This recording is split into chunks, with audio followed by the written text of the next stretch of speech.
Streaming, I think. Let's go over to live stream and find out.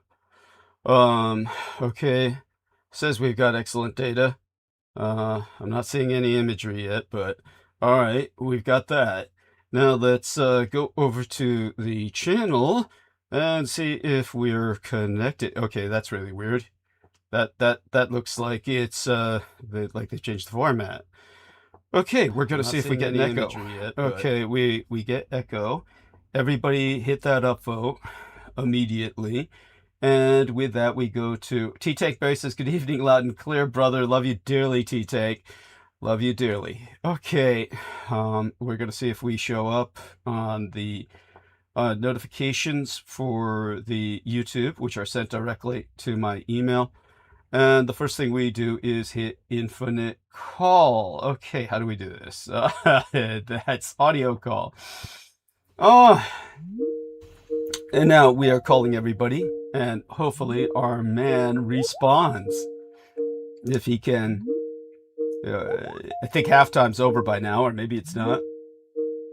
Halftime may take a long time these days with all that they pack into it, with the money they invest in it. This is Amy Como, honey. Yes. Oh God, when I responded to you last night, oh, I was just so out of it. But I'm glad we're talking now, and look forward to speaking to you privately again sometime soon. And those shoes are in cherry condition. They're beautiful. You might tell people the incredible story about how you first encountered them, that the couple of ladies that the only positive thing they said that day was about those shoes. And yeah. That's a boring story. We have better stories. I That's what I guess. think. Yes. think Well, there's how better are you doing? stories. How are you doing in general? I guess our man Aristides, where is he? Is he like I think he's like, God, I guess it's just you and I tonight. The football really got him. He couldn't resist that football. He's probably got a bet on it. He's down with the game. Well, let me see if first off, let's see if your response. Win. Yeah. Okay. So I think you're registering, but say hi to everyone and introduce yourself. Hello, test. Yes, you're registering. You're All registering. here? Yes. And let's see if we get a response from T-Take Berry to that effect. We have a notification from YouTube that we are live via the email. So that's always a good sign. And so John sent an image. That's T-Take Berry. And we've got 10 people already, which is great for NFL night, for Super Bowl Sunday. And okay, wait, what is this image that he sent us?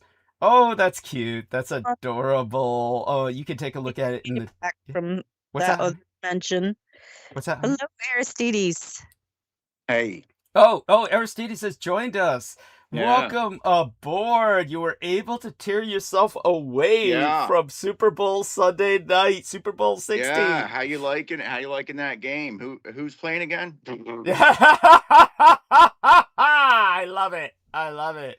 I don't know if you heard Brendan Zogate and myself on the last episode. He was like reading a bunch of conspiracy theories and was saying, oh, they say this year they're rising the Leviathan with the Roman numerals LVI, just the crap he got off the internet. And I kept, getting the wrong year with that. And I found out it was XL. I said, dude, it's Super Bowl 60 this year. You're like reading old conspiracy theories from like 2 to 3 years ago. So that was funny. The same age as Super Bowl? I'm sorry, honey? Are you the same age as the Super Bowl? Oh yes, apparently so. Isn't that frightening? That's fucking frightening. I have no idea what this latest image is that T-Take Berry sent us, but it looks intriguing. Like wax or something. I don't know either. No. It's the one after that is even more bizarre. Oh, that's it. Okay. Oh, fuck. It's probably trees up there at Leatherface Ranch and one of those, Sasquatches or something that probably one of the hill tribes that, by the way, for those of you who think I've gone totally insane, T-Take Berry, he, in his spare time, pans for gold out in the middle of bumfuck nowhere in California where abandoned mines, someday he'll tell you whatever he's willing to share, but... you of all people, Amy, know what's I- out there in the Pacific Northwest. Tell people about that. oh, the main thing to remember is don't mess around out there by yourself. It's Yes. not worth it. Yeah. It's just not worth it. Just don't go after those things. Don't try to hunt them down. Don't try to pretty up their gene pool. Don't do it. Don't question those things. It's not worth your time. Like, you don't know, and you should just be satisfied with that. That's Well, how I feel about it.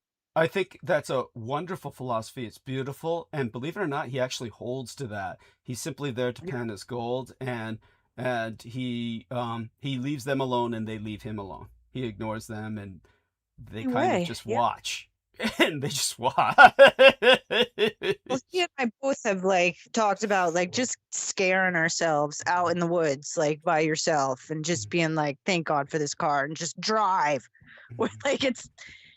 Sometimes you just feel like the urge to just not stop moving and be inside a vehicle. Well, You know, not that would help, of course. If you've ever seen a bear dismantle a vehicle, I'm certain Bigfoot could do it even more Bear effectively. no, Say it again. you're not. That's Yeah. not a fun video to look up either. Yeah. By the way, honey, I just want you to know that what's going on is there is, I know it's maddening that I keep saying, what did you say? What did you say? It's because your technology is such that you don't have earphones, do you? Or something like that, or a headset? Do you have earphones or a If I headset? Yeah, because otherwise what's going on is there's a delay and we catch only a fragment of anything you say. It's all we get is like I'm gonna try to sit still too. I'm okay. sort of trying to find my best spot. Right. But And yeah. Oh, is it better? I think so. I think so. Say a full sentence. It's not that Seattle difficult. Super Bowl. That wasn't that was a word salad. That's the rumor I've heard. God damn, that was glitchy. Okay. Say my name is Amy Como, and and give your place of your state that you're located in. Like, my name is Amy Como, and I'm My name is Amy Como, and I am a Vermonter. You still say that, even though you're in a much more comfortable space. Oh my God. Well, we heard that. Yes. Okay. Well, yeah. So, of course. That being said, so dear Aristides, are you ready to give the blurb? I think so. As ready as I'll ever be. Status report first, of course. Oh. People do care about you. How are you? Doing all right. I'm awaiting the end of this what do you call it? Cold snap or Yes. Yeah, it's been pretty brutal, but Jesus. We're getting by. Yeah. But you took care of the house beforehand. Tell people you had foresight. You were attending to actually doing physical repairs on your home before all this shit hit the fan. Right? Not so much repairs, just getting cleaned up. But yeah, it's fun. I'm doing fine with keeping warm. What is it now? 14 degrees. The low of 6 tonight. Yeah, but then it's gonna get better. It can only get better. You're at the fucking bottom. Jesus fucking Christ. Next week, some of this crap's gonna melt, and can somewhat get on with life, and it's all up from here. Yeah. Yes. That's okay. So as soon as you show up, you should hit thumbs up, like, as they call it, upvote. Yes. Immediately, and just instinctively should do that, not just to show your support, but to influence the all-powerful algorithm on Douglas's behalf. That is important because it dictates how likely he is to show up high up in search results or in suggested content areas, and therefore to find new audience and new supporters, new contributors financially. We'll get to that. And it's also important because there are those who do put the the dislike or downvote for their own sad reasons, to skew it otherwise. So do hit that. If you're having problems doing that, well, unfortunately on YouTube you have to be logged in to do YouTube functions and click most of the buttons and have them do things, and to participate in the chat, I presume also. So Yes. please do log in. If you have never done so, make a login. If you have a Gmail, that should count as is. You don't need to make a new account. I think you can just log in with your Gmail, because it is that is the same tech overlord company, which there are only a handful, and they're all, you know, holding hands most likely and looking down at you. But yeah, oh, I have an interest. I saved something. Well, we'll get to that. So you got to be logged in. Gmail is gets you in for free. Otherwise, make an account, get logged in. Once you do that, you can upvote and like. You can also do that more than once here in the Douglas Dietrich Democracy if you access the little account menu you have up in the corner, for which you can create an avatar or similar. If not, it'll probably just show your initials there or something like that. I think that's usually how it works. If you look in that little menu, you see things that switch account.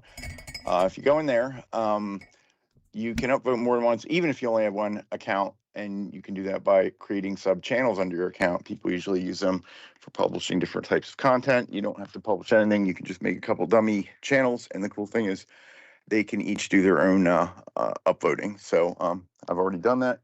I've placed 2 upvotes already. I'm one person, so you know, if only all of life was that way. I guess it kind of is. It's just, you know, if you just take enough initiative, you know, it's there for you. So in this case, it helps Douglas, so please do that. If you have more than one Gmail, I think it's pretty common for people to have more than one. Oh, yes. By the way, Likely, before you yeah. go into those accounts, I just wanted to let you know I'm going to take off my earphones for just a second and empty Okay. this tea strainer. So I'll be right back. Okay. Okay, just take Okay. seconds. Okay. So yeah, if you have more than one Gmail, I think you should be able to use that there to switch between them, or switch between the sub channels in your own in the one account, and do as many upvotes as you are able and motivated to do. That will always help.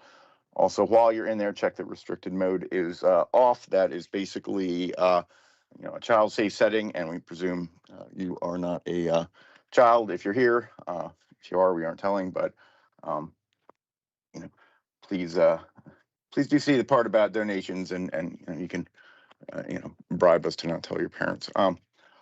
So yeah, restricted mode is for content which it can sometimes be automatically labeled for how do they call it, Amy?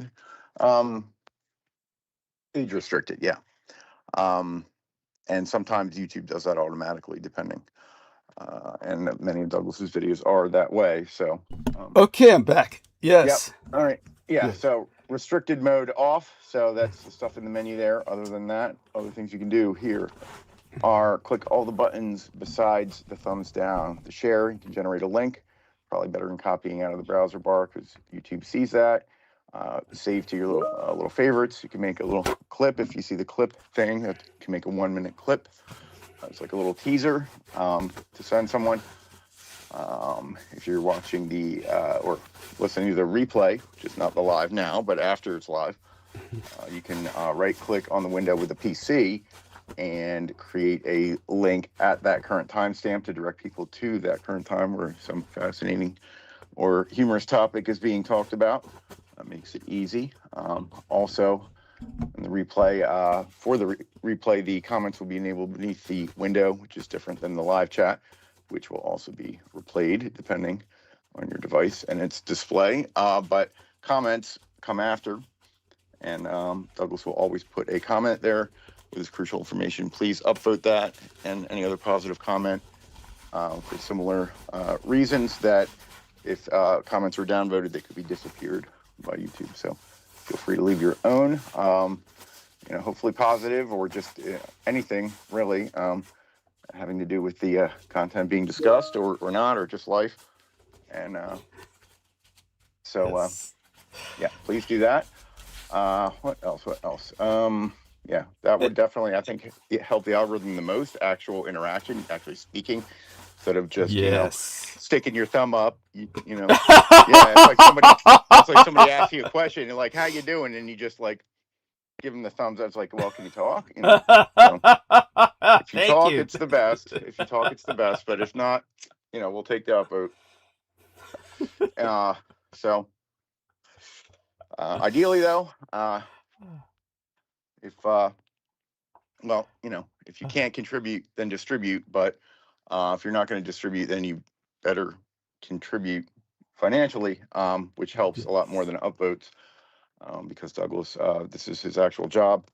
He needs your support to keep going and have any kind of quality of life in the midst of all this, and do nice things like have good food and drinkable water there as he sits in a cold, clammy crypt with no heat, and barely any utilities of worth. That's his situation. So every dollar helps. And the best way to do that is through PayPal, the much preferred method. Get the link into the chat. But not having a link is not an excuse. All you have to do is go to PayPal and search for Douglas Dietrich, or ideally his username, Douglas D. Dietrich, all one word. That should get you right there. You'll see him there. Send him your money as much as you can afford, as often as you can afford. Or if you really want to be a champ, set up a recurring payment to send them some on a regular basis. That is, if you get money regularly, that would be a great way to show support. You do have to be logged into PayPal to do that, unless and until we come up with the direct pay link, which we still have to work on. Oh, right. I should be able to talk to you personally a little bit on some soon. Yeah. Like this Soon, right. Friday. No, You have to work on seriously. that. Yeah, that has to my be done God. with your commercial account, I think. Yeah. Unfortunately, but hey, if it gets more people clicking and paying, then great. What else? Look at the title here. I see one, not two, but three sets of asterisk footnotes in the title of the show. And if what that means is, if you click on the expand the description where it says show more, which you should always do, footnotes or not, that refers to footnotes that are broken out in there. Even if there aren't any, there's always a lot to see there. That's a right. lot of. By the way, while you're explaining that, I'll be right back. I'm going to grab a bottle of water. Be right back. Okay. Yeah. Thank you. All right. Always a lot to see there. In fact, always a lot of it's always a language lesson to read everything put there, whether it's Dietrichonic or other languages, and there will be described various topics or acknowledgments of historical events, anniversaries, holidays that Douglas wants to draw attention to for this program. So taking a little look at that. Of course, the Super Bowl is going to be a big talk of the day, which I assume it is going on right now. Is it still going on? I'll talk about the Olympics. And the Olympics. I am back. I'm Yeah, back. with the Olympics and the Super Bowl. Does that usually happen at the same time? Not to my knowledge. But then again, I've never really cultivated the sports gene. So the two of you were actually talking, and that's such a good thing. You both did that spontaneously and organically. We've done this once or twice before. Yes, thank God. Oh, so what was your point about the Olympics, Amy? Gary? Yeah, both of you. Well, I said the Super Bowl's, the big to-do right now, and she said also the Olympics, and I said that's, if you're not a big football person, maybe you appreciate the Olympics more. Although I viewed none of either. I did see a certain quote unquote country get booed at the opening ceremony. We won't say who, but we all know which one. So that's the only thing I know about the Olympics so far. Oh, that's beautiful. Oh, thank you so much for that. That's a great way to start the night. Now, before I start going into, shall we say, the latest developments in that regard, and putting them in as best a context as I can. I definitely want people to know we hope to get, other people, the usual suspects, Holly Kiefer, Brendan Zoget to join us later, and Samuel Romero if he has some time, and of course whoever else is on the call is welcome, particularly Troy Bellamy, who left some comments in the Infinite call over the last few days. And does he just hit and run? He leaves these comments and then doesn't respond to my responses as if he didn't expect a response. Like he's just leaving these things in there, but he obviously puts them in there in order for people to see them. So Troy, if you're listening, jump on the call. You are more than welcome. Oh, he's, I forget, it's football night. So he's like, he's slave circuited with no doubt a mountain of snacks in front of the television set. And by the way, he strikes me, even though he's younger than I am, he has this kind of ambience of being a little older. So I can actually imagine him having a genuine fucking television set. Not just a large flat screen monitor that he's watching it through. I can actually imagine him having a dedicated TV set. So what the fuck's going on here? I was left a link by our man T-Take Berry, and it says that the YouTube channel is missing with whatever he sent me. There's no cookie channel. I have no idea what that is or what that implies, so you might explain that, and leave a little notification as to what it was you were trying to link to T-Take Berry. And of course, for those of you who don't know, he that's not his name, of course, but it's his handle, and we refer to him as such. I wish I could use his real name because it's so much more palatable. But let's renew the channel here, reset it, and we're doing okay. So we're looking like we're doing good. We've got a good number of likes already. We got a good number of people, considering the fact that it's Super Bowl Sunday night. But let's just ease for a few minutes before I go into, manic mode and just start talking and taking over everything. Ladies first, of course. So with dear Amy, a lot was going on. You were going to ask me about something. Oh, yes, something. Yeah, I was in such shape last night. I couldn't even really. What was it you were curious about again? Grumpy brown emoji guy. I didn't know what that meant, so I just went back to bed. I don't even know. You and my acupuncturist were up in the middle of the night with me, texting each other. Yes.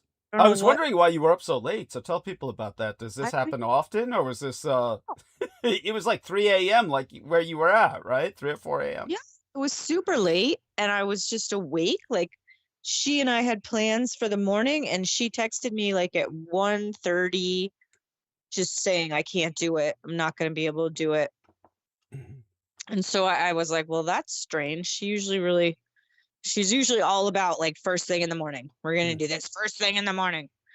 But she didn't want to. And so I was like up, just like wondering like, what the heck is that about? And turning off my alarm.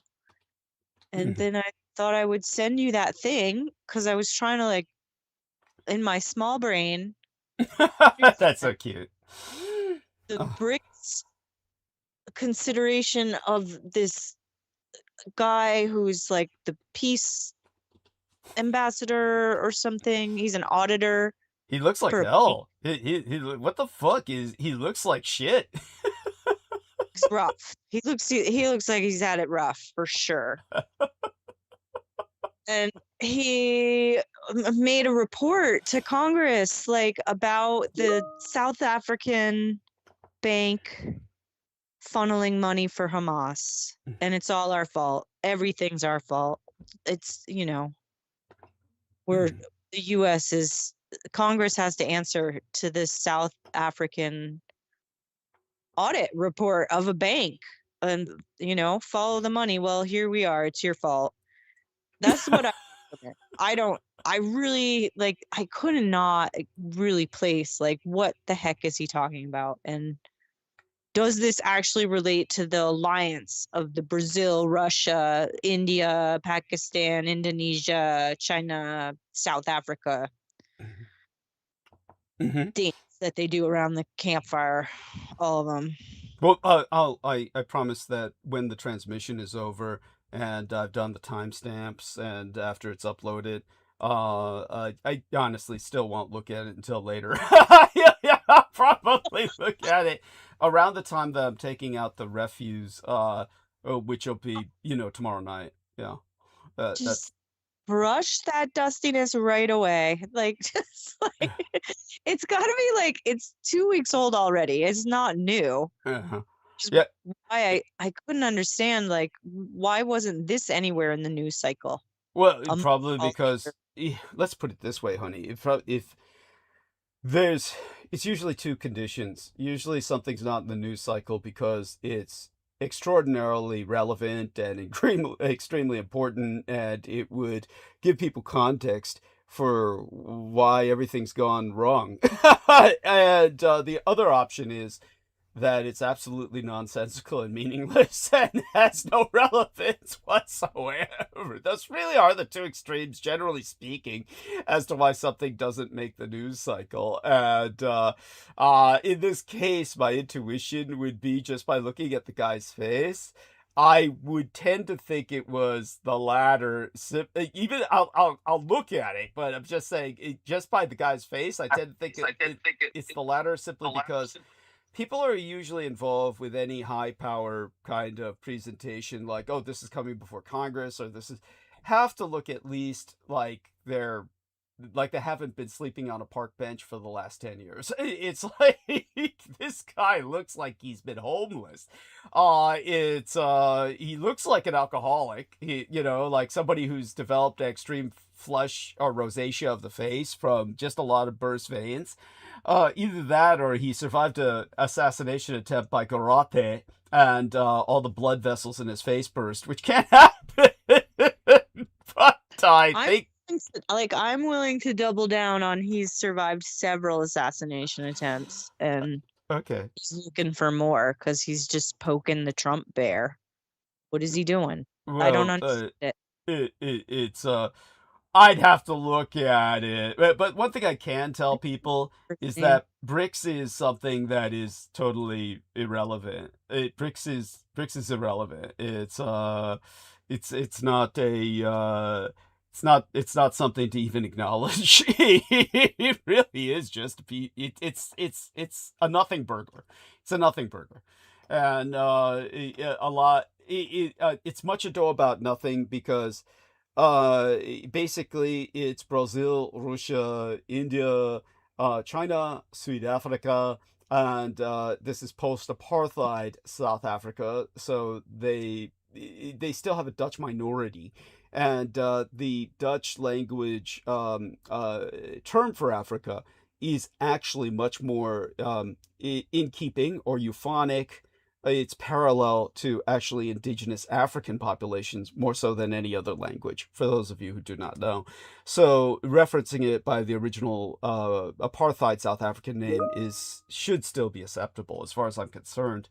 That having been said, when it comes to this amalgamation of outsiders, it was all brought together in this resentment of the United States dollar. And so these are people who want to create an alternative to the United States dollar, and it's just not. It can't work because they are so disparate in their own aspirations and their own worldviews. They're just it's just like an alliance of what would you call it? The parties that are like an alliance of grievance. It's a wailing wall. So they all get together and bitch about, oh, how do we? If anything, the closest it can come to would be a smuggling operation. How do we get around the United States dollar? And so they're like trying to work with ways around it by kind of backing up each other's currencies and doing things under the table. It's an under the table trading organization. It's really lame. Yeah. So, honestly, He mentions it. I don't think it's like part of his whole audit report Yeah. ordeal. I myself had heard the name mentioned by you, right. and it, of course, was like stewing in my brain, and I'm glad it's a nothing burger. I'm Yeah. glad But they're that just doesn't, like you said, that doesn't mean that what this guy is saying is. So I'll take a look at it later and see what it says. Oh Jesus. So I noticed both our man Brendan and T Tankberry are sending me video links. So everyone, I want people to understand, please understand that I cannot look at those video links while I'm on air, because if I turn them on and even a fraction of sound comes on from them, it's going to knock the entire show off the air. It's like, so it will impact it when it's uploaded. Once the show's uploaded, then it's just don't send me video links while I'm on the air. It doesn't help. I can't watch them. Do you honestly think while I'm hosting that I can turn on a goddamn video link and look at? Don't take it as an assault. I'm just saying, please don't send video links. So let's respond to that. And so let me give but I love you all dearly for trying to keep me informed, and that's appreciated. As I'll give like an emoji here that shows a little roll of the eyes to this expose of America's Illuminati. Again, it's Anthony J. Hilder. Oh, Jesus Christ. Yes, he is the scammer. He is the scammer. That is correct. Yeah. And he points out that they scrubbed the Anthony J. Hilder interview with Douglas Dietrich at Conspiracy Con. And, it's only real loss to the world. It's only real loss to the world is the comedy. That's really the only loss to the world. Anthony J. Hilder he's just horrible. And I guess what happened after he died, God knows what happened. Well, they scrubbed him probably because he's there. I have no idea why. He was totally irrelevant, and he did nothing to inform anyone. So he was just this like just this old charlatan. He was just this hack. There are people who give him credit for helping to establish a kind of what do you remember about him, if anything, Aristides? Because Aristides really should share his voice with us. I don't think I do. Okay, there you have it. There you have it. That says it all. That says it all. So Jordan Maxwell, Anthony Hilder. Oh, that's so fucking sad. That is so fucking sad. These were two old white guys that had nothing going on. And Anthony Hilder was the much more energetic of the twain, and he simply like went around with his own conspiracy theory ideas and was basically promoting himself. It was all self-promotion. He had his own little personality cult, and he would try and present himself as this kind of announcer of the hidden world, trying to expose what was going on in the deep state. And he wasn't even coherent, and he had a real bad, it's like this. He would present like, what's the smell in the air? Is that the new world odor?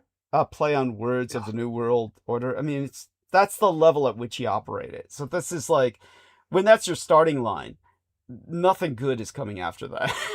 It's so yeah, go on. It remind you of anyone or bring any thoughts to mind, Aristides? That sounds pretty bad. I've heard of Jordan Maxwell, but not that guy. I don't know why.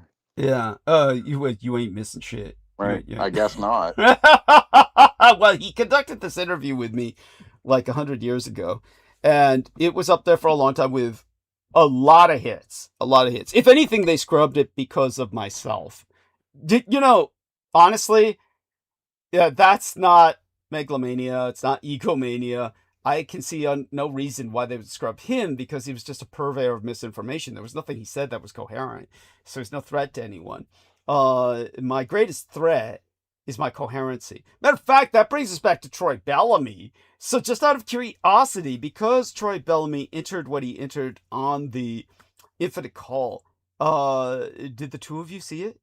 Amy, Aristides? Remember it. To do a quick check, can you give us a summary? Yeah. He, well, fuck, I could do better than that. I could do a screen share. So, give me a second here, and let's go over to the live stream. Look at it at the time. Yeah. I'm sorry? I did look at it, but it was so late. Yeah. That I didn't, I don't remember what I thought of it. Okay, no worries. Again, it's, you ain't... No, I never clicked through to the original thing, the Instagram, because I don't have it. Yeah, no worries. I'm going to do a screen share here. So we're going to Infinite Call, and you can see the latest stuff that our friend, T-Tank Berry's put up. I'm not going to even bother acknowledging these things. T-Tank Berry, he's giving us a lot of the, the weird stuff from a lot of the subculture of idiots that were just trying to expose, quote unquote, the Illuminati, quote unquote, which is a horribly misapplied term. But here we are. This is what was entered by Troy Bellamy. Do you have Instagram? No, of course not. I mean, I do, but somebody else set it up. I have no access to the account. So it's like... you able to load it? I'm sorry? Yeah, do I want to load it? The whatever his link was, the first thing he was questioning. It's in the Infinite Call, so you'll find it later if you want to access it. You mean T-Tank Berry, what he was entering? Oh no, or Troy Bellamy. Troy Bellamy. Okay, so Troy Bellamy, whatever he entered on Instagram, yeah. Oh, that. You don't need to have an account to access this shit. His link takes you straight to it. But maybe it's because somebody else set up an account for me that I can access it at all. But anyhow, so Troy Bellamy enters this Instagram link of some goober, and this goober is mentioning, is talking about Michael Aquino. Like it's this big new discovery. Like, oh man, I found out there was this guy named Aquino. And so Troy enters this. Douglas, I just saw this random post on Instagram about Aquino. I believe what you have said over the years, but there are others who recognize his evil as well. Thought this would be interesting fodder for you to discuss Sunday. So I give this palm slap emoji, and then he says, want to know more about Vallely? He doesn't spell his name correctly because who could? And he says, who is on the board of TPUSA, or TPUSA, Turning Point USA. He co-wrote Mind War? And I give him the thumbs up, but it's like, this is like, Troy, I mean, do you... said, I'm sorry, honey. Like, they are only discussing the Q and not you. Yes. Like, they never mention you. Yeah. That's where it went, right? Yeah, of course, but look at this. When he says, want to know more about Vallely, who's on the board of TPUSA. He co-wrote Mind War? That's all in the uppercase with this question mark. It's like, dude, how long have you been listening? It's like, and then he says, anybody notice that J.D. Vance and Aquino look very similar? He says, ask Aquino needs is a beard. He means to say all Aquino needs is a beard. So I slapped that with 100% emoji. And then he gave a link of this other clown and says, I hate this guy. Oh, it's Nick Fuentes. Give a Nick Fuentes link. And Nick Fuentes was burping and farting about, how Palantir Corporation is contracted by all of the major departments of federal enforcement. NSA, CIA, and all the rest of that shit. Border Patrol, ICE, all the rest of that stuff. So then he says, I hate this guy, but this seems credible. What the fuck? And I give him the kind of just frustrated face emoji of, just lines for eyes and lips. So my response to each of the statements was, yes, Troy Bellamy, I exposed this on record literally over a decade ago by now. He is simply reviewing my old material. This is in reference to the original nameless dude who was talking about Aquino. In reference to J.D. Vance, I responded, he's a bastard, as in illegitimate. The original term, it was a legal term for an illegitimate child. He's a bastard offspring. Troy Bellamy, I have recently discussed this on record. Obviously, Troy's not been listening. And then he wants to know more about Vallely, board of TPUSA, or Turning Point USA. I said, and the fact that he co-wrote Mind War, which apparently is a great revelation to Troy. So I said, we have exposed this on record, Troy Bellamy. And again, I could add, literally over a decade ago by now. You might want to listen to Team Dietrich sometime to get the facts laid out firsthand instead of fishing around in internet cesspits. All these people simply do is retrieve their information from myself and parrot it. And then the Nick Fuentes link where he's talking about Palantir and Peter Thiel. I said, how can anyone discuss Aquino sans ever mentioning the individual who ended his military career? It is Douglas Dietrich. I am not personalizing this, Troy. It is a critical omission from history and must never go unchallenged. So yes, I will address all that ye have breached tomorrow on the Eventide. Be there. But of course he wasn't. He's watching, the Super Bowl. And so all that having been said, take it from there, Amy, before I go on. I think that's a perfect segue into how the Super Bowl is the most domestic violence reports ever throughout the year is the night of the Super Bowl. And That so is important. Tell people about let's be the ones to stop that, to not allow men to hate themselves so much that they just keep drinking into an oblivion, and then women have to run away from them. That's my thought on all of that. That there's too much support in just turning into these barbarians that can't control themselves, and it's ugly. And it's even uglier when women start behaving that way. Have you seen this? Of course Tell I us have. about that. Tell us about that. Oh my God. I would just like to point out that there's plenty of things to do on Super Bowl Sunday that don't have to do with being annihilated to the point of blackout. I mean, isn't it a stupid tradition? I don't know. And I did watch the halftime show, and I didn't see what everybody was telling me was going to happen, and that's why nobody was going to watch it. But anyway, it was bizarre. You didn't watch it because you were too busy walking around in your new shoes. By the way, San Francisco weather is vampire weather today. It is Jack the Ripper weather out there. It is Tule fog. Is that how we pronounce it, honey? Thule. Yes, thank you. Thule fog. Yes. But I don't know that. Yeah, San Francisco could get that, I suppose. You got Thule's up north of there. Yeah. Well, it is definitely low, wet fog that is, that Jack the Ripper or Dracula emerges out of cinematically, so that it's vampire weather out there. Honestly, it's one of the few days where I could actually enjoy being outside. So welcome aboard, dear Holly. Say hello to Ari and Amy. Thank and you. Status Ari report. And Amy and everybody. We're here. Yeah, just Hi. before I forget, I want to thank Holly Kiefer for $100 check. Thank you so much for 100 United States dollars that did reach me in the mail. Goddess bless you. You can retire. Yeah, yes. I want to say I will get to thanking Christian Timony or Timony, however he pronounces his surname, or she. It's a rather gender-neutral name, but most of the men I see with that name happen to be male. Indeed, when I look the name up, most of the men who hold that name, they fall into two categories that appear on the internet.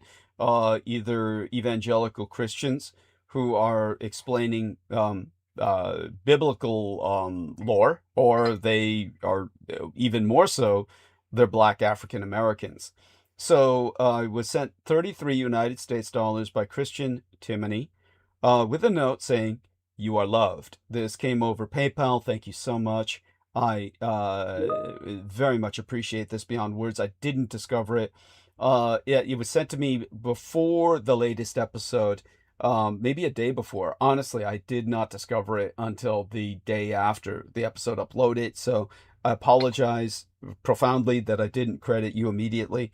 Thank you so much for being out there, and you are loved in return, and respected. So thank you so much for that, Christian Timoney.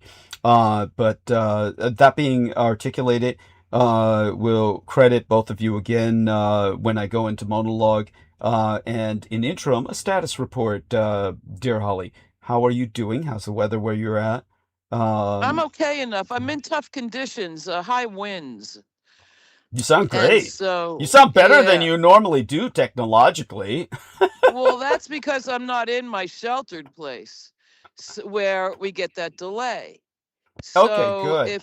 if that doesn't happen, other places do. If it does happen, let me know right away, because then I'll know it's the place, not It's the the place. It's the place. It always was it's the the place. place. Apparently, it's too bad. It's perfect spot.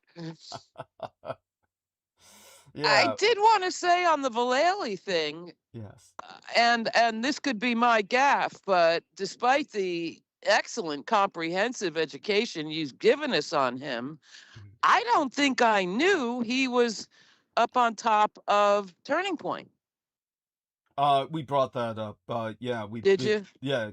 no, I mean, it's like, look, I'm not coming down on anybody when I'm talking about No. Troy Bellamy or Holly. It's just, we cover a lot of information on this program. And obviously I don't expect everybody to, remember every point. But when Troy Yeah. Bellamy hits me with 4 entries, things I've been speaking about forever, it gets pretty frustrating. It's like, But the thing for me was, and maybe I did hear it and didn't, and blotted it out, but I would have thought he'd be ancient by now. How the fuck old is the fucker? Hey, bear in mind, Michael Aquino as a human being, really should still be alive. He was not that old. Right. He He was died. just 70s. Yeah, and this guy was a peer. So, I mean, these Okay. guys are the same age. So Yeah. he's not that old as far as I'm concerned. The No. guy's at the most Vallely is in his 80s. Or about in his 80s. And has a thing for pubescent boys. Turning Point, Yeah. Well, that's there. Don't even get me started. It's like, yeah, that's That we'll says be it all. diving in. We'll be diving into that subject tonight inescapably. But Yeah. with him, yes, it's obviously one thing that people need to remember about these types is they get all the best medical care in the world, and they don't have a care in the Yeah. world. So they tend to live a long time, and And he's yeah, doing anti-godly work yeah. wherever he is. Yeah. Oh, yeah. Well, Vallely and Aquino, they're kind of like twins separated at birth in a sense. I mean, they're just like Mhm. they were this close to being gay lovers. They that's almost how would I say it? That's almost petty, but it's And they Aquino yeah. was a twin. Yeah, in a sense. I mean, you may be Yeah. conflating him with Moonchild. Is that the I case? thought Aquino devoured his other twin, or the That's twin Moonchild. lived and he died. That's Oh, Moonchild. okay. Yeah. That's what I'm doing. Yeah, That's no what I'm worries. doing. No worries. I mean, All right. geez, it's like, oh, good God, if you remembered every detail of all this stuff, there'd be a certain there would be a I certain try. yeah, well, there's still Yeah. if you remembered every Yeah. detail about all the stuff, it would drive you nuts, or it would be Yeah. indicative of already being nuts to a degree. Mhm. Yeah, it takes a certain pathology to be Yeah. too Be a detail oriented. 10-year listener. Yeah, and Oh, but God. yeah, it's we're definitely I would say that I'm thanking T Tank Berry. T Tank Berry has a real incredible skill for finding things on the internet, and Hmm. he finds them and hits us with them, and they're definitely informative and they're important. They become part of the record. They're here on our infinite call. And so that having been said, welcome back, Aristides. So Aristides dropped off for a second, but he rejoined us. And so Holly, certainly you heard what Amy said about Super Bowl, and we have what are called Super Bowl widows. And the Super Bowl widows are it's worse than widowerhood because unfortunately the guy's still alive, and as Amy said, usually beats up the wife for interfering with his Super Bowl religious experience. So Well, and that's later. Whether his team wins or loses, they beat you. yeah, no, it's horrible, horrible. So tell us Yeah. about this. You sound familiar with the topic, so tell us about what you know about what Amy Mhm. said. Just statistically, it's been known forever. Oh, it's horrible. Forever. Yeah. It spikes Super Bowl Sunday. Yeah, goddamn. Like Amy said, it was always the best day for me if you want to go to beautiful outdoor nature, touristy places. Used to be, Mhm. there'd be nobody there. I mean, it was the time. Yeah. If you Wow. wanted, solitude in nature with your Mhm. friends or whatever, Yeah. it was the best day of the year, the whole weekend. Wow. If you were doing a thing. Yeah. But so yeah, she's right. But now it's not really true anymore. Mhm. I think there's a lot of not people that figured that out. Yeah, but oh, continue. Go ahead. No. I was just gonna continue. Finish your thought, if please. That one was kind of finished. But Okay. first of all, I don't know, maybe there's some verses in the NFL. Mhm. Because I thought it was interesting that, you'd think NFL, oh, Kid Rock could be up there, right? Yeah, But no. that was weird. Yeah, that is weird. Yeah, I thought so. And Oh, so I don't know Bad Bunny's music, okay? I just don't. Yeah. But I stopped for a sandwich on the way home, takeout, and it was on the TV. And I'll tell you what, if Super Bowl numbers were falling off, yeah. I think they hit it tonight. And that, again, is because of the horrible Trump connection. People are into this because Trump hates it.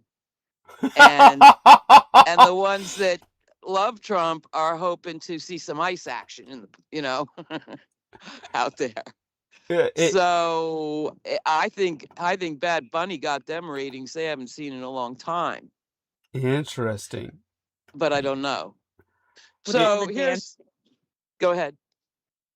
With all the dancing, you think it was so entertaining, wasn't it? Caught your attention. Well, here's the thing. I'm on my way home from work. I walk into the sub shop. The big screen is on, and it's right in the middle of it. And Yeah, so it was. I'm like, because I was curious, sure. Go ahead.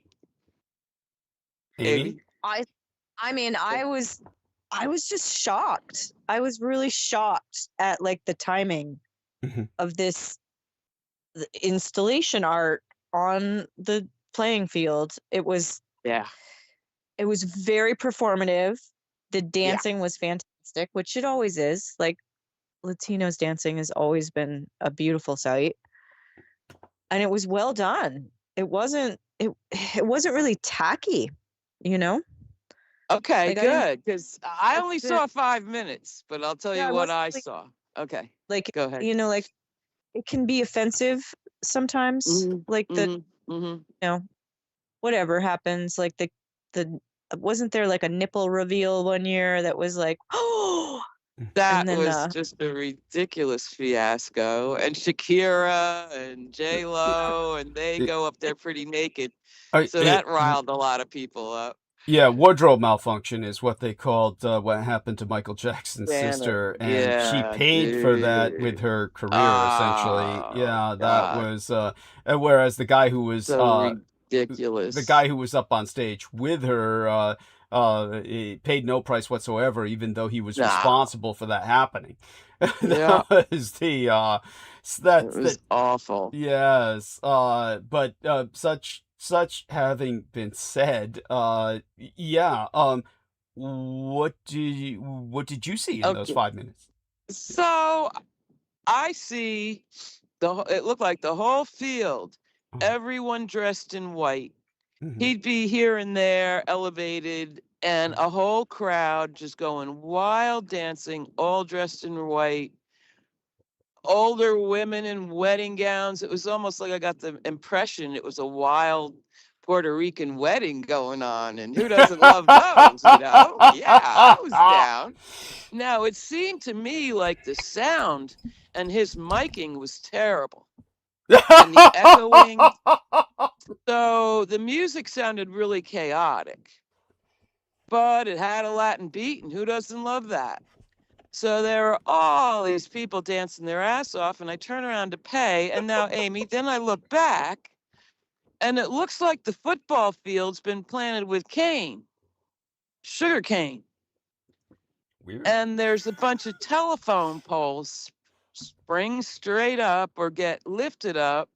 And there's a bunch of Mexican workers they all had wife beater t-shirts on and big shade hats.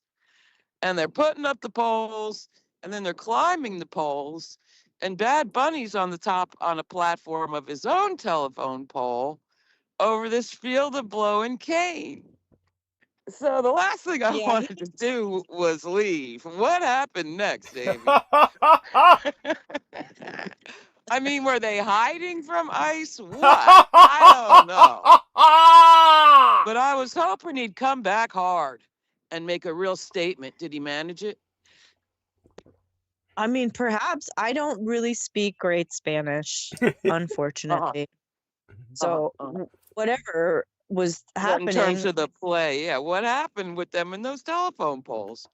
I don't know. I mean, I maybe thought they that just so good. It was really well done, but he looked scared on that pole, didn't he? Like he looked like I might man. go right off of this thing. I hadn't thought about that. I have to keep man. singing. I had to gyrate. Yeah. Well, Yeah. Yeah, So he was different. up there. yeah. I don't How'd know. the crowd take it all? Were they enthusiastic? I can't tell you. I was Yeah. not there. They don't even show you that stuff. And Trump couldn't go near the place. Probably I He have went no to go idea. see Kid Rock because they told him, no way are you setting foot in there. They'll put you Oh. on that Jumbotron and fucking blow that place up. But on the other hand, it is the NFL and MAGA and all that. So, I mean, half of them at least must be pretty hardcore. So I don't know. At least they didn't show anybody booing Bad Bunny. None of that. No. I mean, it beats the hell out of fucking Mariah. Jesus. Shania Twain and shit. but And God forbid, didn't Madonna do one? I believe so. Yes, it's I personally, of course, simply because I'm old fashioned like that. I prefer the female pop vocalist, but I'm only looking at bodies. When it comes to Right. what you're describing, His isn't bad. yeah. Well, obviously, you say that from a heterosexual female's perspective. Obviously, it wouldn't be something I myself would be looking at, but I do want people to know that what Heather, excuse me, I keep doing that, Holly described is sounds pretty spectacular. That sounds outrageously entertaining. I for It that was alone. something. Yeah, and it does sound exactly like what you said. It sounds very intentionally well, just the It was scheduling. a bunch of Yeah, Mexican workers, man. that sounds almost, how would I say that? That's so provocative. It definitely seems like a very and I say this in the most positive sense, a very woke response to and does anyone know, because I have been unable to follow up on this and to tell you the truth, I really wasn't all that interested. But does anyone know whether or not Trump followed through on his threat to have ICE installed as like part of the Super Bowl Sunday, Super Bowl 60? They were supposed to, he was going to dispense ICE agents, deploy them throughout the stadium and shit. Did he ever follow through on that threat? Because that sounds like I this was certainly don't know. it sounds like a direct response to that threat. Like, hey, we're right here on the I think he gridiron. could mean it in general, you know, in general. Well, he meant it within the stadium. He said he wanted ICE deployed inside the stadium. Oh, no, I know that, but Bunny's response would have been, you know, Yeah. because of all over, I think. That's Yeah. how I took it. Oh, it was Not just because. understood. Yeah, that's Yeah. understood as well. Yeah, I get it. Yeah. But if Trump or ICE troopers had been there in the stadium, that's almost like a big fuck you finger right in their face. Oh, man. And good for them. Good for them. I think there'd have been a riot. I and- swear to God. They and- couldn't do it. And like Brendan Zogit and I agreed on, certainly as heterosexual males, we find Bad Buddy just repulsive simply because he's catering to a different audience. But the fact that they scheduled him, I approve, simply because Yeah, it is so highly. antithetical. Yeah, it's simply so antithetical to Highly. to the red, the right wing red, the whole red right. He's a pop star, you know. Well, But at least he's not a fucking yeah. Well, he's American. Well, he's Yeah. American. But yeah, he's American, but he's not considered American by the radicalized right. So what you 'Cause it's say a- is well like a- taken. territory. Yeah. Yeah, he's a territorial subject. He's not a citizen. Yeah. He's a subject of the Right. American empire. And even though everybody needs to remember that Puerto Ricans are not allowed to vote when they're in Puerto Rico. They're not part of our electoral system for the very fact that they are not white. It's that simple. It's for people who don't get this. Washington, D.C. is not allowed to vote. If you didn't know that, your ignorance is damnable. I mean, it's just damnable. Too You black. should not be allowed to vote if you do not know that. But you have no idea how many Americans don't know that. For those of you who don't know, Washington, D.C. is not allowed to vote because when the founding fathers reestablished themselves there, they brought in all their slaves. They moved into that swamp bag and baggage, and they brought all their slaves with them, and the population became overwhelmingly black. So it's like a miniature South Africa.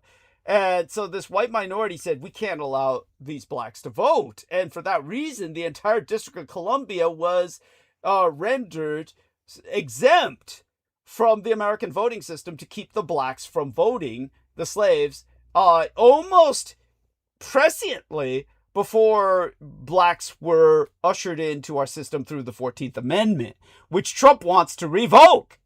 So when it comes to the postmodern Washington, D.C., it's overwhelmingly black because of that heritage of slavery, and they still will not allow them to vote. So this is like reason why, well, if we allow all of them to vote, they'll all vote Democrat.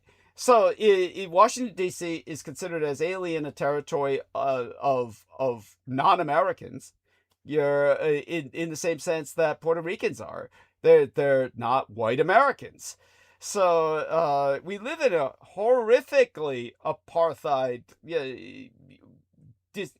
How would we say it? It's an apartheid state. Is the best way to say it in English. It's horrifically divided by ethnicity, and Americans are completely in denial of this, and their ignorance is appalling. It's damnable.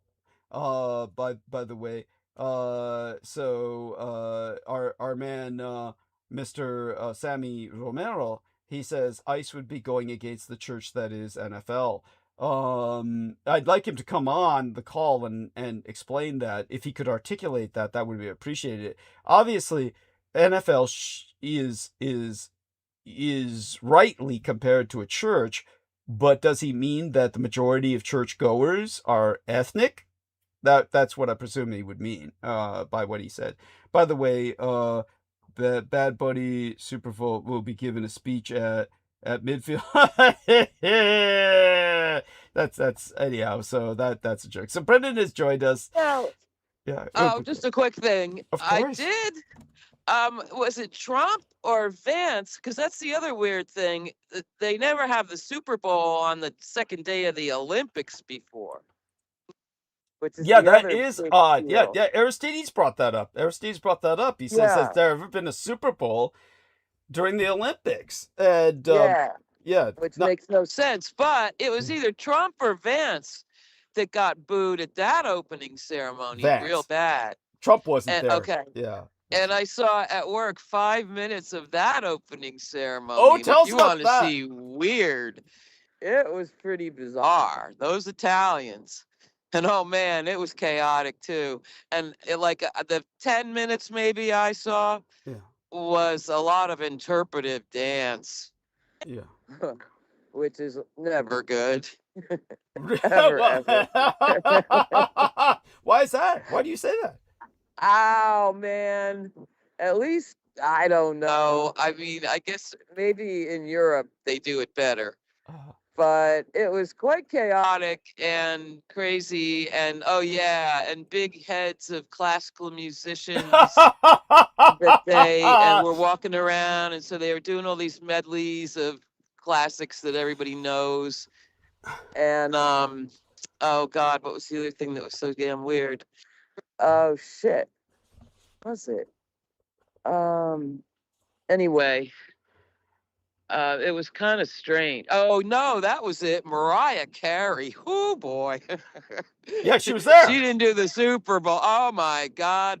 Front and center in a long white dress. She looked like she was 8 feet tall. And this blonde hair, and she's singing opera. And I said to my friend, opera singers used to be oogly, you know. Who's that? Because she was just a speck on the screen. And that's Mariah Carey. I'm like, oh my God. Get me out of here. That one was quitting time. And I ran like hell. So that's all I want to say about that. Hello to Brendan.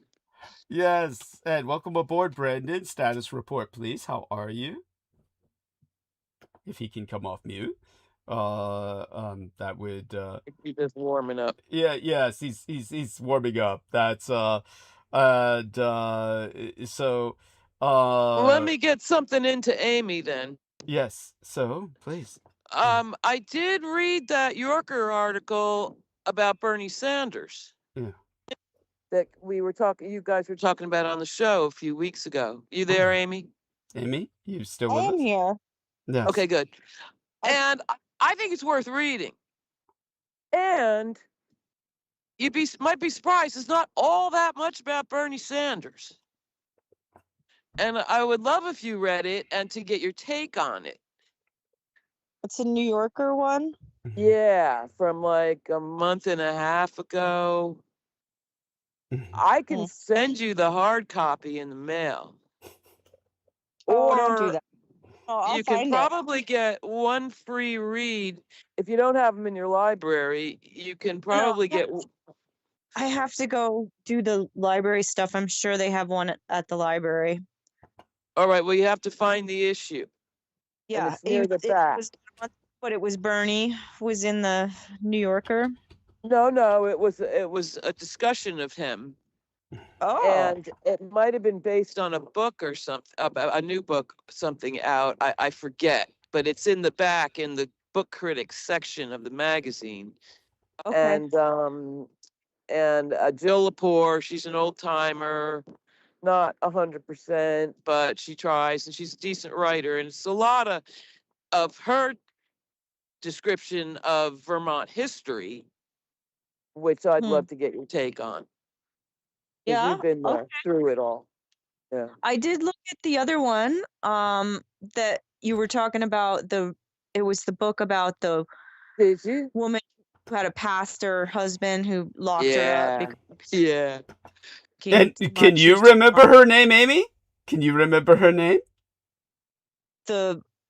No, I started reading it and then I was so busy this week I did Yeah. not get to back into it. But it's a quick read. Was it Yeah. Katie Morse or something? Was that the Elizabeth writer? Packard, Douglas. I went back in shame and looked at the fuck up.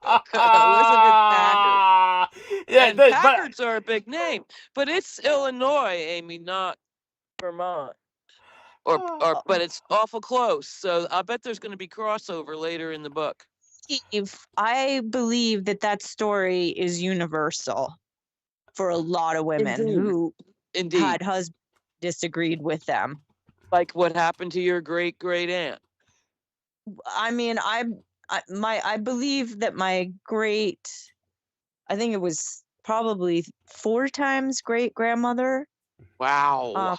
wow. She was Native American, and I believe that was her for being put into a mental institution.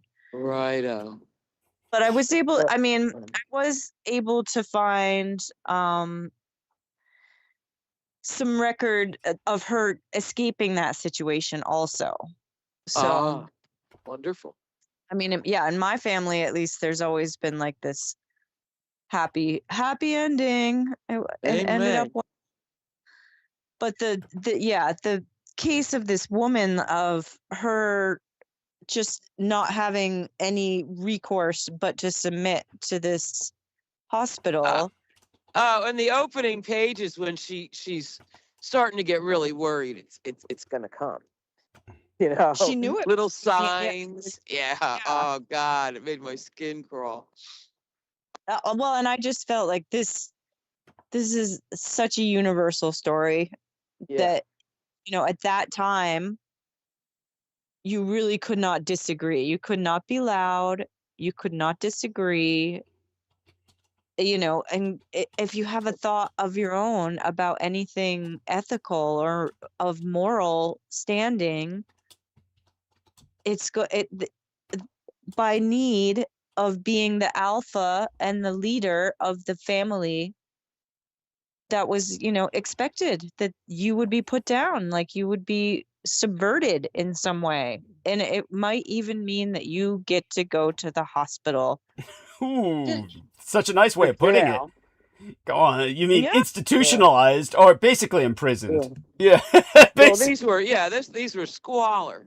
Yeah. I mean, well, and of horrific. course, what was nice was that they did mention how she was given the civility of the white women's area of the hospital.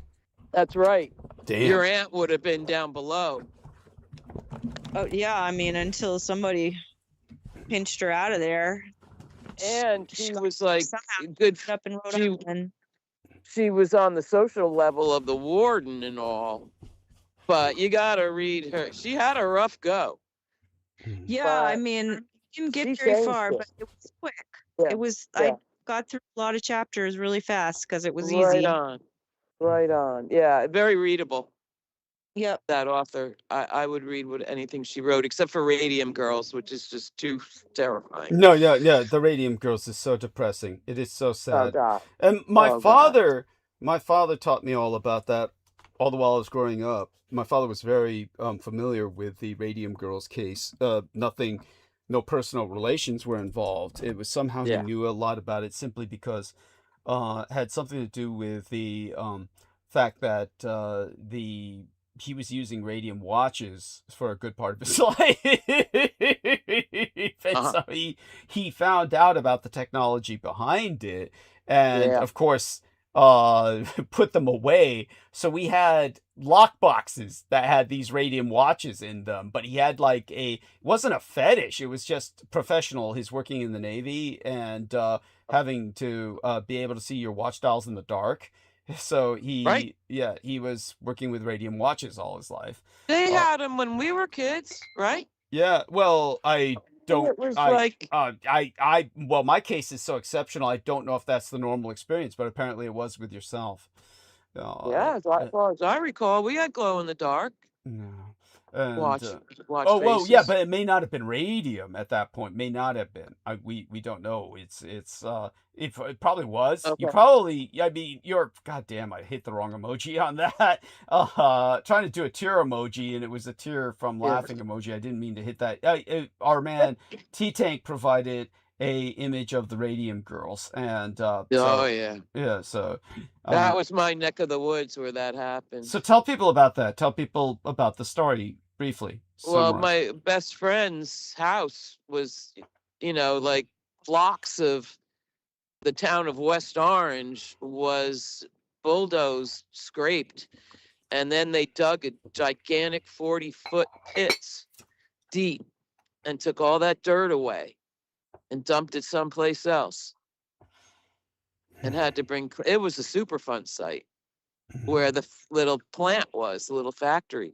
And that was right near where Edison's big laboratories were, and the one that he blew up. And so oh man, it was like so bad. And my friend's family's health wasn't great, I can tell you that. Oh, tell people about But that. I guess it was still very hot there, that area. Like, make the Geiger counter really jump. So, but I had left town before they dug it up, and lost touch with those folks. Yeah. But yeah, it all happened, and it was bad. Yeah, it was so horrific. And so we don't want to go into that right now. It requires a documentary, and But yeah, Amy, I'm glad. Try and read that article and tell us what you think. yes. Now I will do. and I want to bring I to l- your. Oh, so finish your thought, Amy. I was gonna say I love an assignment. Yeah. Yeah. If you go online to the New Yorker, you can put in just Bernie Sanders or Jill Lepore, and I think you can read it for free online. If not, you can at least get the date of the magazine, because it's a weekly, so it just keeps coming. And so you have to. I have it through the library. Like I think I can get, I believe But that to is index, yeah, you'll have to go live- through a bunch of issues But to thank see you. if you can find it. Me? Yeah. Douglas, I think I need to go to bed though.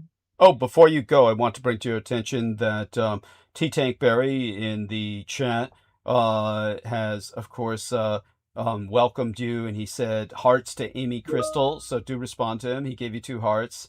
And as well, Sheila Gavin, 8281, has said, greetings, dearest Douglas Dietrich. Greetings, Amy Como, T-Tank Berry, Aristides, and all Team Dietrich. So if you ladies would be kind enough to respond to these lovely ladies, and and T-Tank Berry, who have acknowledged you, and by all means, please do so. By the way, Heather Holman asks, did Aquino go to Epstein Island? Not to my knowledge. I don't believe that was a thing at the time that Aquino was active, and if he did so so surreptitiously. I don't believe he was involved. That was more of an East Coast thing, and even though certainly Aquino was involved with the East Coast to a degree, he was definitely someone who spent more time here on the left coast and in England. Those were his major stomping grounds in his mortal coil. So I will respond to that in text, and your thoughts on that, ladies. Yes, if you're going to, we'll let Amy have the first word, and by all means, you're always welcome to jump back on, Amy. I do want you to know that. Okay. If I wake up, if I'm Yeah. awake again for some Yeah. reason, Right. middle of the night. But Mhm. yeah, I'm happy that T-Tank is still around. I'm really happy that you're getting so much support Mm. in ways that you haven't really seen previous episodes. So I'm really just excited to hear what you have to say, because it's a mess out there, and Yeah. it's nice to have some goalposts, and it's nice when you don't move the goalposts and you're on it from the beginning. You've been doing it, and we don't always remember, so you're right. You need to repeat things sometimes. Yeah. Well, apparently quite a bit. But I will say this. Shut up. Yeah. No. I mean, honestly, with the person I'm aiming that more at, affectionately, is Troy Bellamy, who left a message, by the way, that he confirming that he is slave circuited to the game right now. So let me give Heather a kiss here. And now that I've given Heather a kiss, I will read what Troy Bellamy said before Amy leaves, because it is cute. And what Troy Bellamy said was, watching the Super Bowl, which is going on in your city, Douglas, which is quite true. I will bring that up. And that means the grind. Oh, that grind. God. And Right. and he says that means that Grindr will crash from the bandwidth traffic. Oh, so he's afraid to even get online. Maybe that's his excuse or his rationalization for not coming on tonight. And by the way, it's just tears for this. The Radium Girls, as brought to our attention by T-Tank Berry, they're still glowing in their coffins. So Yeah. that's a sign. They're in lead. Yeah, it's Amy, yeah. before you go, I gotta ask, is Uh-huh. there any activity going on around the old coal plant Oh, I don't know. I have since no Japan idea. bought it? I just wondered, like, if driving past on the highway or something. Oh, I never go anywhere. I'm so Okay. it's Okay. -7 here. Just so God, I know. we had to buy wood for our snowbird site this winter. It didn't even, I mean, we couldn't have escaped it. I watched the beginning of the Mardi Gras in New Orleans on the WWOZ a couple days ago, and they're all in parkas and hats and Yeah. cold everywhere. There's no escaping it. Probably So, warmer in Vermont. no, Some weird n- zone. Nope. no, All right. terrible there. It's no Terrible good cold. Yeah. No, this year. yeah, no, Vermont is uninhabitable. I don't understand why Amy identifies with it so much. By the way, the latest photo, aside from some products that were brought to our attention by Troy Bellamy of Radium, this stuff was actually used by people. People were actually drinking this shit voluntarily in the days when. Oh, yeah. Kellogg. Yeah. Nasal implants. So sad, so sad. Oh, God, yes. The one photograph of this man whose jaw is literally fallen off is obviously tragic. For those of you who don't know, this particular individual is either, because there's a photograph that looks identical to it, but they're different people. They look very similar. One of them was a man who had his jaw shot off in World War I, which happened actually much more than people would think, quite often. But this one, I believe, this one, I believe, is a radium victim, and he's a man. And this is because they were passing this out as a vitamin. And this individual, he was actually quite wealthy. So this individual who in this photograph is actually a very wealthy individual who got addicted to radium. He was passing it out to his friends, and it made him feel good when he was originally taking it. He thought it was, it was being passed like Red Bull. It was the Red Bull of its day. People were drinking it as an energy drink. Right. Yeah. And nuclear energy. Yeah, nuclear energy. And God knows how the fuck that worked. But some people were apparently getting high off this shit, and this guy was addicted to it, and he paid the price. Sad. It's very sad. The whole thing is just... Well, and it's used in medicine to this day. How so? I mean, aside from Cancer. X-rays and shit. I'm sorry. Cancer, Oh, cancer. Yeah, radiation yeah. for cancer. Yeah, to this day. Yeah, it's yeah. Here That we one go. oceanographer said he cured his prostate swimming in Bikini Atoll, or so he had some kind of cancer. Oh wow, who said this? Photographer. Who? I forget it. Ballard. His name is Ballard. What was his He's profession a again? oceanographer kind of guy, but ex-military, kind of an asshole. But he's written a bunch of ocean kind of themed books about this and that. That's And fascinating. yeah, he said it cured his cancer. That I don't doubt it. I mean, yeah, it's weird. It causes cancer or can cure it. So it's like it's really fucking weird. Very shit. alchemical. Yeah. Yeah, just remember you're dealing with forces beyond your control. Don't play with them. And, so, Amy, we love you dearly. And Amy purchased myself a $260 pair of shoes. Goddess bless her. And everybody, you know, acknowledge her with you know, That's awesome. yeah, all the love in the world. And we love you, Amy. Love you It's the dearly. most important thing, starting Yes. from the bottom up. It's so true. It's so Yeah, true. be Tell people God about the work. story, Amy. Tell people about the story of the two ladies, how you found out about On Shoes. It was I had these two friends, and we were like burying one of the dads. Like we weren't burying. yeah, we were they spreading had the just killed him, and they were putting him in the backyard. I'm surprised she's sharing this story, but you know, at this point, nobody's gonna find him. But go on. Good for them, I say. Yeah, Well, it was the- like these Goodfellas, two- but they're all ladies. Yeah. okay. They were just like at each other, like they don't like each other. It's amazing that Oh, they got no. together to like do this thing to like get rid of the Oh, that's ashes. And wild. Oh, it's just the ashes. Okay. Yeah. Well, see, they incinerated him. That's why we can tell this story. Nobody's gonna Yeah. find it. nobody will find out. But they both had this kind of shoe, the On shoe, which is like some Swiss Yeah. engineering, Yeah. and they're really expensive, right? Like, well, Yeah. I mean, for shoes, Oh, I yeah. guess Yeah. shoes are expensive, but Yeah. Oh, yeah. Yeah. like they were just at each other all day, and the only thing they agreed on was these are the best shoes we've ever owned. I got a pair. I got myself a pair, and they worked out Okay. really good. I And you felt like 'em? I'm really sturdy in them. Like I was able to Yeah. do things that made me feel really young. Like I was able Ooh. to like work in a landscape design center and run from one yard to the other end of the Yeah. yard with a hose, and you know, and feel like capable of doing stuff. Hey, there's some thought things there- you got to spend money for. Decent It's shoes, like teeth, Yes. and Yeah. you know, just to get out the door. Facials, you know, Yeah. that kind of stuff. You got to do all that stuff. You can't scrimp. Now, I was hoping you were going to say you scored the dead guy's shoes. Tell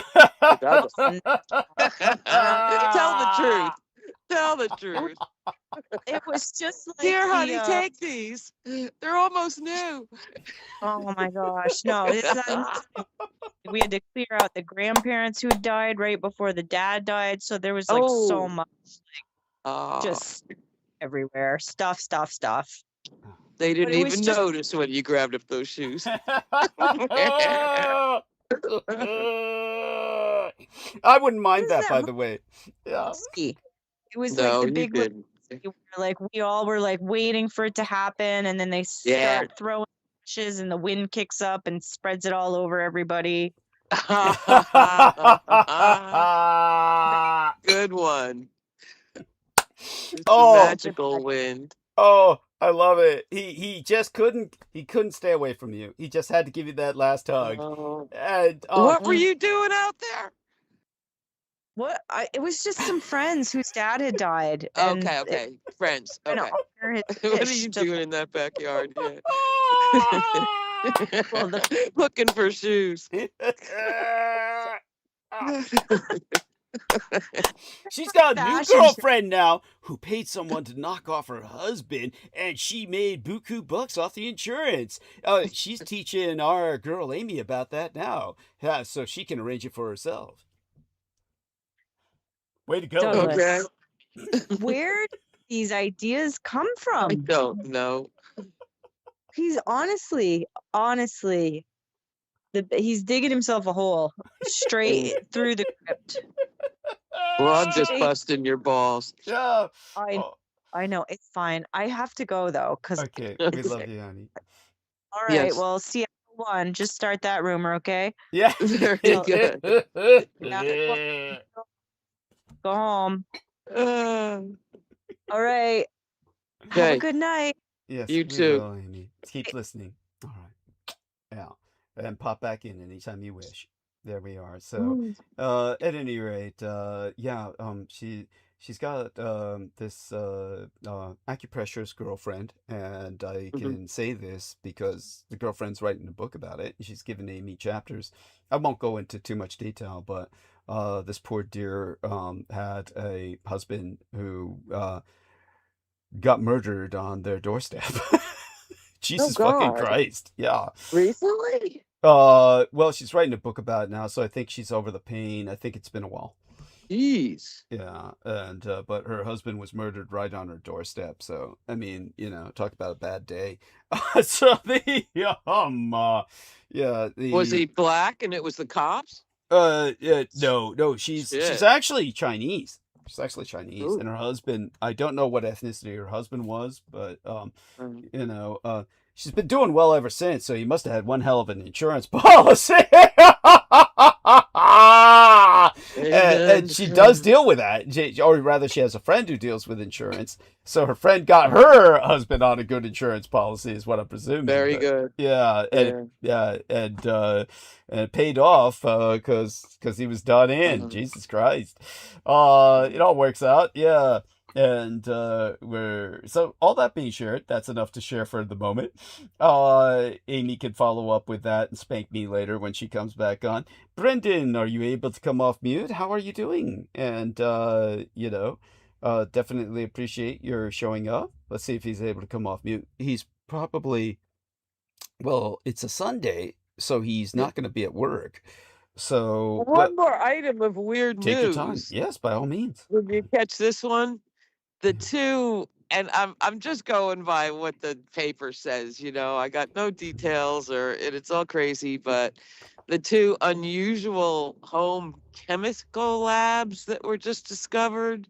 Oh yeah. Tell us about this weird That. shit. No, it was like, didn't they say biolabs? They were using I the term don't know. They're biolabs. vague as hell. Okay, but they weren't using the term meth labs. No, That's all I that's right. noticed. They weren't using the term meth labs. They were using the No. term biolab. Biolab, like these were Yeah. genetic experiments. Mysterious. They like to get that in the headline. Mysterious labs. Mhm. One in Fresno and one in Vegas. Yeah. And Well, they they're- found the Fresno one first. Jesus.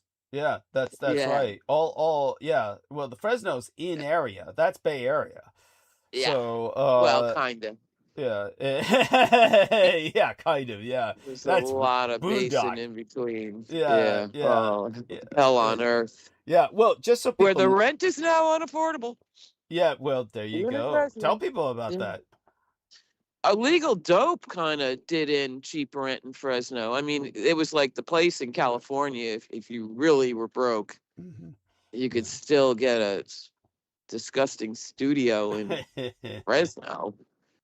But now, all of a sudden, the farm country, Yeah. it kind of tripled overnight. Gentrified. It gentrified, and that's what fucked it up. Yeah, or at least a lot of ready money all of a sudden. Yeah. Well, like Brendan points out, Fresno is not Bay Area.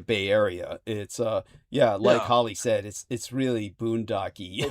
Really, The other but side of the was. state. Yeah. But it got gentrified, and Well, I don't know that. I'm sure it's still an absolute armpit. Yeah. But now the slumlords can get, $2,000 for a studio. Well, that doesn't make any sense. I mean, it's got to be somewhat gentrified for that to happen. I mean, You'd think, but I'm not sure.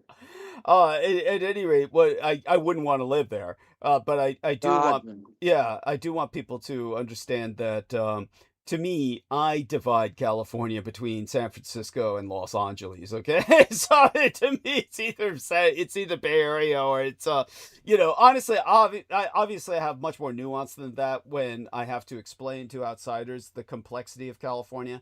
California is its own fucking planet, people. It's its own world. So there's basically 6 major nations or sub-states in California. Think of it as very similar to the Republic of Texas or the grand state of Texas, which has the constitutional right to this day to subdivide into 5 different states if it wishes to do so. The Civil War made an exception with Texas, which was considered a dark corner of the Confederacy at the time. The Republicans who won the Civil War militarily, but lost it socially at the time when Republicans were on the opposite side of the political spectrum than they are today. The Republicans and the occupation army after Lincoln's death allowed the reconstitution of Texas so that in its constitution it is stated that it can subdivide into 5 different states anytime it wishes. Well, California, which was once a republic in the same sense that Texas was, it's got 6 different nations, little nation statelets it can subdivide into. These are not the ones you're going to find online, which are suggested by all kinds of people who have ideas about redividing California based on their own libertarian or particularly libertarian or other political ideologies. But California definitively falls into culturally, economically, 6 different little statelets that could easily function as micro-statelets or nations in and of themselves. So I'll go into that another time. Of course, that's my fascination is geopolitics, my love, my passion. But all that being said, primarily think of the entire fringe of counties of California above the greater San Francisco Bay Area metroplex region.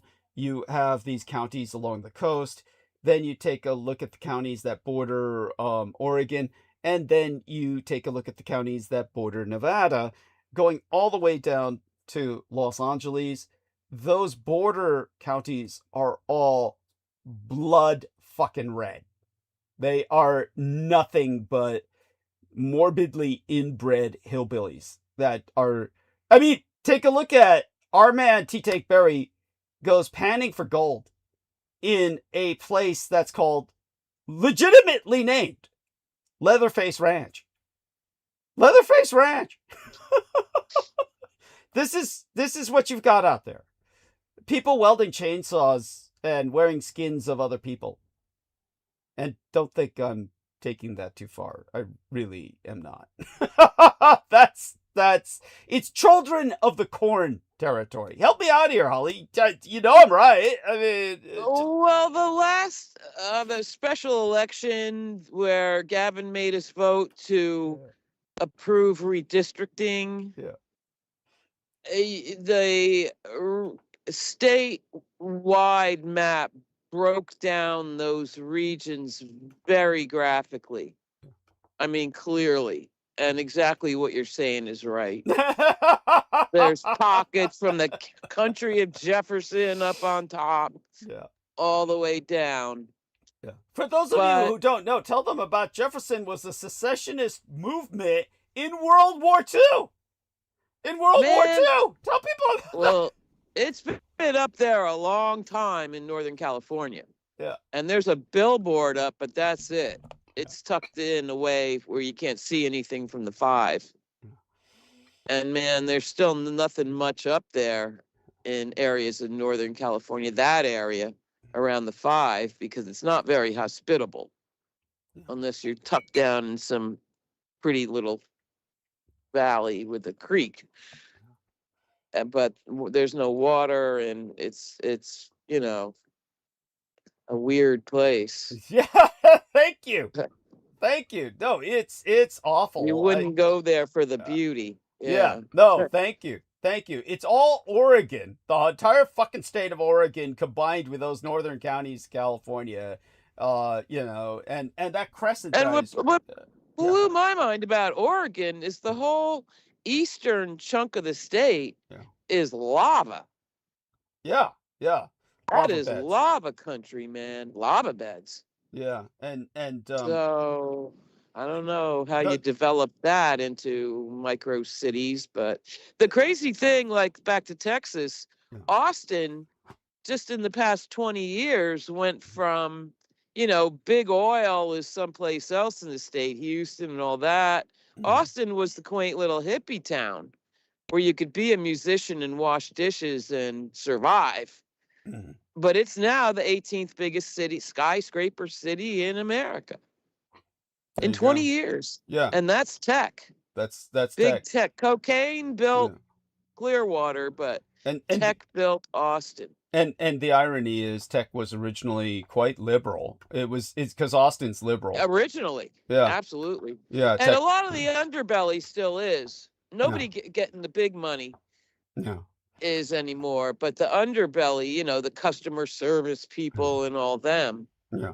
I think they're pretty flamed up. Yeah. They ain't making enough to complain, you know, to worry, you know. Yes. And their end is coming soon anyway. They probably know that too. Yeah. Well, it's well, let's put it this way. It's the end is coming for the red right wing, the Russian radicalized red right. This is their unpopularity. I'll get into that. They do not represent the majority in any way, shape, or form. No, but big tech keeps laying off people by the, you know, thousands. Well, why do you think they're gonna be their downfall? That's gonna be their downfall. Yeah, I hope to God. Yeah, that's you talk about a populist movement. Think about a bunch of laid off people. They're gonna start seeing liberal. I can assure you of that. Your I see them just being the zombies walking the streets, well, looking for brains to eat because they got no rent money. Well, I mean that's look, that's I don't trust them very to like dystopian. wake up. That's very dystopian. I'll put it this way. Not that I'm downing Holly. She's not elitist. She's not elitist, but it's sometimes you call me dystopian. Sometimes you call me too sunny. Give people this much. Give people this much. When they lose their jobs, you'd be amazed how socialist they become. Yeah, I hope people so. get pretty fucking socialist once you realize, hey man, I got no social net. Oh man, yeah. You start taking handouts pretty fucking quick. Yeah, you become big state. You become big state. Yeah. Okay. But Americans are experts at blaming the wrong people. Yeah. They always blame the wrong people. Well, they just need to be guided by the right people. They need to be guided by the right people. They haven't been guided by the right people yet. So I do want people to know that, all right, so I got some emails from some people over there in, well, I'm not going to say where. Well, we all know our dear Amanda Yu lives in the Pacific Northwest.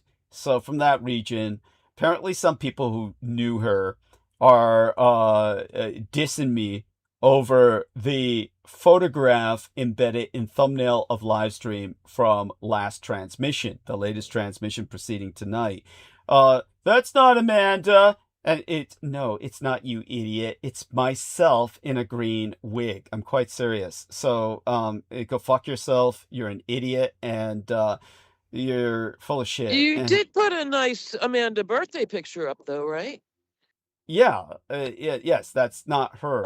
It's not that. Yes, it's just so people understand that's myself in a wig, green wig. Okay. That's because Amanda's photograph, I don't have her permission to put it up.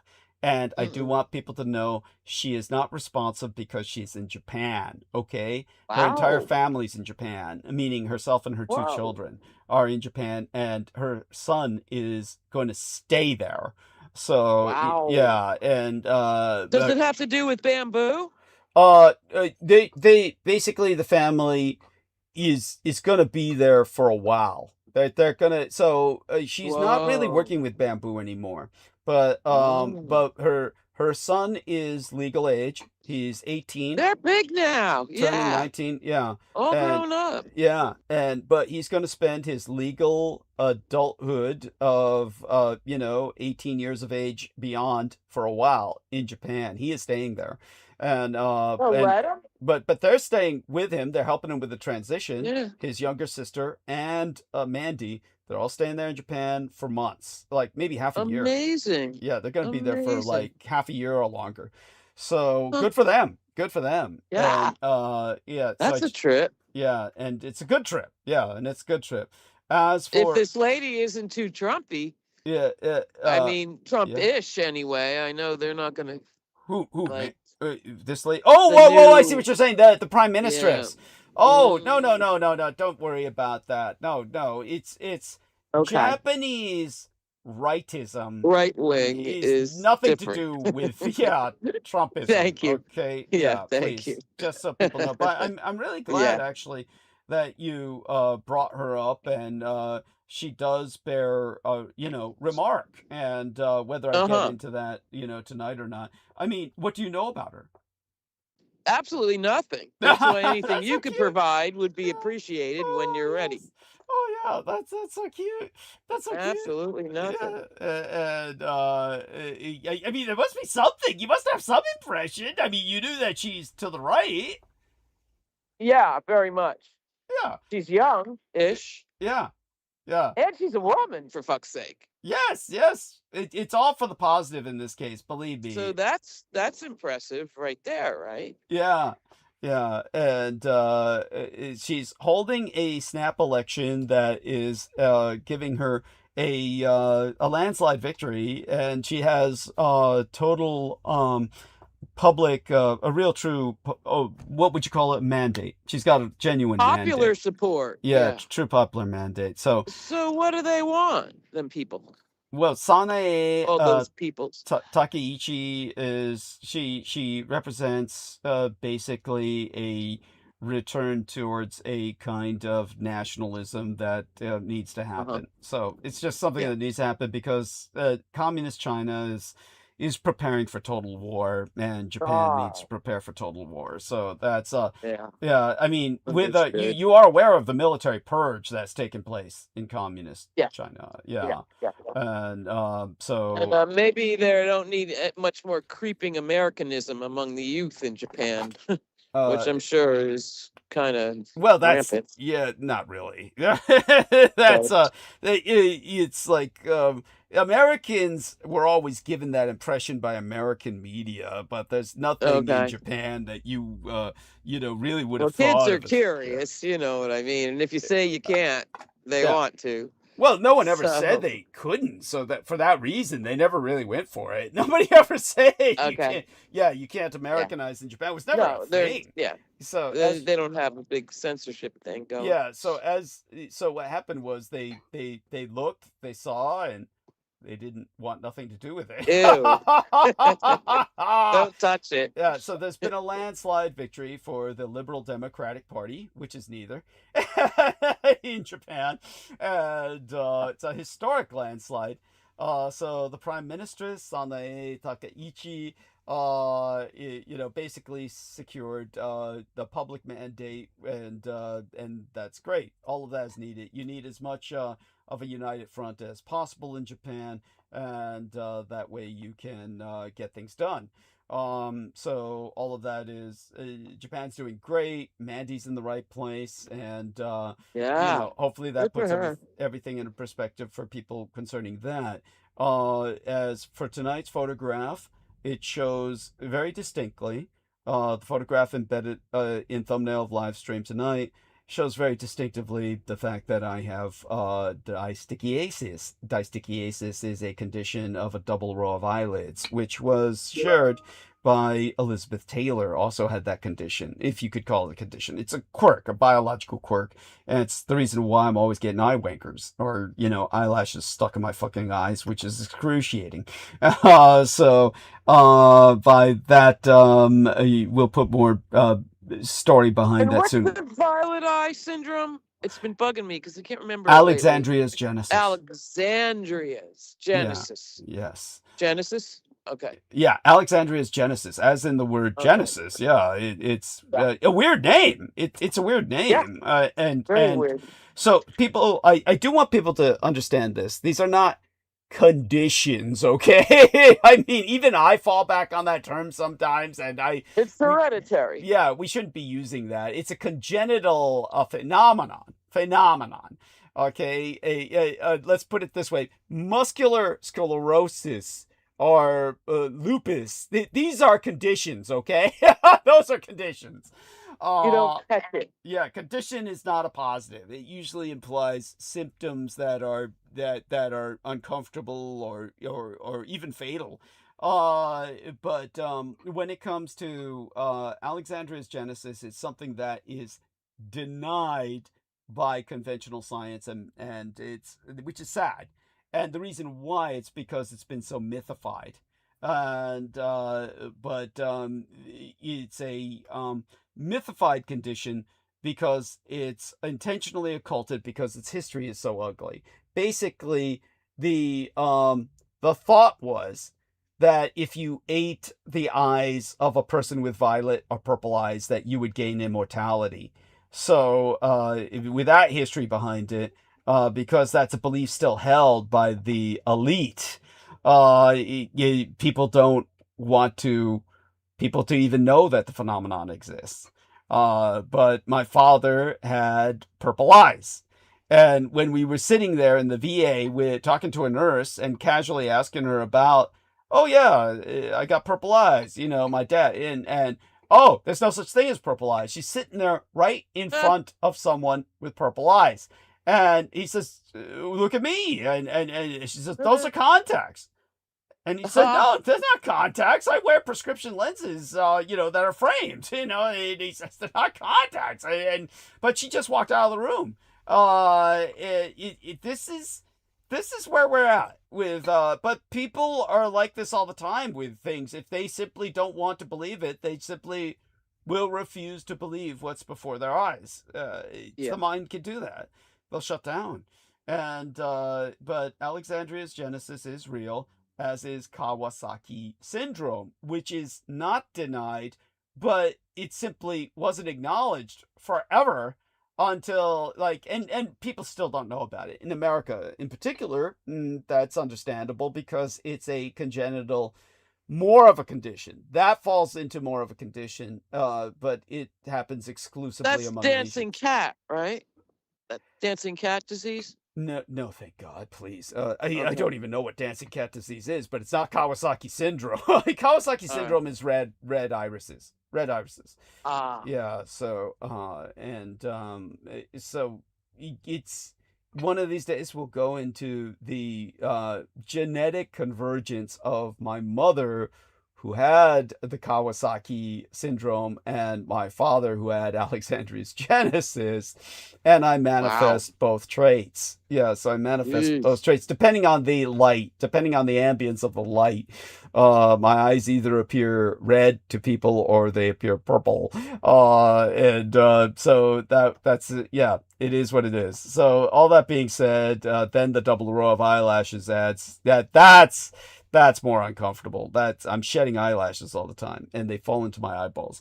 So then I have to go rinse them out. So that being said, we're so glad Holly's with us. Keep interjecting. I'm just going to start sucking all the oxygen out of the room. I do want people to Very good. understand we have a convergence of incredible events. The Super Bowl is happening during the 25th Olympiad. Very unusual. Yesterday was Japan's Northern Territories Day, which of course makes people aware. It is a public day of awareness to remind the population of Japan that they are still at war with the Russian Empire. Understand that the Russian Empire is known as the Russian Federation today, essentially, but it is a full-blown empire of many subject populations that are not ethnically Russian.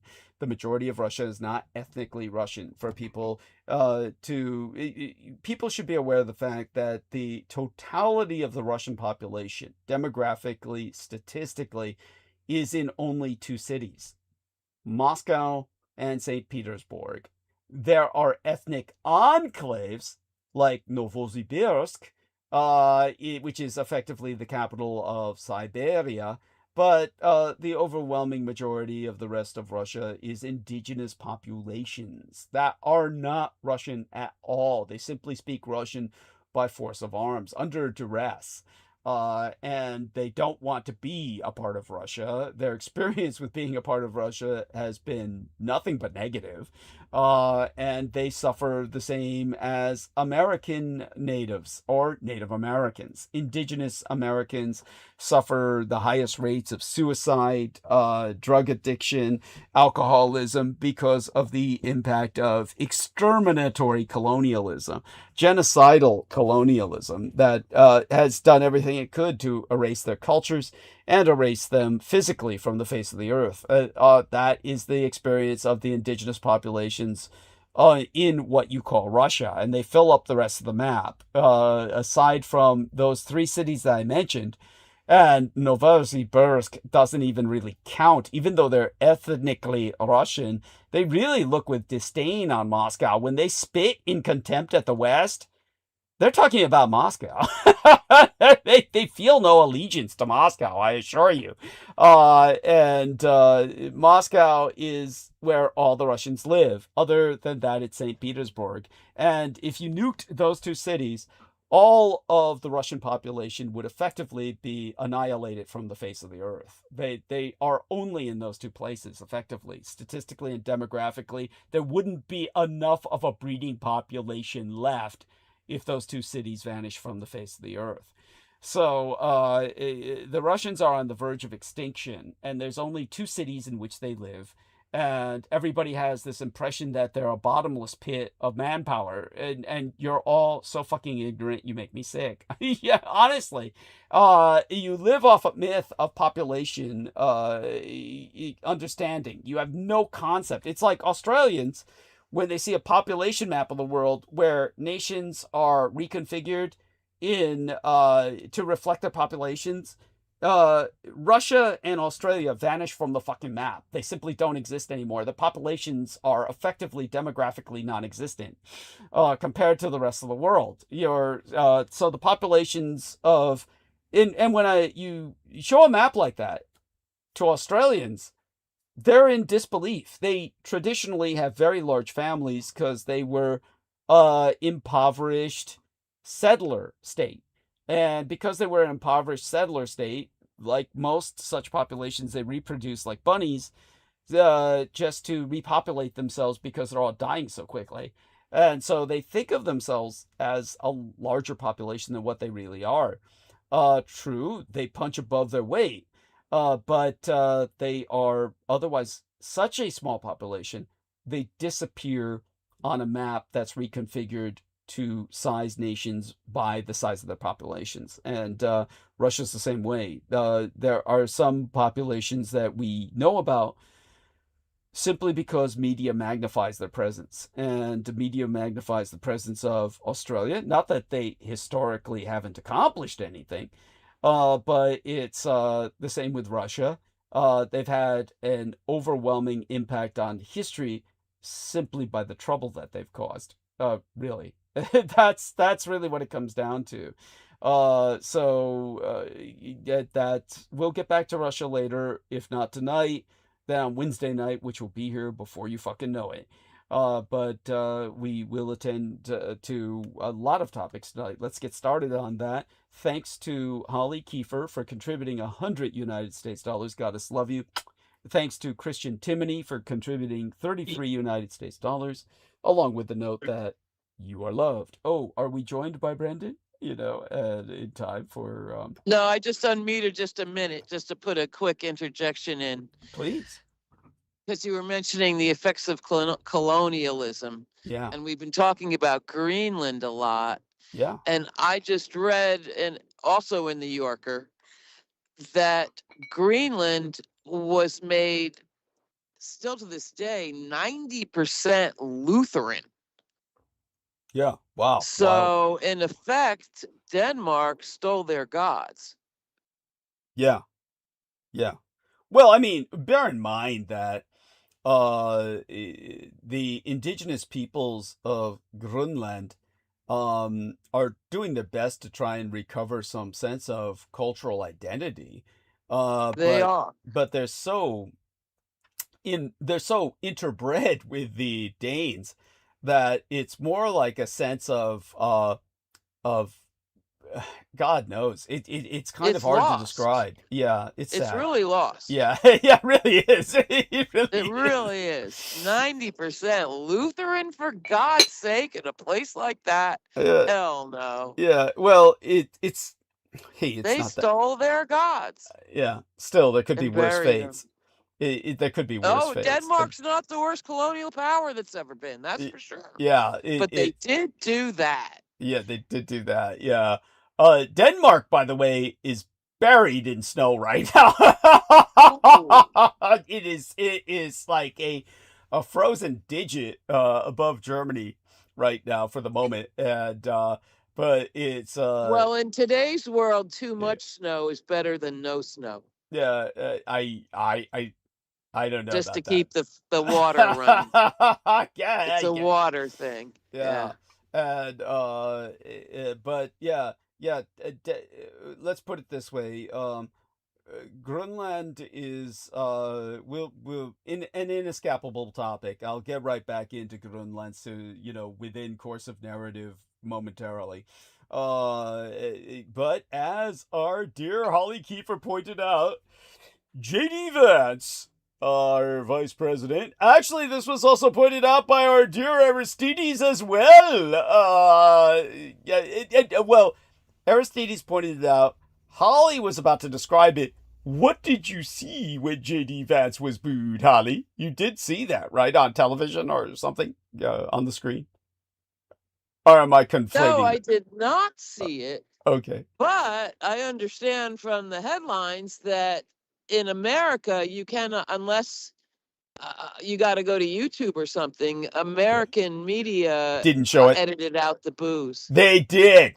They did. Yeah. So Aristides, grace us for a moment. But there with was a million cell phone cameras pictured on that shit. There we are. So it can't be too hard to see it. Nah, it can't be too hard to find. Did you? Nah. Were you able to review that footage, Aristides? Just curious. Let's see if he graces us with his presence to respond. And what was the question? Yeah, Bush is pregnant again, right? Booing. Yeah. Booing. But what? Bush is pregnant again? What the fuck are you talking about? I think she is. Who? Honey? I think Usha's working on her fourth. Oh, you're talking about the wife of J.D. Vance. Okay. Yeah. Who cares? Can you imagine, though? Oh, my God. Yeah, it's so crazy. So, Aristides, were you able to review footage of J.D. Vance being booed at the Winter Olympics? No. I didn't know that he was. I thought that, a certain country from the Middle East, their team was. I don't know anything about. Oh, got it. Maybe so. Israel. Yeah. Got it. Okay. Yeah. So I buy that. Yes. And thank God for that. Thank God for that. That's a good thing. So thank God they gave Vance the finger too. But Aristides, I read that it's been edited out of all the, conventional American footage. I don't know. The only way you can see it is on, take your pick from 100 Other YouTube venues. influencers. Yeah. Yeah. Yeah. People who were there. I only saw a clip of it. Right. And they took it out. Yeah. Okay. They're all smiling. I appreciate your clarifying that, Aristides. Thank you. And so, aside from Israel, J.D. Vance was booed at the Winter Olympics as a new poll shows that Europe has turned against the United States. Yes, the Olympics have officially begun. Canada is the favorite to win the men's hockey gold medal. The Dominion has already enjoyed a victory on ice of another sort with Heated Rivalry. That's the title of a gay drama shamelessly plagiarized from the 2016 Japan anime titled Yuri, with many exclamation marks, on ice, which is always capitalized when it's transliterated. It does not mean the organization. It means like the ice as in skating rinks and the like.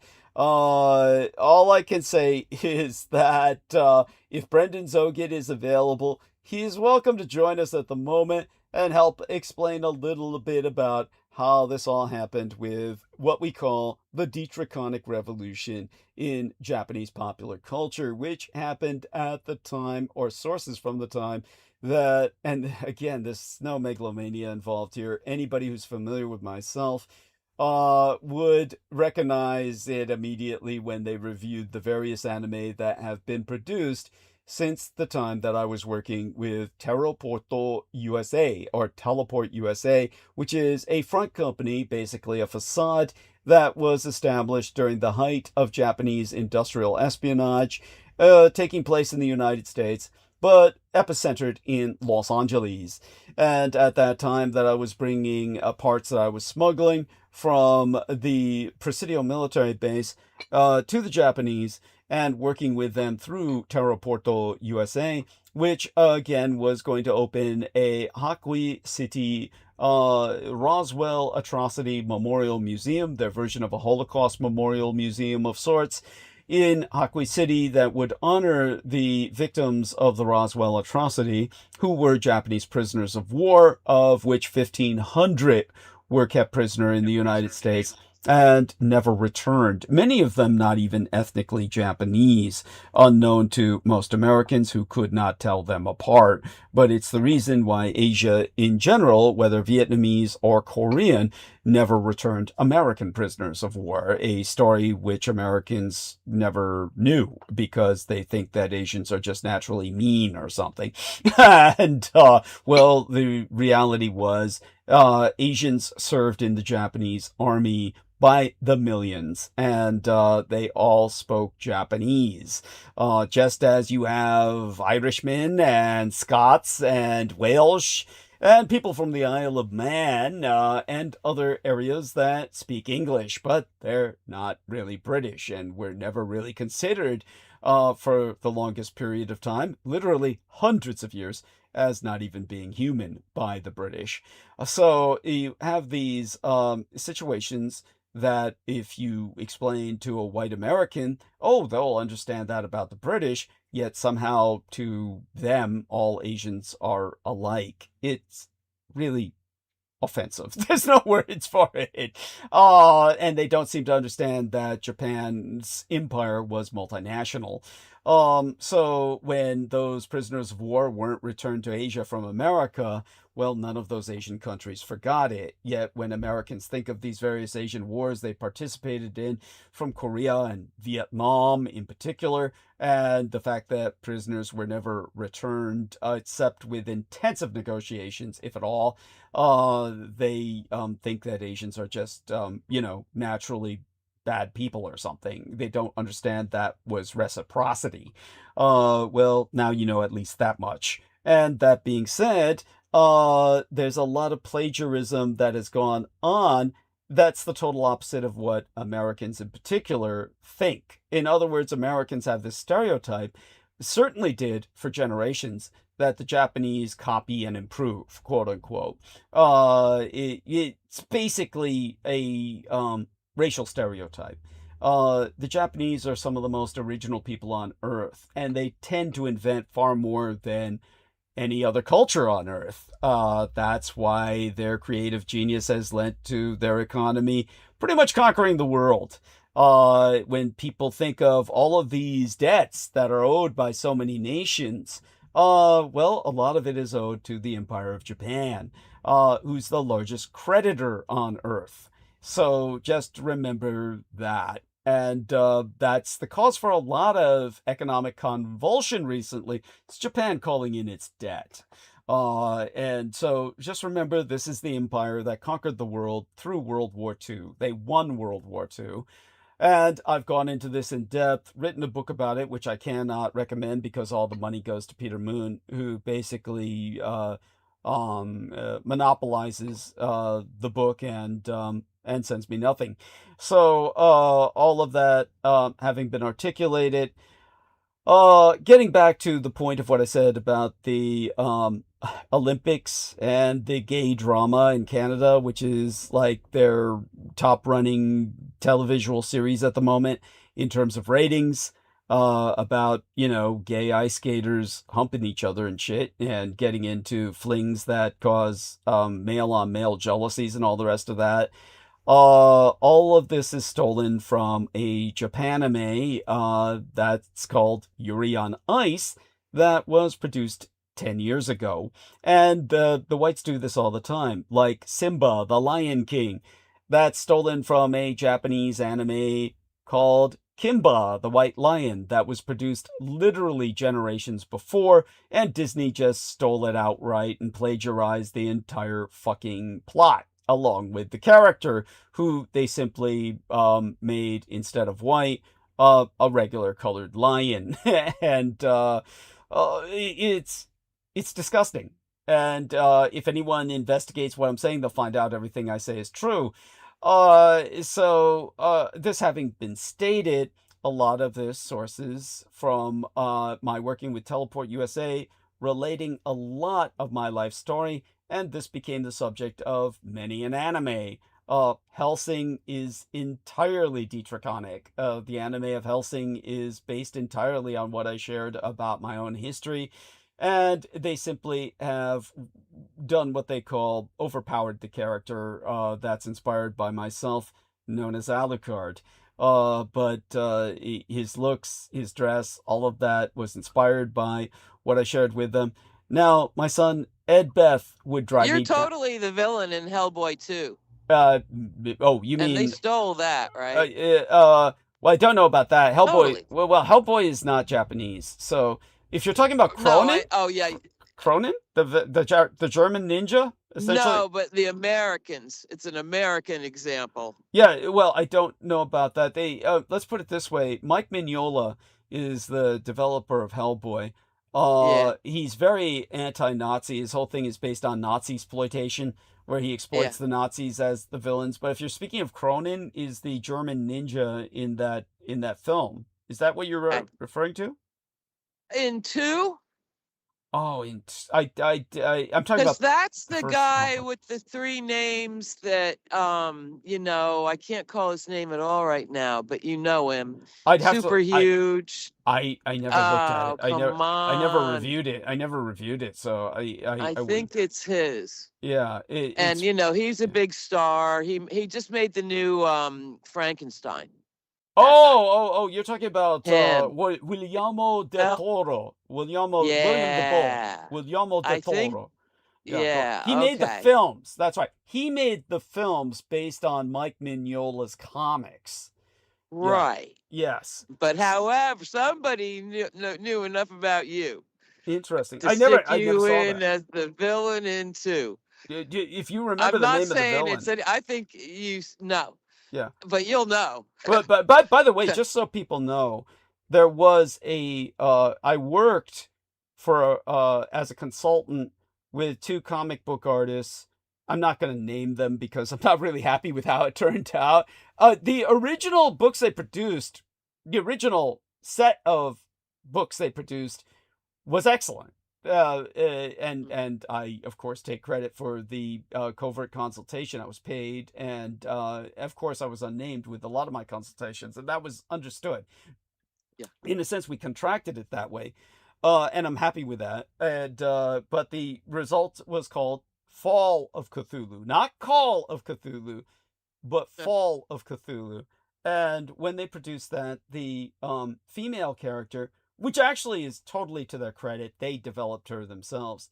And oh my God, I can't. Oh, so she was Brazilian, and her name was Lucifer, which is a common name for girls in Brazil, believe it or not, because Lucifer means light bringer, and a girl delivered into the household brings light into the household. So they usually, when they come to the north, they have to change their name to Lucy, or abbreviate their name to Lucy, because everybody would be freaked out to call them Lucifer. But the characteress Lucifer, again, that's a genuine Brazilian name, very common among girls down in Brazil.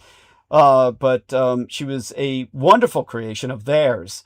When they dedicated an entire comic strip book just to her, the villain was named Douglas Dietrich. So that's literally, they just made me into a villain, literally using my name in the comic strip. And that was cute. I don't dislike it because of that. I simply feel that, matter of fact, I don't take anything negative from that at all. It's a compliment. All the way, it's complimentary, really. I don't mind people reading that comic book. And I'm trying to remember the name of that sequel to Fall of Cthulhu, but it's basically the sequel to Fall of Cthulhu. But I do feel that they degenerate it into just a violent action adventure that lacked all of the depth of the original comic by that point. But that having been said, Ed Beth, my adoptive son, used to drive me down to Los Angeles to work with TèRRITŌRYS USA, and very tomboyish, at that point still physically gendered as female. So when we shared his gender dysphoria, they took that as, oh, okay, you mean gay? And it's like, well, that's what they turned the story into. So then they produced the story because he loved ice skating. And really, when I was dealing with him, he would go to the local ice skating rinks in Los Angeles and occupy himself there. Again, still physically a female, but very tomboyish. And, well, that's how Yuri on Ice, the manga, was developed and ultimately produced into an anime. Anybody who watches it can see the similarities with my son's life if they understood his love of ice skating. And of course, the gay theme, as well as the rest of the blood boys involved, are often of Slavic or Irish backgrounds because of the high rate of orphans produced in those cultures. Now, all that pairs, the series that was plagiarized from the Japanese, titled Heated Rivalry in Canada, pairs intense competition on the rink with revelry in the bedroom. I guess audiences on either side of the Pacific, it seems, enjoy watching men score. So Brendan says, there's hundreds of ways to lock mirrors. How do you do it? I mean, Heather Holman is asking Brendan that. So Brendan, help Heather lock a mirror. And in the interim, all that having been qualified, Team USA figure skating took the gold. In dramatic fashion, the United States has won the first gold medal in figure skating at the Milan Cortina Winter Olympics, tied for first with the Empire of Japan. Entering the final discipline, the United States' gold medal hopes hinged on one final skater, when the score for Dai Nippon, or Greater Japan's Shun Seto, fell short of Ilya Malanin's, the 7 American athletes who had competed in the team event hugged one another just feet from the ice. The final score read, United States 69, Dai Nippon Teikoku, or the Empire of Greater Japan, 68. Italia secured the bronze with 60 points. Even with gold and silver's historic rallies, the top medals awarded at the 2026 Winter Olympics in Milan and Cortina won't be the most valuable prize. For most athletes, it's the cash and other perks. At least 37 of the 92 countries and territories competing in the Games, which officially began Friday into the weekend, offer cash bonuses to any of their athletes who step onto the podium, ranging from around $3,000 for competitors from New Zealand to more than $760,000 for athletes from Singapore and Hong Kong, or Singapore and Zhonggang as it's Mandarinized. Other perks can include a monthly stipend for life, a car, or vacations. Of course, some of the competitors are already paid handsomely, including the highest paid Olympian, Eileen Gu, the 22-year-old American-born freestyle skier who has earned $23 million off the slopes over the past year. But even at the Compromise Olympics, the Russian Empire has turned sports into a weapon. Just days before the world's best skiers, skaters, and snowboarders descended on northern Italia, the 2020, by the way, I should really define that as Lombard or Padania, because they seek secession as an independent nation state. And someday, praise the Lord, they will have that, because they were the independent nation state that was desired by the SS during World War II as a SS nation state. In other words, the organization was going to declare the Alpenfesten, or the Alpine Fortress, as their final redoubt. This day in the postmodern age, the 2026 Olympics has already achieved something remarkable. They've managed to disappoint almost everyone without enraging anyone. In an age when every major sporting event seems to provoke either a boycott or mass accusations of sports washing, Italia's prime ministress, Milan Cortina, has slipped through the cracks of our mass outrage machinery, the West's postmodern parallel to the Victorian moral panics. Call it the Compromise Olympics. The numbers tell the story. The Russian Olympic Committee said the 2022 decision violated the fundamental principles of Olympism, while Russian Foreign Ministry spokesperson Maria Zakharova likened Russia's exclusion from the 2024 Paris Games to neo-Nazism. That seems to be the universal fallback.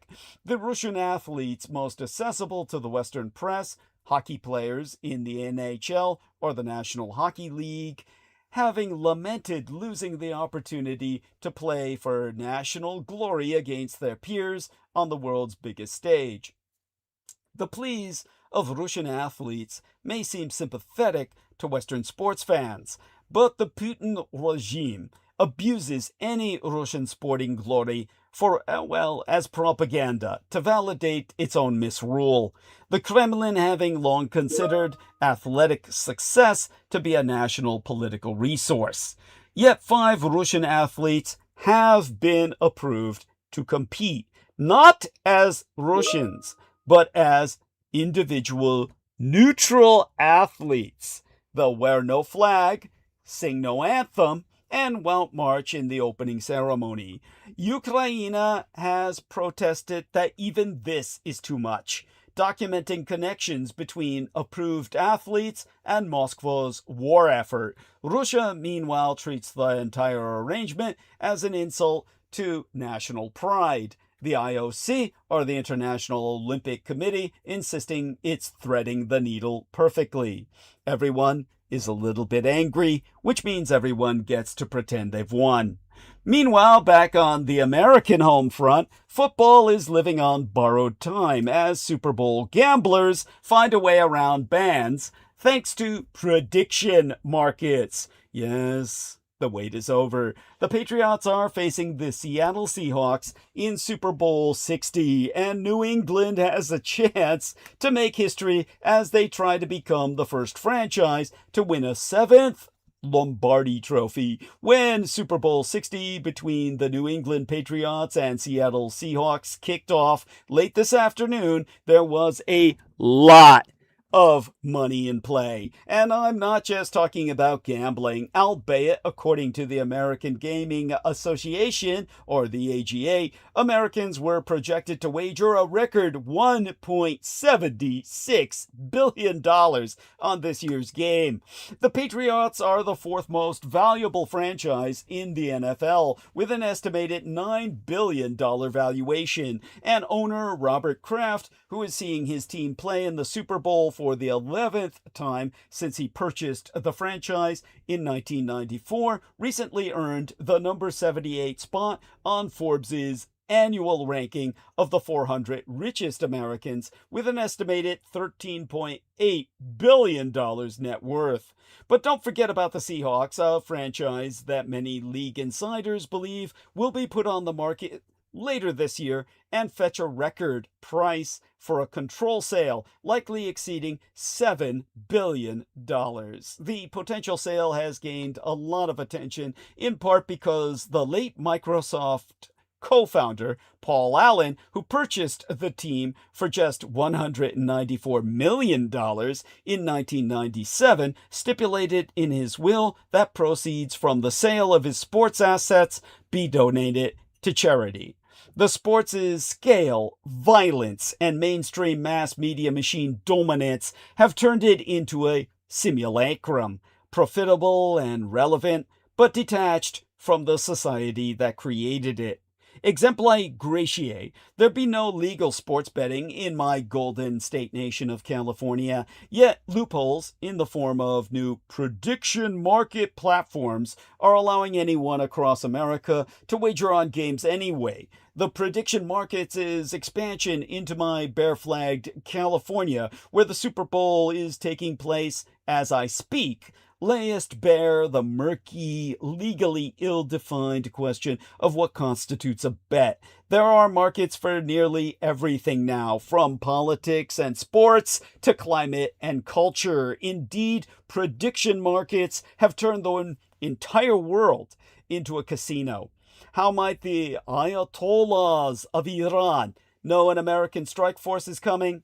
Advanced radar or radio detection and ranging technology, perhaps? Or a mole somewhere in the Pentagon? Nay, they could just look at Polymarket. There is currently around $125 million wagered in the largest market predicting when the United States will next strike Iran on behalf of Israel. Given the current odds, traders reckon an attack will take place on behalf of the Jew in the second half of this month.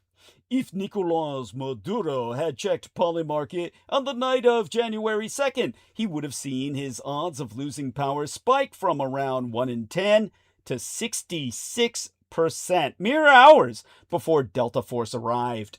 Polymarket and its competitor Cra̶y are prediction markets. For any given future event, a market can be created where you can buy contracts, either yes or no, priced between $0 and a single United States dollar. When the event does take its place, or doesn't, depending on the market, the contract will resolve and you'll get paid. Well, you'll either get paid out a single United States dollar if you're right, or nothing if you're wrong. Exempli gratiae. If you think Gavin Newsom will be the 2028 Democratic nominee for president, you can buy yes contracts on that outcome for 34 cents on Cra̶y.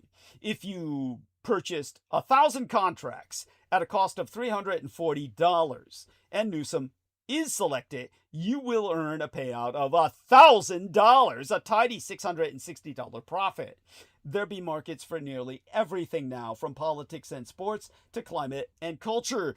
Do you think Jerome Powell will be charged with a federal crime? If you think yes, you're with 53% of Cra̶y traders. chances of the American Empire taking control of Greenland, 47%. Leonardo DiCaprio winning Best Actor at the Oscars, 15%. You can even place a bet on what the temperature will be in Central Park today, or tomorrow by this point in time. The high-minded idealists say markets allow you to prepare for future events. Farmers, they point out, have been buying weather-linked derivatives to hedge against crop failure for decades. Prediction markets can also be used to learn the likelihood of future events, showing you where people are willing to put their money. A 33-cent contract means the market believes there's 1 in 3 chance of that happening. 33% contract, I mean to say. I'm thinking also of the prices around that same amount. And there's meant to be wisdom in the crowds. Prediction markets living in the same world as commodities and futures markets, or CAF, C and F. The CAF markets are commodities and future markets. They're regulated as such by the Commodities Futures Trading Commission. And prediction markets live in that same world. This is the same agency that regulates the Chicago Board of Trade and other exchanges where you might trade contracts on frozen orange juice, rice, or grain. This was a clever piece of regulatory arbitrage by the prediction markets themselves. By presenting themselves as derivatives, they avoided the patchwork of state-by-state regulations which govern gambling. But prediction market companies also differ from traditional books in that they're not the ones taking the bets. Instead, it's an exchange and you're trading with other users. If you want to bet that the Republicans will hold Thom Tillis's North Carolina Senate seat in November when he retires, you're buying that contract from someone who thinks the Democrats will win. Obviously, such markets are ripe for manipulation. In January, a trader made $410,000 betting that Maduro would be deposed. His largest bet was $20,000 placed in the mere hours before the raid. It's all too obvious that this trader had inside knowledge. The number of people who knew about the operation in advance was probably limited to the hundreds. If you extend that to people who knew something was going to happen, based on circumstantial evidence or common sense, that number might have been limited to the thousands. Proponents of prediction markets say that insider knowledge is actually a feature of these markets, not a bug. They want people with insider knowledge to trade, as that gives you the purest distillation of knowledge about what actually might happen. One trader on Polymarket with the username RunDeep has racked up more than $150,000 in profits over the past 7 months, placing trades almost exclusively on military activity by Israel. Their biggest payout came last summer when they correctly bet that Israel would take its military action against Iran by June 13th. Obviously, your world is run by a Jewish cabal that bets on itself. In theory, Polymarket and Kalshi ban those with material non-public information from betting, a phrase borrowed from legal rulings involving the Securities Exchange Act, or the SEA, the C Act of 1934. What does that mean in practice? DJ Hennis, a director at KPMG, that's the Kalshi, recently told CBS, if you know something is going to happen through your job, your friend, whatever it may be, and you bet on that, you could be prosecuted. That's fraud.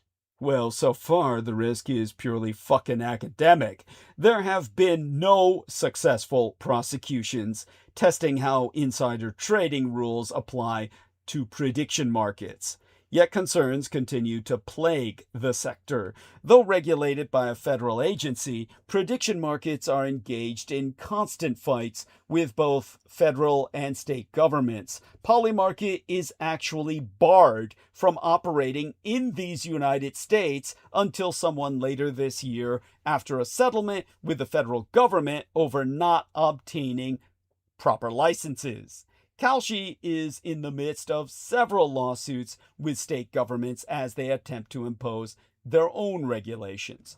None of this dissuaded the Trump crime family, whose own social media company, the grotesquely misnamed Truth Social, is developing its own prediction market. Truth Predicts. Again, something grossly misnomered. Americans have always loved to gamble. It's almost in our DNA. As Clark Griswold satirized in National Lampoon's Vegas Vacation, "Gambling is what made America great. You see, kids, when Columbus set sail on a little rickety boat and let it ride all the way to the New World on a single tank of gas, that was a gamble."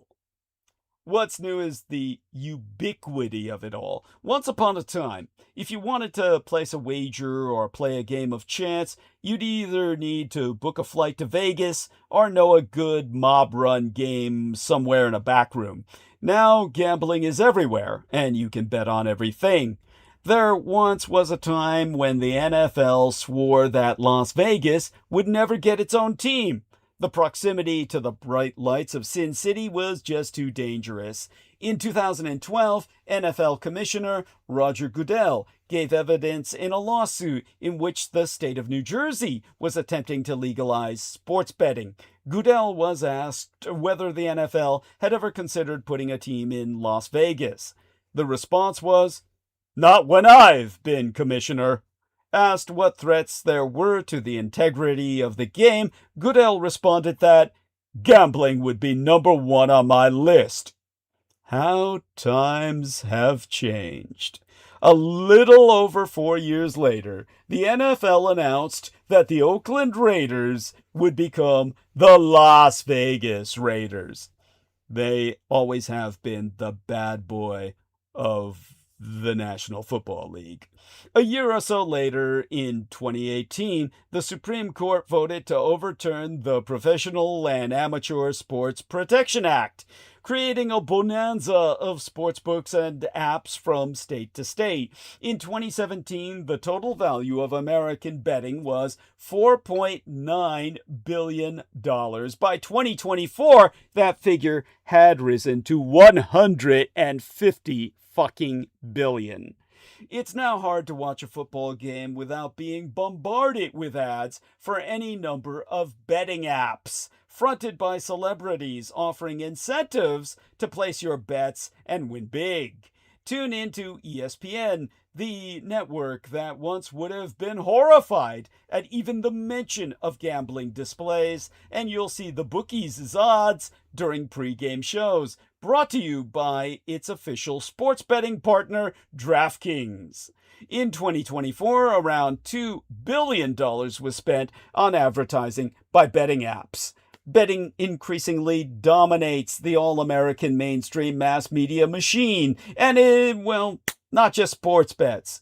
Late last year, Cra̶y announced official partnerships with CNN and CNBC. Its real-time market data is now being incorporated into its stories across TV and digital, streamed along the bottom of your TV or the top of your web browser. Last month, Dow Jones, the parent company of the Wall Street Journal, entered into a similar partnership with Polymarket, which struck a similar deal with Yahoo Finance last year. The corrupting aspects are just starting to become obvious. Many woke up on October 23rd of yesteryear. That's my late and sainted sire's, my legal father's, birthday, to an incredible news alert on their phones. Several former and current NBA players had been arrested in connection with a mafia ring. they were accused of rigging prop bets, essentially a side bet within a game, like betting on who might win the tip-off at the beginning of the game. These bets are easier to manipulate as they rarely affect the outcome of a match itself. The manipulations don't stop there. In November of yesteryear, a website called Pentagon Pizza, that of course is run by Aristides. I'm just kidding, but Aristides knows all about it. Pentagon Pizza Watch began overlaying real-time maps of Ukrainian troop positions alongside polymarket bets on which territories might be lost or gained.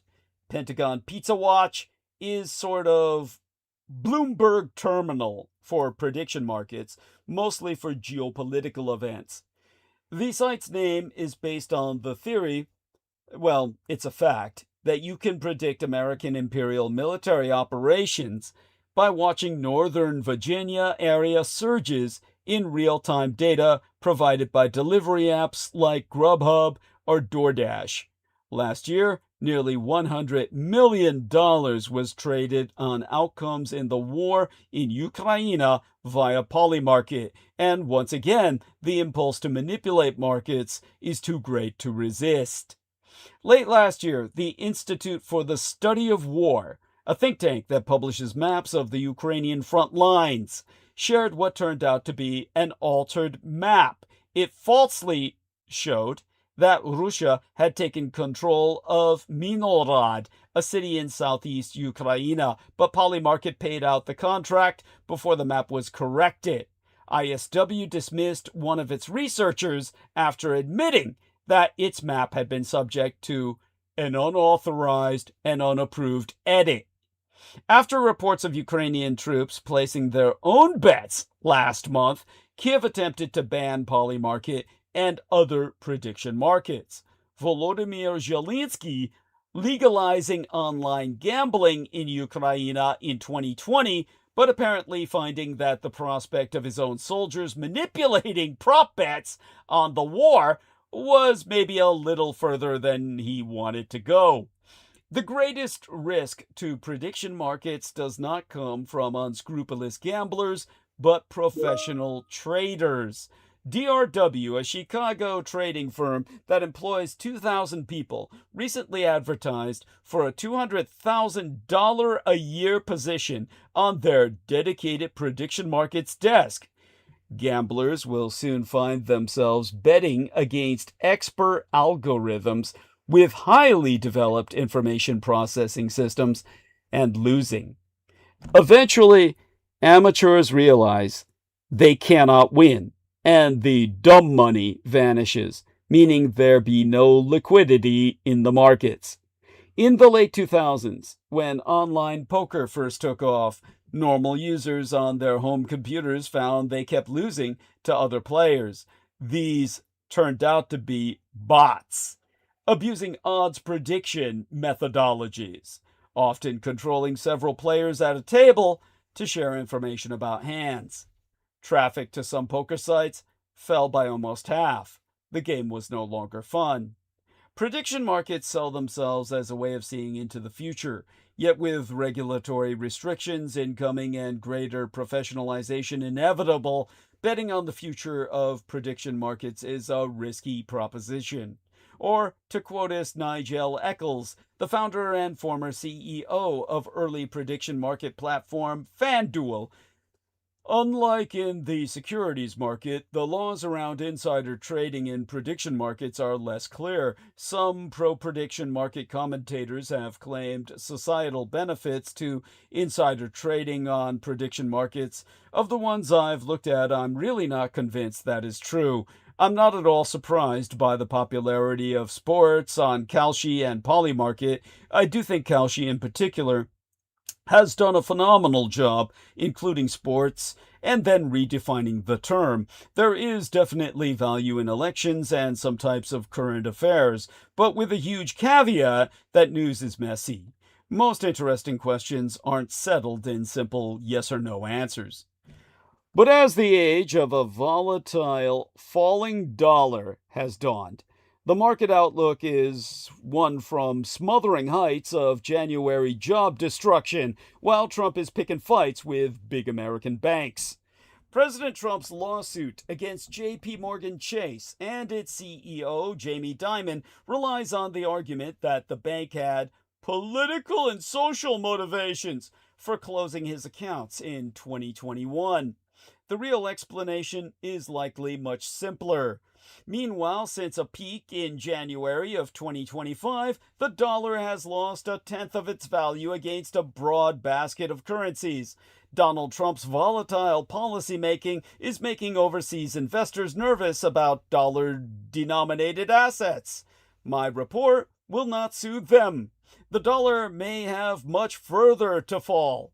The market cap of 4 hyperscalers and the semiconductor ecosystem companies they rely upon has grown from $3 trillion to $18 trillion in just a few years, and a broader gap of 42 AI-related companies has generated 65% to 75% of Standard & Poor's 500 earnings, profits, and capital spending since ChatGPT's launch in November of 2022. According to data from outplacement firm Challenger, Gray & Christmas, American companies announced the largest number of job cuts for any January since the depths of the Great Recession of 2009. Companies last month announced 108,435 job cuts, a 118% increase from a year earlier. The report on Thursday also showing hiring intentions slid 13% from a year earlier to a mere 5,306 available job opportunities, marking the weakest total for any January in the firm's records back 17 years. Per Andy Challenger, the company's chief revenue officer, generally, we see a high number of job cuts in the first quarter, but this is a high total for January. It means most of these plans were set at the end of 2025, signaling employers are less than optimistic about the outlook for 2026. Almost half of the job cuts announced in January were tied to 3 companies: Amazon, UPS, or United Parcel Service, and Dow, the Dow, as in Dow fucking Jones.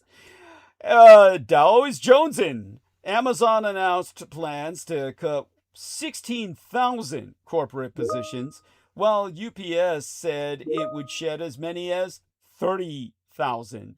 The chemical maker Dow intends to eliminate about 4,500 positions, while Peloton Interactive and Nike also announced mass dismissals.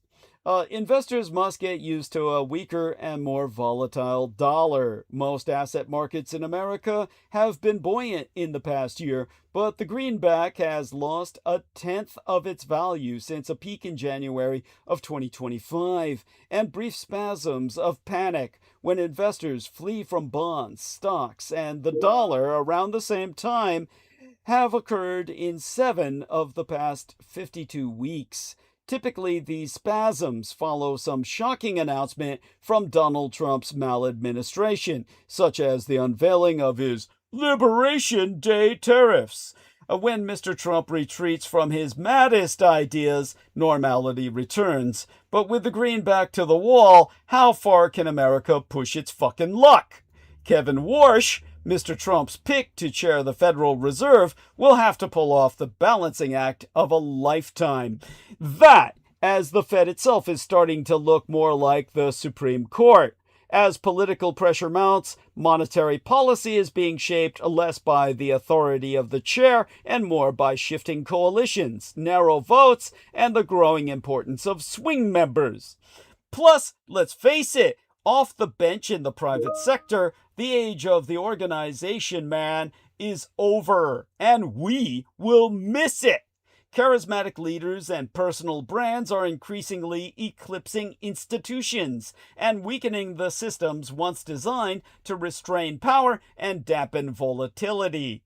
Yet some of the biggest names in commerce have been tarnished by their association with Jeffrey Epstein. And new ones are being added to the list as lawyers, journalists, and social media addicts pour over his emails. The Epstein affair could not have been better designed to embarrass the grand old man of global capitalism. And just what the hell happened to Trump, the crypto savior? It's the coming crypto-apocalypse, for fuck's sake! Bitcoin is crashing as crypto investors whine about people making fun of them. Tesla stock is plummeting since Musk got busted in the Epstein files. Bitcoin and Elon are crashing out together. That's really cute. The writing is on the wall for an industry that has offered no use cases beyond CNC, which is crime and corruption, kids. The future is not in Bitcoin.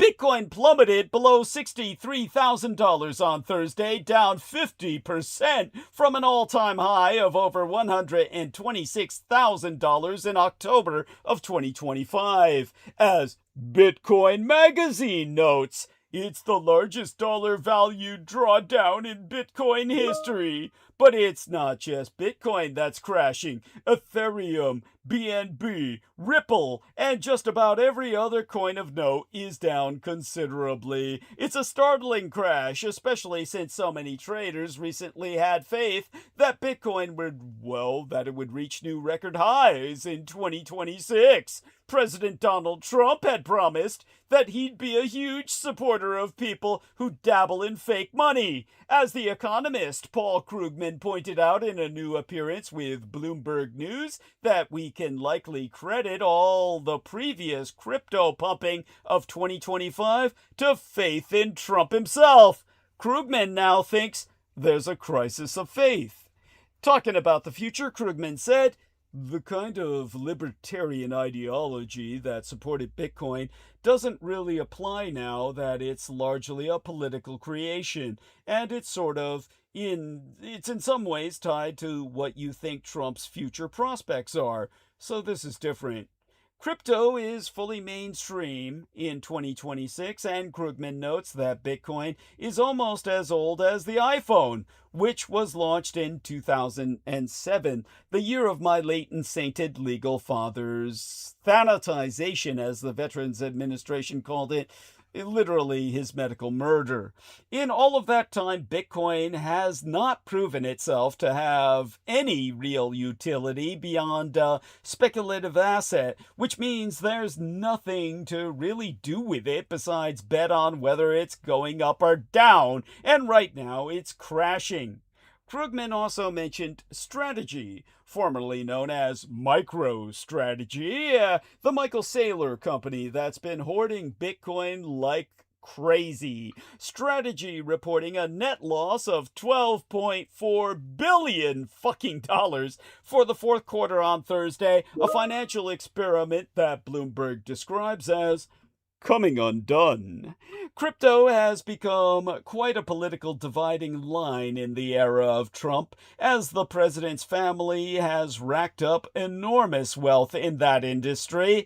The most recent stories have revealed that an investment firm linked to the United Arab Emirates National Security Advisor Sheikh Tamim bin Zayed Al Nahyan invested $500 million in World Liberty Financial, a run-in party by Trump's own sons. It's an unprecedented deal as far as foreign influence over a United States president is concerned, and it seems unlikely that anything will be done to hold Trump accountable.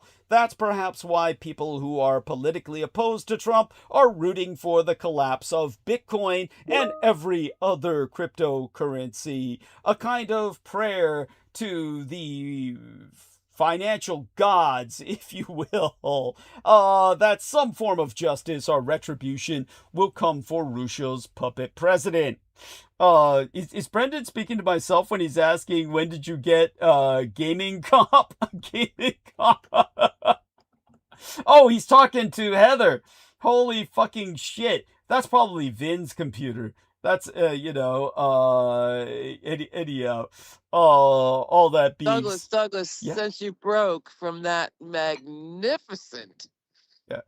dude, I am tripping right now on everything you have said. I Thank you. got to switch over, but I Okay. wanted a couple of comments, for God's sake. Please. So this poly market. Yeah. Okay. Yeah. I'm getting my flashlight out so I can read my frantic notes. Mhm. That was really something. The predictions market. That's the biggest money maker since very early days Bitcoin. Yeah. Yeah. Bigger than OnlyFans. Yeah. Yeah. That's the new stock market. Because Yeah. who's going to wait around for wheat futures No.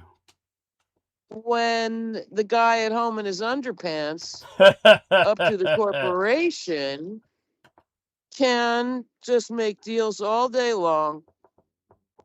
You don't need to go to the casino. Yeah. That rocked my world. And I believe there were suicides in Oakland when the Raiders left. Yeah. There were. That was so sudden. It was so sad. It was so that because Oh, that's my all God. Oakland had. That was a That's all. sword in the heart of that town. It really was. It really was. That was all Oakland had. That was all Oakland had. Oh my God. And so devoted. Yeah, they were. And it was some big money guy that came in and bought the team. The politics behind that must have been just, who knows. Well, But yeah, it's that very. was something. He was someone who realized that they were always considered the losing team. Everybody loved them and supported them simply because they were Because Oakland's they were Pirates. ghetto, man. Yeah, they were Oakland's Pirates.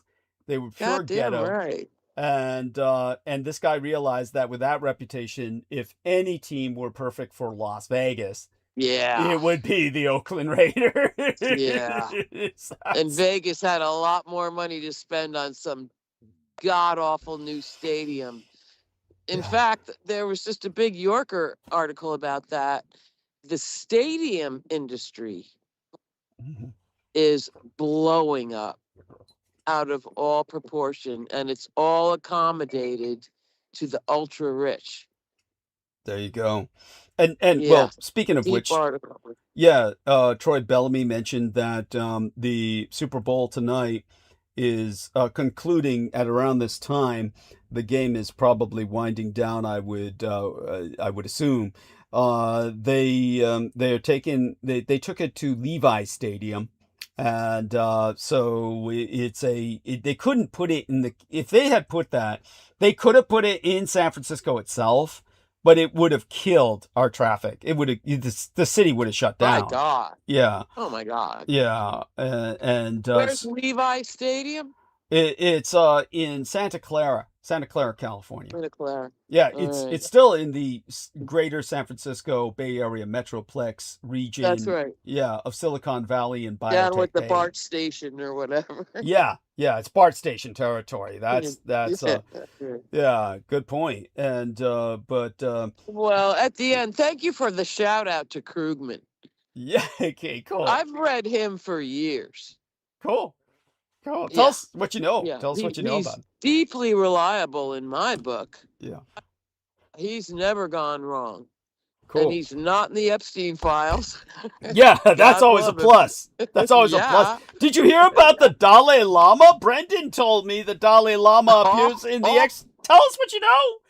116 times. I could see a guy like Epstein searching him out to make sure he gets an appointment. You know what I mean? Yeah. That kind of thing. It's all. Oh, Deepak Chopra. Yeah. I know that motherfucker. Oh yeah. That's a given. God. That's a given. Oh, you know it. Yeah, that piece. He started out okay, but I remember him turning the corner in the last 30 years. So help me God. Oh, yeah. Help me God. Yeah. They got to him, boy, bad. He always, as far as I'm concerned, he was he was open for corruption. You know, he was Yeah, yeah, apparently he was. yeah, Being a best-selling author wasn't quite enough. yeah. No, it never is. Yeah, well, I always trust Krugman. Yeah, cool. He's badass.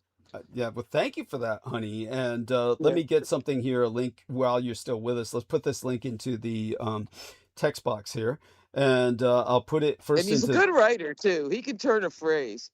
There you have it. That's always important. I mean, Always get a laugh out of him, seriously, which you is know, so rewarding. yeah, what we're missing in this world is any sense of style and wit. And Yeah, anybody who's capable of playing he's with got words. that.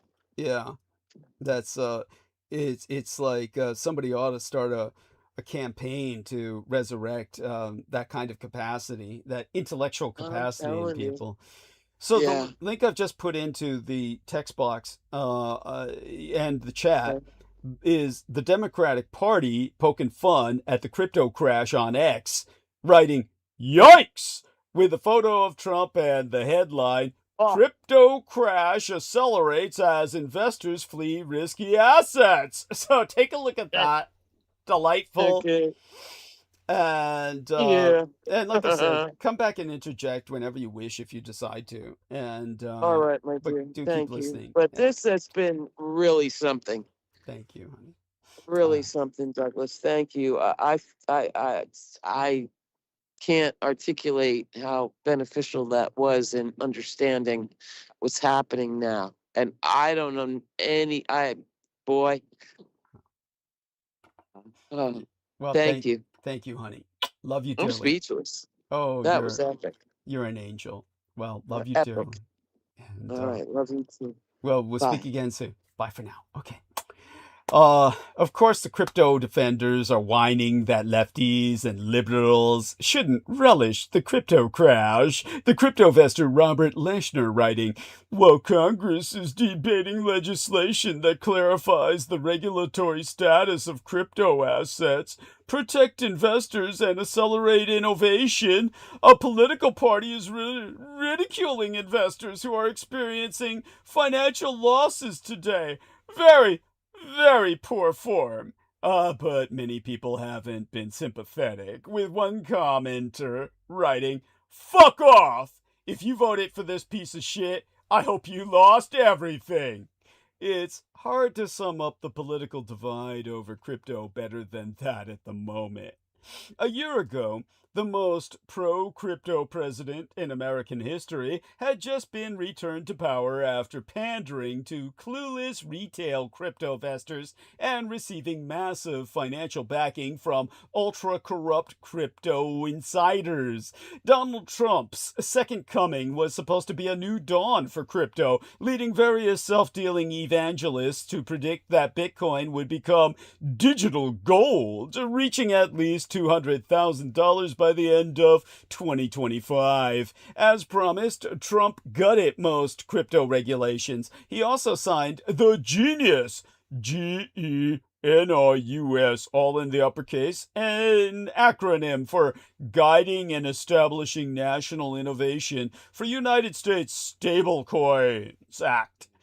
The Genius Act pushed for the DAM, our Digital Asset Market Clarity Act, profiting personally, Trump's crime dynasty doing so, from shady domestic and foreign crypto deals, promoting his own useless meme coin.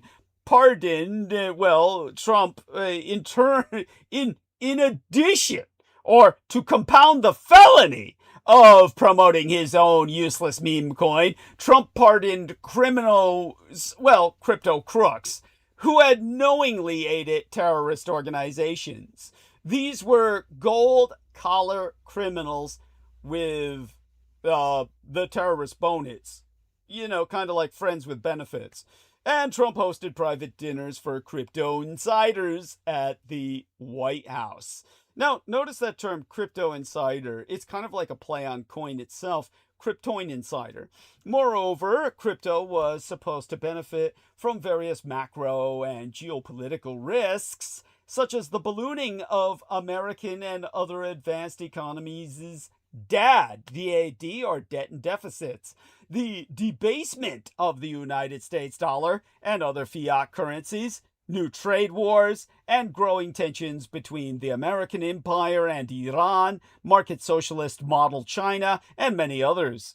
Indeed, the heightened risk environment helps to explain why gold rose by over 60% in 2025. But digital gold fell by 6% in 2025. As of my hosting this transmission, Bitcoin is down 35% from its October peak, below where it was when Trump was elected. And the Strump, or dollar Trump, and dollar sign Trump, or Trump dollar, and Smalania, as Vin Maniktala so named it, because it's got the dollar sign in front of it. You pronounce it with an S, get it? Smalania, or the Melania dollar meme coins, well, the Strump and Smalania meme coins are down 95 fucking %.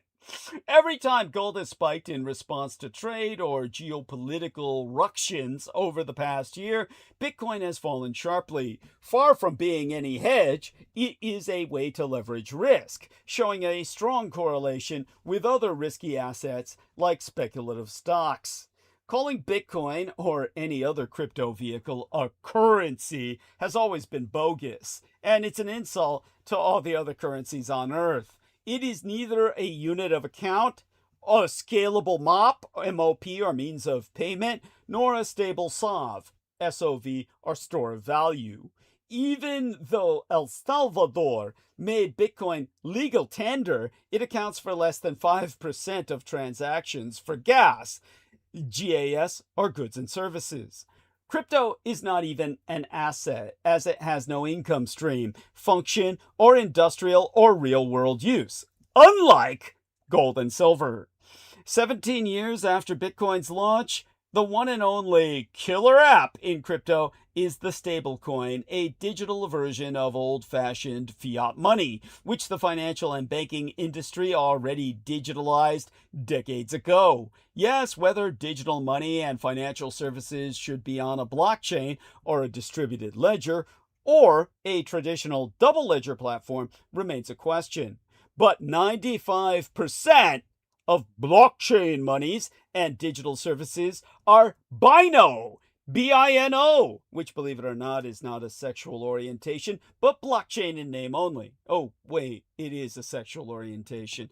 There are private rather than public, centralized rather than decentralized, permissioned rather than permissionless, and validated by a small group of trusted authenticators, as in traditional digital finance and banking, or FAB, F-A-B, rather than by decentralized agents in jurisdictions with no role, ROL, or rule of law. True decentralized finance will never reach scale.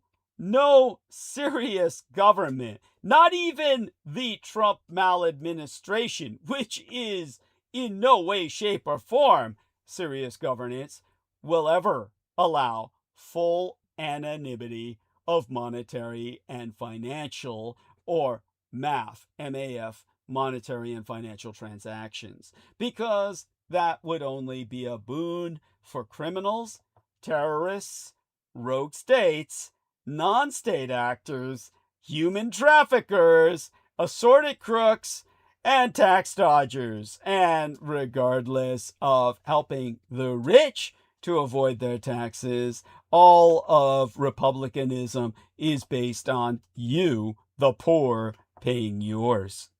Moreover, because digital wallets and regulated exchanges must be subjected to standard AML/KYC, no, that's not a lube for buttfuckery. It's actually an acronym for anti-money laundering and know your customer rules. It is not even clear that transaction costs through permissioned and private blockchains are any lower, especially now that traditional financial ledgers have improved with real-time settlement and faster clearing tools. So, turning my attention to, Brendan sends us a link. United States, Russia vie for influence in Mali, Niger, and Burkina Faso. The United States is reshaping its approach to Mali, Niger, and Burkina Faso as Russia expands the footprint of its Africa Corps across the Sahel region. Thank you. Very important point here. They're actually collaborating together as a Russo-American axis. And here we are with, oh, there we are. Another Facebook post on the Dalai Lama, spiritual leader, who claims he's never interacted with Jeff Epp, following what he called attempts to connect him to the late sex offender. Yeah. Oh, man. So thank you for that. Gotta heart that, Brendan. It's... Yeah, if you have any comments, feel free to sling them by all means. And it's juicy stuff. But back to thread of narrative here. The future of MAP, M-A-P, or money and payment. The future of MAPs, money and payments, will only feature gradual evolution, not the revolution that the crypto grifters promised. Bitcoin and other cryptocurrencies' latest plunge only further underscores the highly volatile nature of this pseudo-asset class, and we can all only pray on our knees that policymakers will wake up to the risks before it's too fucking late. As for the Genius Act, having set the stage for another destructive experiment in free banking like the one that ended in tears during the 19th century, it will only be remembered as the Reckless Idiot Act, or the RIA, Reckless Idiot Act. Under the law, stablecoins are not regulated as narrow banks. This is under the Genius Act, that is, meaning that deposits and payments, or DAPs, DAPs, deposits and payments, are separated from riskier lay, or LAI, lending and investing. Nor do they have access to the lender of last resort or deposit insurance benefits provided by central banks. Thus, all it would take to incite a panic and trigger what my late and sainted legal father used to call a bank run is for a few bad apples in our pseudo-libertarian American states and union to misinvest their holdings or place their deposits in weak institutions like Silicon Valley Bank. As in the 19th century, the current American approach, thanks to Trump's venality and cluelessness, and to the crypto industry's corrupt influence peddling, is a recipe for financial and economic instability, with the recent fight between real banks and the crypto industry over the Clarity Act, or the Reckless Idiot Act as it will be historically remembered, being but another example of Trump not understanding monetary and financial basics. Remember, we're talking about a man whose entire career is based on bankruptcy. Multiple declarations of bankruptcy. The issue is not about banks wanting to keep their near monopoly on monetary transactions, as Trump claims.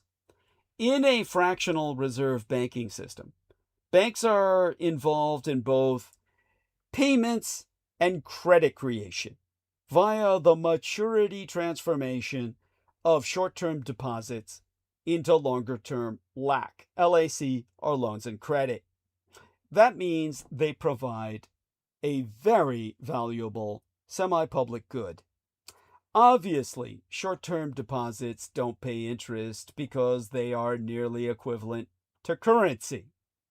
Yet, the crypto industry, or the crypto industry, is pushing to allow interest payments for stable coins, directly or indirectly via exchanges, which would undermine the very foundations of the banking system that we all take for granted. So we must either radically change our financial system to separate payments from credit creation via narrow banks for payments and new loanable funds from financial institutions for credit, or prohibit stablecoins from paying interest and disintermediating banks. This is a political and financial stability issue, people, and few are as serious or as sensitive as this. Jamie Dimon, Chairman and CEO, Chief Executive Officer of JP Morgan Chase, whom I despise, is rightly raising the alarm about the changes the crypto industry wants.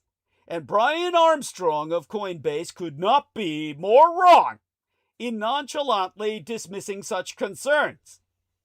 If Trump has any advisors who are not corrupted by crypto cash, one hopes they can teach him how the banking system fucking works before he allows his own personal interests to destroy its foundations.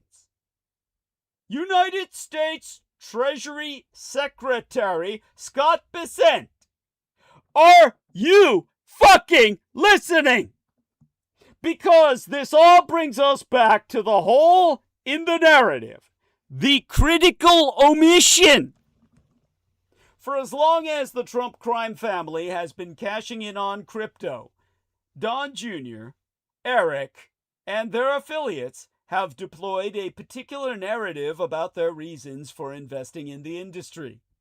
Back in 2024, before the launch of a crypto empire that has now reportedly added at least $867 million to the family fortune, Don Jr. said on his own podcast that digital assets were obviously very appealing to guys like me who have been debanked, which is basically admitting that you're a pedophile because they debank pedophiles. This term debanked being an umbrella term otherwise for being cut off from a financial institution. To continue with Don Jr.'s quote, or to read it in its totality, he was saying on his own podcast that digital assets were obviously very appealing to guys like me who have been debanked because they don't check certain boxes, meaning that he's outside of the box, like pedophiles are. Okay, this is just gross. I don't even want to look at this. Handle that, Brendan. Thanks. That same narrative is behind the president's current legal assault on major banks. When Donald Trump returned to office yesteryear, he started going after some of the businesses and individuals whom he believed had wronged him in the past. On the shit list, turned hit list, were universities, white shoe law firms, and some of America's largest banks. In a recent $5 billion lawsuit against JP Morgan Chase and its CEO, Jamie Dimon, which follows a similar suit from yesteryear against Capital One, Trump alleged that he had been debanked on unfair grounds. In court filings, he accused each firm of closing his accounts in 2021 due to political and social motivations and unsubstantiated woke beliefs that they needed to distance themselves from President Trump and his conservative political views. The JP Morgan suit, which the company said has no merit, arrived a day after Dimon publicly criticized the president's proposal to cap credit card interest rates, Capital One having also denied Trump's allegations and filing a motion to dismiss his case. The Trump crime dynasty was indeed cut off from some financial services in 2021. But although they claim that it had to do with political bias and checking certain boxes, there is likely a simpler explanation. The fact that on January 6th, the president fomented a rebellion, an insurrection on-site our national capital, and tried to overturn the legitimate results of a national election. It est, Donald Trump attempted to overthrow the United States government. And in the weeks and months after the insurrection, the attempted overthrow of our legitimate government, Deutsche Bank and Signature Bank both refused any further dealings with Donald Trump.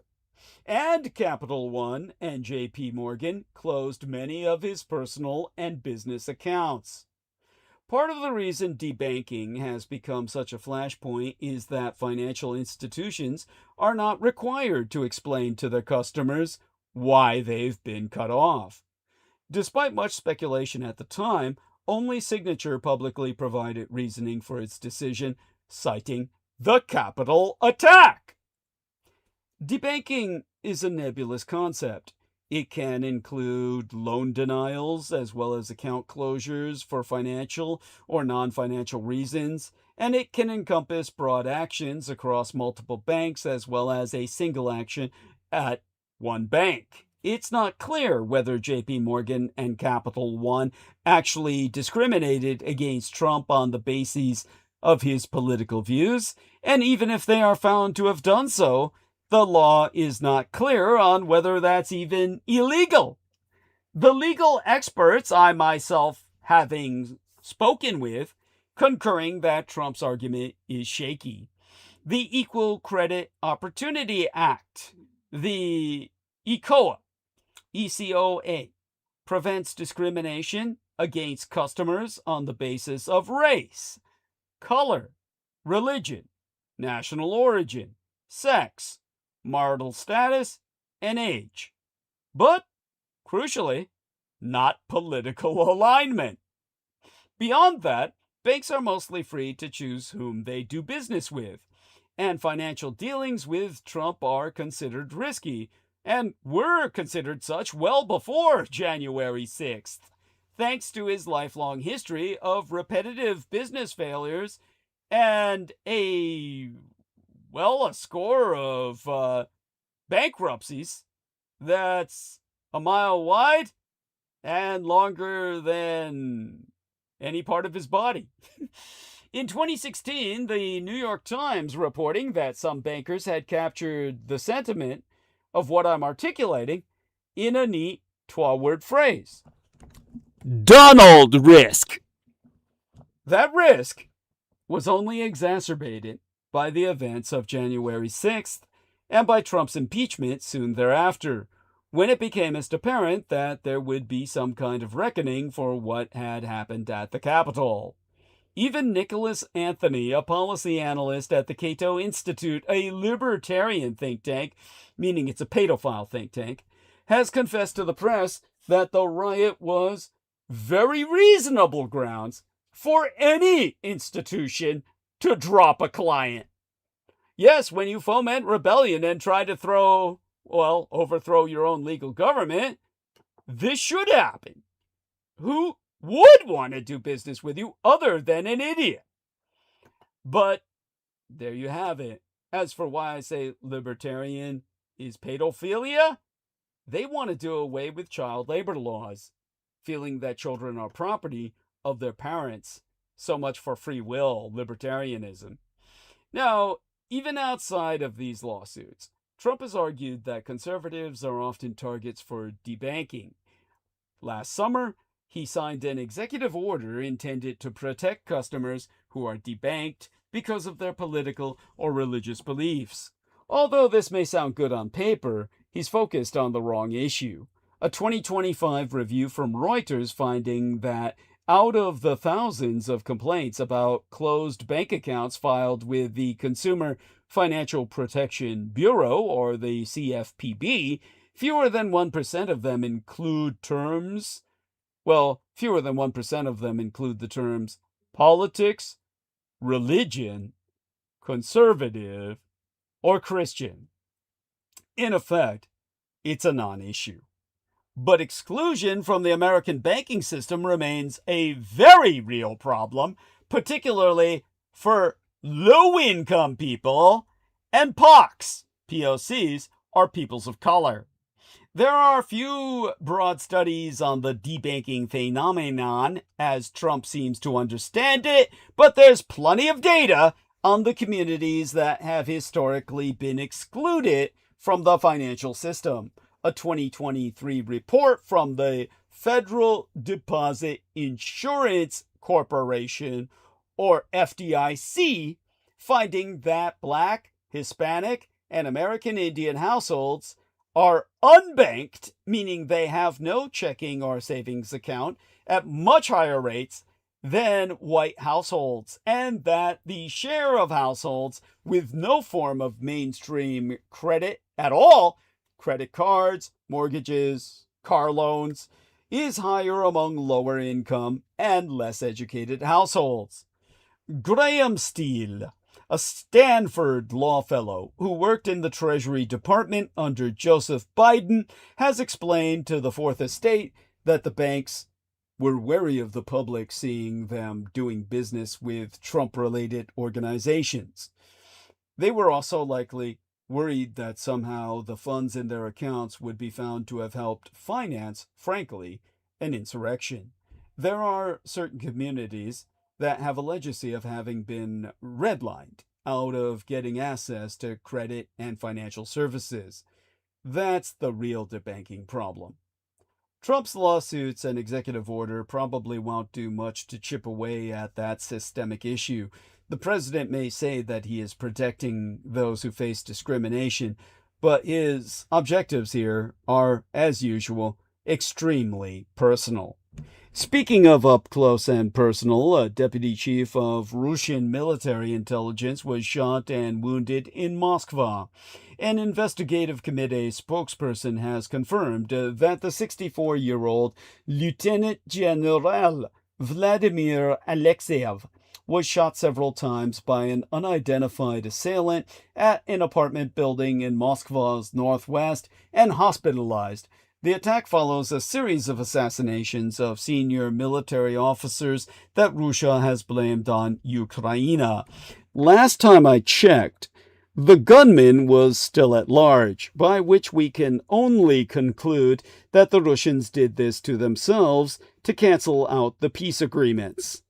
As to what else to know, the shooting came a day after Russian, Ukrainian, and American negotiators wrapped up 20 days of talks in Abu Dhabi, aimed at ending the nearly 4-year conflict in Ukraine. The Russian delegation being led by Alexeyev's boss, the military intelligence chief admiral Igor Kostyukov. Since Moscow sent troops into Ukraine nearly 4 years ago, Russian authorities have blamed Kiev, the capital of Ukraine, for several assassinations of military officers and public figures in Russia. Ukraine has claimed responsibility for some of them. To my knowledge, it has not yet commented on the shooting of Alexeyev. Well, obviously, since they themselves, meaning the investigative authorities of the Russian Federation, are partial to the guilty party, which ultimately traces to a command ordered from Vladimir Putin himself, in order to derail whatever peace agreements were made in Abu Dhabi, which we will get back to in course of narrative. From the ashes of communism emerged a corrupt, nihilistic, and warmongering elite. It all reminds me of Prince Andrew's business blueprint for Trump 2.0. President Trump has had a mixed reaction to the enormous document dump of Epstein files from the Department of Justice a week ago. The president had a terse exchange with CNN's Caitlin Collins when she asked about the files Tuesday. Yet in his pre-Super Bowl NBC interview, Trump was empathetic toward one of his predecessors, referring to how the former president and his wife Hillary were being compelled to testify before Congress about Epstein. He told Tom Lamas, "It bothers me that they're going after Bill Clinton." Well, of course it would. It means they might someday finally come for Trump. And one wonders, aside from the fact that he's compassionate for a fellow pervert, one wonders if that compassion extends to another figure Trump moved in the same circles with as far back as in the early aughts, the zeros of our opening decade to the 21st century, the 2000s. Andrew Mountbatten Windsor. Andrew Mountbatten Windsor, formerly known as Prince Andrew, was stripped of his royal titles and residence. A charity founded by his ex-wife, Sarah Ferguson, the former Duchess of York, will shut down indefinitely following the release of emails where she called Epstein a legend and the brother I have always wished for. The former prince was evicted from the Royal Lodge this last week and is facing pressure to come and speak to Congress about l'affaire Epstein. The Epstein affair, speaking under oath, would offer Andrew less wiggle room than his car crash 2019 interview on BBC Newsnight, which our man in Blighty, John Warrington, whose own brother beheaded one of their parents and stabbed the other nigh 100 times before turning them both into speed bumps by backing his car over their bodies several times, described as a plane crashing into an oil tanker, causing a tsunami, triggering a nuclear explosion level bad. There's another curious parallel between Andrew in his messy UK trade envoy era and President Trump, of course. Andrew seemed to conduct business on behalf of Great Britain in much the same way as Trump 2.0, with many of the same players. Take his Andrew's email to Epstein on Christmas Eve of 2010. How festive! Where he shares a confidential brief produced by the Provincial Reconstruction Team in Helmand Province for international investment opportunities, attempting to clean up a messy Aryan-Islam-Asian conflict through the might of capitalism. Does that not sound awfully familiar to the president's plan for the Gaza Strip? Andrew telling Epstein, "I'm going to offer this elsewhere in my network, including Abu Dhabi." Ah, yes! The aforecited Abu Dhabi! The United Arab Emirates props up a number of times in the latest release. In December of 2009, Epstein asks Randy Prince Andrew, "Which Middle East country are you strongest?" The prince replies, "UAE, but could do all if required." Over the course of the next year, it seems Andrew is often about to get on a plane to Abu Dhabi. In January of 2010, Andrew says to Epstein, "In very poor coverage area right now. We'll try Sunday when I'm back in Abu Dhabi proper." Then, in August of that year, Andrew writes to Epstein, "In Abu Dhabi. What an intro, thanks." A couple of months later, Epstein writes, "I know that Sheikh Hamad was just there, should punch my card. With him, you can also tell him that he is my neighbor in New York." 4 days later, Andrew replies, "Sadly, never got the chance to see Hamad before they left. I don't know about his direct contact details, so have not been able to mark his card for you. But I know the message has been passed to ABZ. The Sheikh Hamad they discuss, presumably, is Hamad bin Zayed, head of the Abu Dhabi Investment Authority since 2010 and the half-brother of the leader Mohammed bin Zayed. That's ABZ in this context. You would assume to be the UAE Foreign Minister Abdullah bin Zayed, who signed the Trump maladministration masterminded Abraham Accords in 2020. Representatives of another bin Zayed bro, Tanyun in this case, the National Security Advisor, inked a deal with Eric Trump to purchase a 49% $500 million stake in the Trump Organization's crypto venture World Liberty Financial 4 days before the 2025 inauguration. Then there's the noisy neighbors, Saudi Arabia, the first leader Trump speaketh to after his 2025 inauguration, the Crown Prince MBS or Mohammed bin Salman, the president also visiting last May in a swing that also took him to Qatar and the UAE or United Arab Emirates. Trump's envoy and son-in-law is in constant WhatsApp contact with MBS or Mohammed bin Salman. On November 24th of 2010, Andrew sending Epstein an email with the subject line, Abdullah. Hey, you are in big time. He thinks you are great and would like to introduce you to Sheikh Mohammed, the Crown Prince. Doesn't think it can be done before the end of the year, though. This following, Randy Andy, or Prince Andrew at the time, making an excuse for declining lunch with Epstein and Ghislaine Maxwell that September of 2010, when he wrote, "Have lunch with Saudi Prince." In a November of 2010 exchange wherein Andrew inquires for Epstein's whereabouts, the financier replies, "Currently Turkey, tomorrow Paris." The prince's response is a touch concerning. "Me working your way home in stages," he says.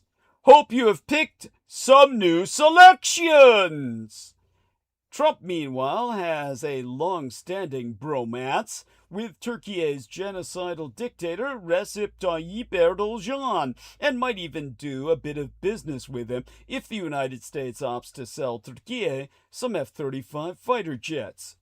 Epstein was apparently ahead of the curve when it comes to favoring Southwest Asia, the so-called Middle East, over Europe. Alas for him, he was about 500 years out of date when it comes to the age of consent. For decades, the world didn't just trust the American empire to deliver aid, it parked its money there too. That bet paid off, but it also concentrated risk. Capital flowed uphill into American markets. Long after the economic case weakened, inflating asset prices, warping portfolios, and starving faster-growing economies of investment. Now, as political uncertainty rises and old tailwinds fade, that imbalance is starting to unwind. This rebalancing away from the United States of America could ultimately lift growth and make the global economy more resilient. The old assumptions are unraveling, but it's not all bad. In fact, global capital's break with the United States is long overdue, and it will potentially uplift the world as a whole, or at least more so than much of it was. But as Europe's political class moves to clean up its mess and address its shame concerning ties with the convicted mass child sex offender, it's inadvertently highlighting something else: the complete and total absence of accountability in these United States. Across the Atlantic, heads are rolling over the Jeffrey Epstein revelations. The Epstein scandal is taking down Europe's political class. In these United States, they're getting a free pass. Epstein may be dead, but his freshly released emails are casting a long shadow over the world's richest and most powerful individuals. We've had a week of apologies and embarrassment. Some, such as the former Prince Andrew, are even facing consequences for their relationship with Epstein. In Norway, one prominent diplomat has already been suspended, and a police investigation has been opened into a former prime minister. In the United Kingdom, the former ambassador to these United States has been fired. On Tuesday, he redundantly resigned from the House of Lords. Police are reviewing reports he shared market-sensitive information with Epstein. In the United Kingdom, the former ambassador to the United States, Peter Mandelson, who has said he was wrong to believe Epstein following his conviction and to continue his association with him afterwards, has emerged as a millstone around the British Prime Minister Keir Starmer's neck. Of the Peter Mandelson affair, the British author, journalist, and political commentator Nick Cohen so wrote, and here I quote his tea, "The level of betrayal is staggering. Mandelson betrayed Gordon Brown, who had put his trust in him and revived his career. He betrayed Alistair Darling, who had every right to expect that his colleagues would not be working for foreign financiers. He betrayed the wider Labour Party that was trying to limit the scale of its defeat.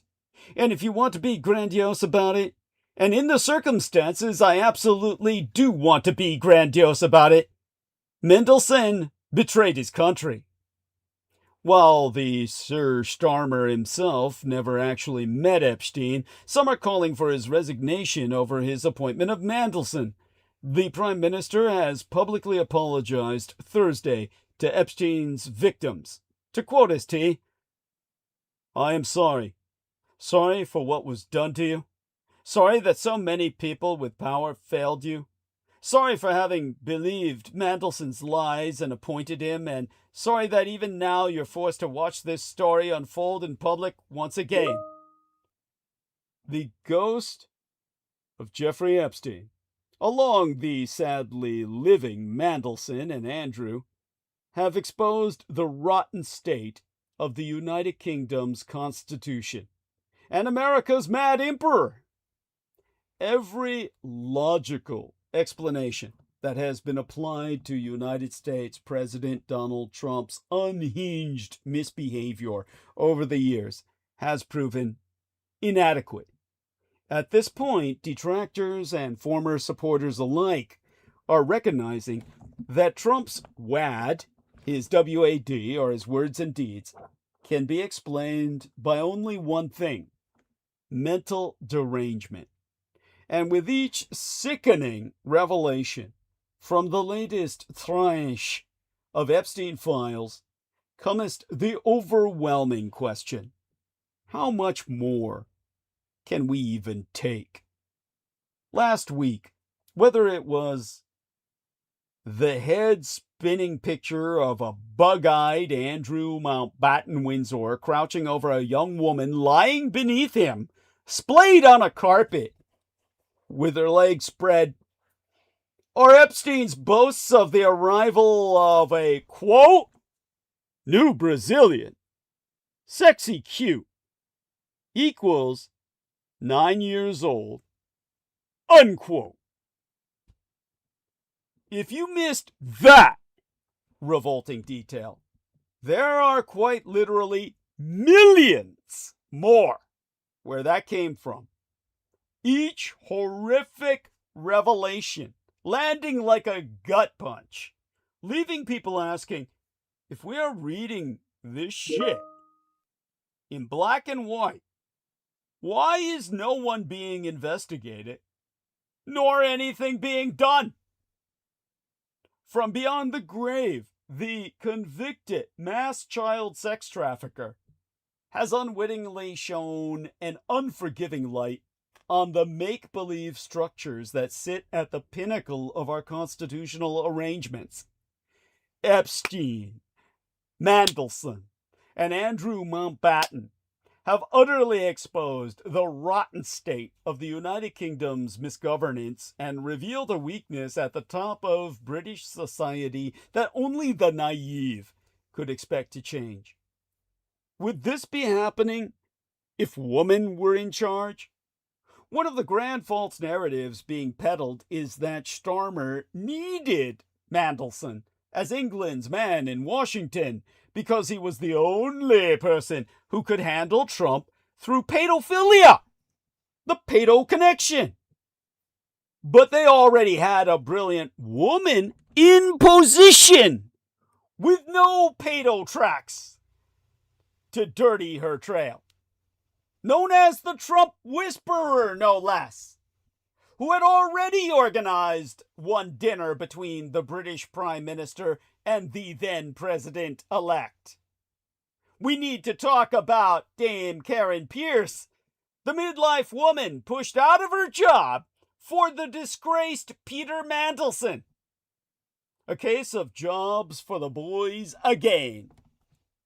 With furious Labour ministers of Parliament and the country baying for blood over Mandelson's connection to Jeffrey Epstein and all the confidential information he was handling, rather mishandling, or more precisely, simply handing over. The only thing keeping Keir Starmer in post has been uncertainty over his replacement. It's a different story from the kingdom. Across the Black Atlantic in these United States, only by degree. If the Kingdom of Britannia is an overflowing septic tank, the United States is a stagnant sewer.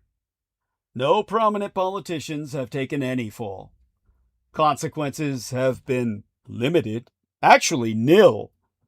Wagons have been circled around the most prominent political figures whose names have surfaced in the legal document dumps. Donald Trump's Republican Party has completely averted its eyes or rallied to the president's defense, despite his over-documented ties to Epstein and all the additional testimonies against the president himself that appeared yesterday, last week.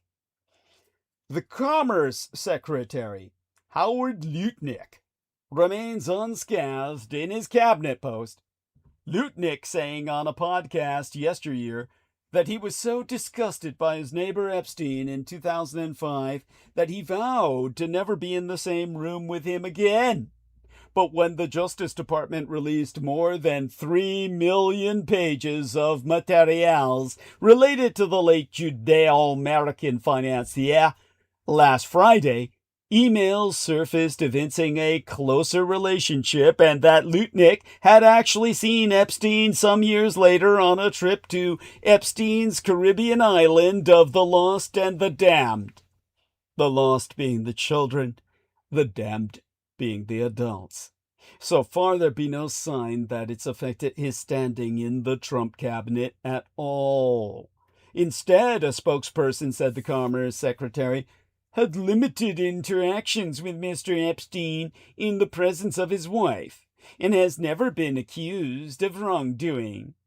Likewise, Goldman Sachs and its CEO, David Solomon, guess his ethnicity, have stood shoulder to shoulder with the company's general counsel, Catherine Rorszál, as she's faced brutal headlines for months for her associations with Epstein, which include gifts of a $9,400 Hermes bag.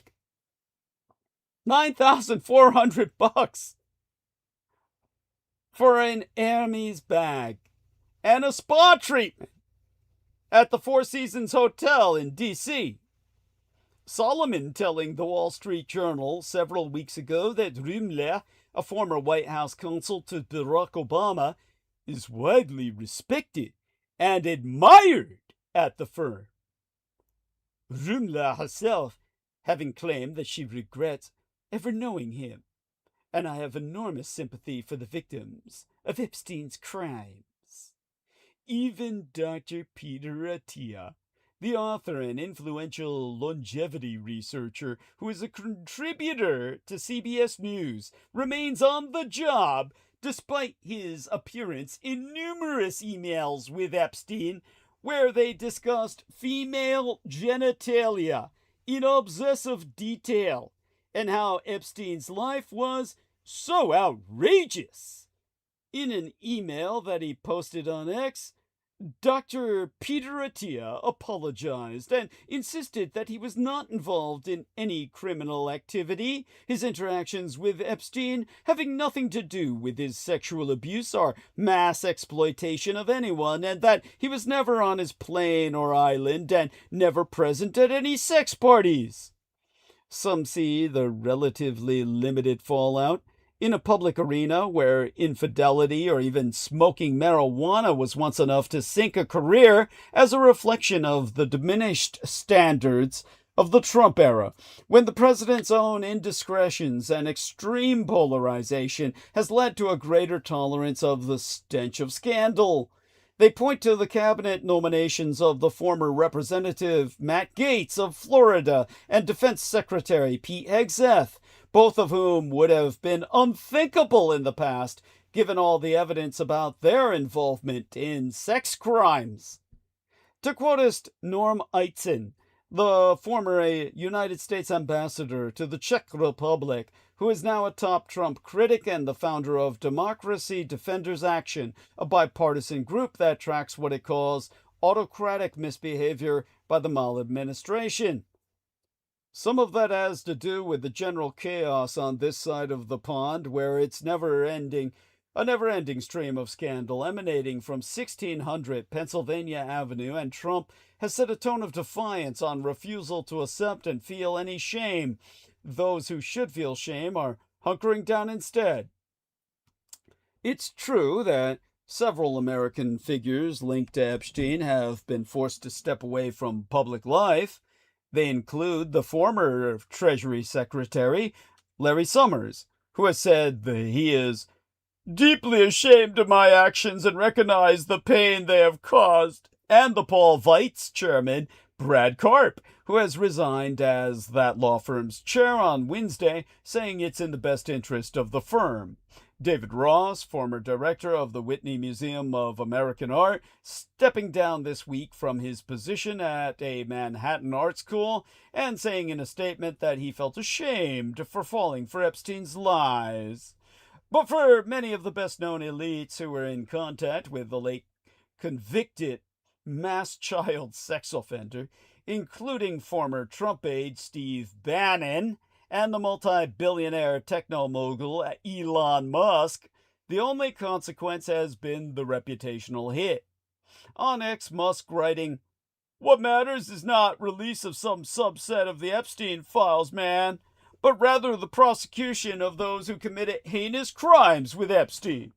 When there is at least one arrest, some justice will have been done. If not, this is all performative. Nothing but a distraction."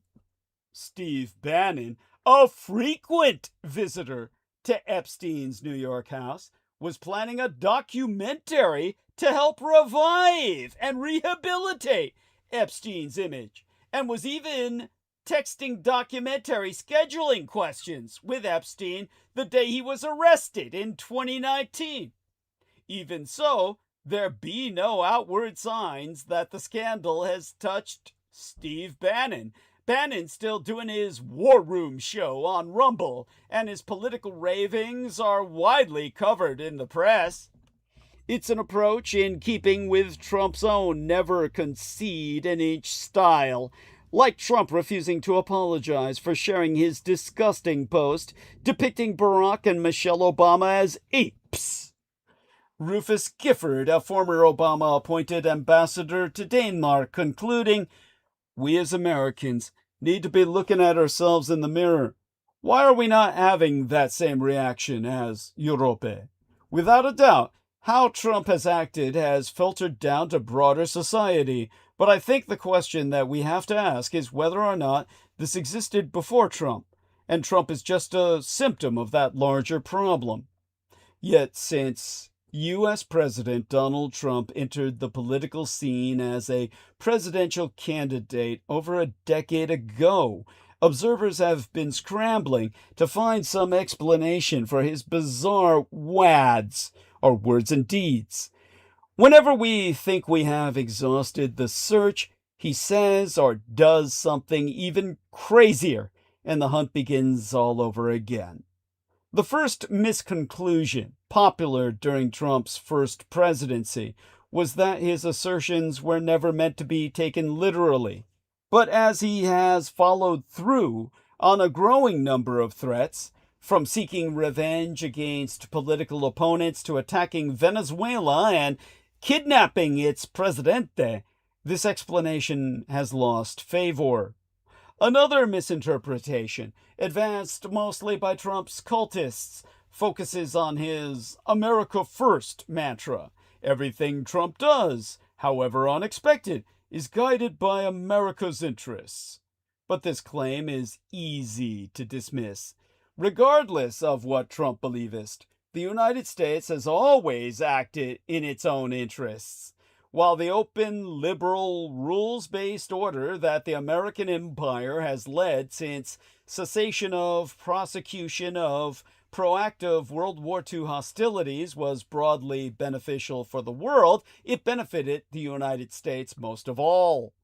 Despite significant flaws, the post-ceasefire World War II order delivered an unprecedented 80 years of relative PAP, PAP, or peace and prosperity. This enabled the American empire to become an economic and geopolitical superpower, including by facilitating the United States dollar's rise as the preeminent international currency. If this system collapses, the United States itself will be among the biggest losers. In this sense, Trump is proactively working against all America's interests all the time. After all, unlike smaller countries, the American empire cannot free ride on the international order. It must participate actively in maintaining and strengthening it by supporting free trade, preventing rogue actors from changing national borders by force, and contributing to shared solutions to global challenges like climate catastrophe and global pandemics. Otherwise, the system may not survive, at least not in a form that serves the American people. Europe is obviously too disunited to fill the leadership vacuum left by the Pax Americana, or the American peace. And the Communist Chinese Empire of the East, should it step up, will most certainly not uphold America's privileges. In the same vein, some have misargued that Trump's misactions reflect the frustrations and aspirations of the American workers, who feel left behind by globalization, technological progress, and societal change. But far from helping this group, Trump's policies only ever worsen their economic plight. A good example is the ongoing Republican campaign to reverse former President Barack Obama's signature legislative accomplishment, the ACA, or the Affordable Care Act, which dramatically expanded access to health care, not least for voters who would go on to form Trump's base. Either Trump's cultists do not see how the ACA benefits them, perhaps convinced by his efforts to paint it as a disaster, or they consider the ideological and cultural values Trump purports to represent to be more important. In any case, helping working Americans is all too clearly not Trump's guiding principle. Actually, let me rephrase that. None of these white trash motherfuckers who voted for Trump, or any of their running dogs of any color, is a working man or woman. They're all welfare suckers, except the coloreds among them, ironically enough.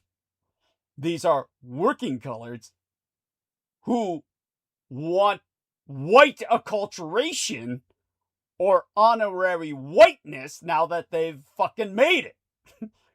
There's the irony. Cult's base is working coloreds and welfare whites. Such having been qualified, the fourth popular misexplanation for Trump's misactions reflects his background in business. This is a transactional leader, committed to negotiating deals that will bring narrow short-term benefits, even if it means undermining America's credibility and long-term prospects. But all of his supposed victories have brought no discernible benefits at all for the American national polity. The argument that Trump's deals are really about lining his own pockets and those of family members and allies is more compelling. But even this, well, even seen through this lens, his misbehavior remains overwhelmingly and increasingly incoherent. In fact, Trump increasingly evokes the memory of Caligula, the third emperor of Roma. Though Caligula appeared reasonably rational when his reign began in Anno Domini 37, or the 37th year in our Comanal Ere, our year of the Lord, he seemed to descend into madness rapidly. He had sex with his 3 sisters, among many others. He built opulent villas and hosted lavish parties, thereby bankrupting the Roman Empire. He reversed all the actions of his predecessor, Tiberius, while continuing to blame him for anything that went wrong. He declared war on the English Channel. Caligula also grafted busts of his own head onto statues of gods and demanded that people worship him as one. During a gladiatorial spectacle, he had an entire section of the audience thrown into the arena to be massacred by the lions. He humiliated senators by making them kiss his feet or run ahead of his chariot for miles until they died from ruptured hearts. He tried to make his own horse a consul of Rome. The parallels with Trump are legion. In the most demoniacal definition of that word. The United States president has a lifetime history of sexual misconduct and has repeatedly and openly expressed interest in having sex with his own daughter, Ivanka, on record. As ordinary Americans struggle to make ends meet, Trump hosts extravagant parties at his Mar-a-Lago resort. He has added gold embellishments to the Oval Office and raised the White House's historic East Wing to build a massive ballroom that will never be finished. And he blames his predecessor, Joe Biden, for America's every woe. Trump has built monuments to himself, affixed his name to the memorials unto others, and compares himself to God. He has literally sent armed forces to terrorize American cities.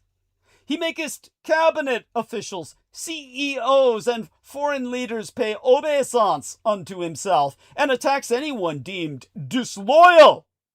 He has debased the whole of Congress. Perhaps most manically of all, President Donald Trump has accepted ownership of the current economy. In an interview with NBC Nightly News anchor Tom Lemaz that aired during the Super Bowl, the 47th president declared that our country is already experiencing the Trump economy. Proclaiming that it's his economy now, Trump said, "I'd say we're there now. I'm very proud of it. I'm very proud of it." That speaks for itself. Trump has also insulted, alienated, and bullied all of America's closest allies. In a letter to Norway's prime minister, he explicitly linked his threats to invade and annex Grönland, which he repeatedly confused with Istland, or Iceland in their own tongue, in his January 21st speech at the World Economic Forum in Davos, to the decision not to award him a Nobel Peace Prize. Meanwhile, he rambles incoherently about windmills, sharks, and the fictional cannibal Hannibal Lecter. On record, for any who doubt, Observers have been largely reluctant to pass judgment on Trump's mental health, partly because calling him crazy or demented can seem like a casual insult tossed at a public figure with whom one disagrees. Be that as it may, I now join those, including any of former supporters, who can no longer avoid the obvious conclusion: Trump is America's Caligula. And as an American, seeing all the disturbing parallels between Donald Trump's unhinged misbehavior and that of ancient Rōmā's Caligula, I just want to say, I'm sorry. My dear friends in Great Britain, excepting the perfidious George Edward Knight, of course, and that is only if the rest of you still accept the friendship of the son of Adolf Hitler.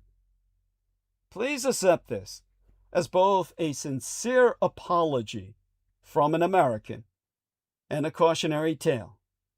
If this can happen in these United States, it can happen anywhere.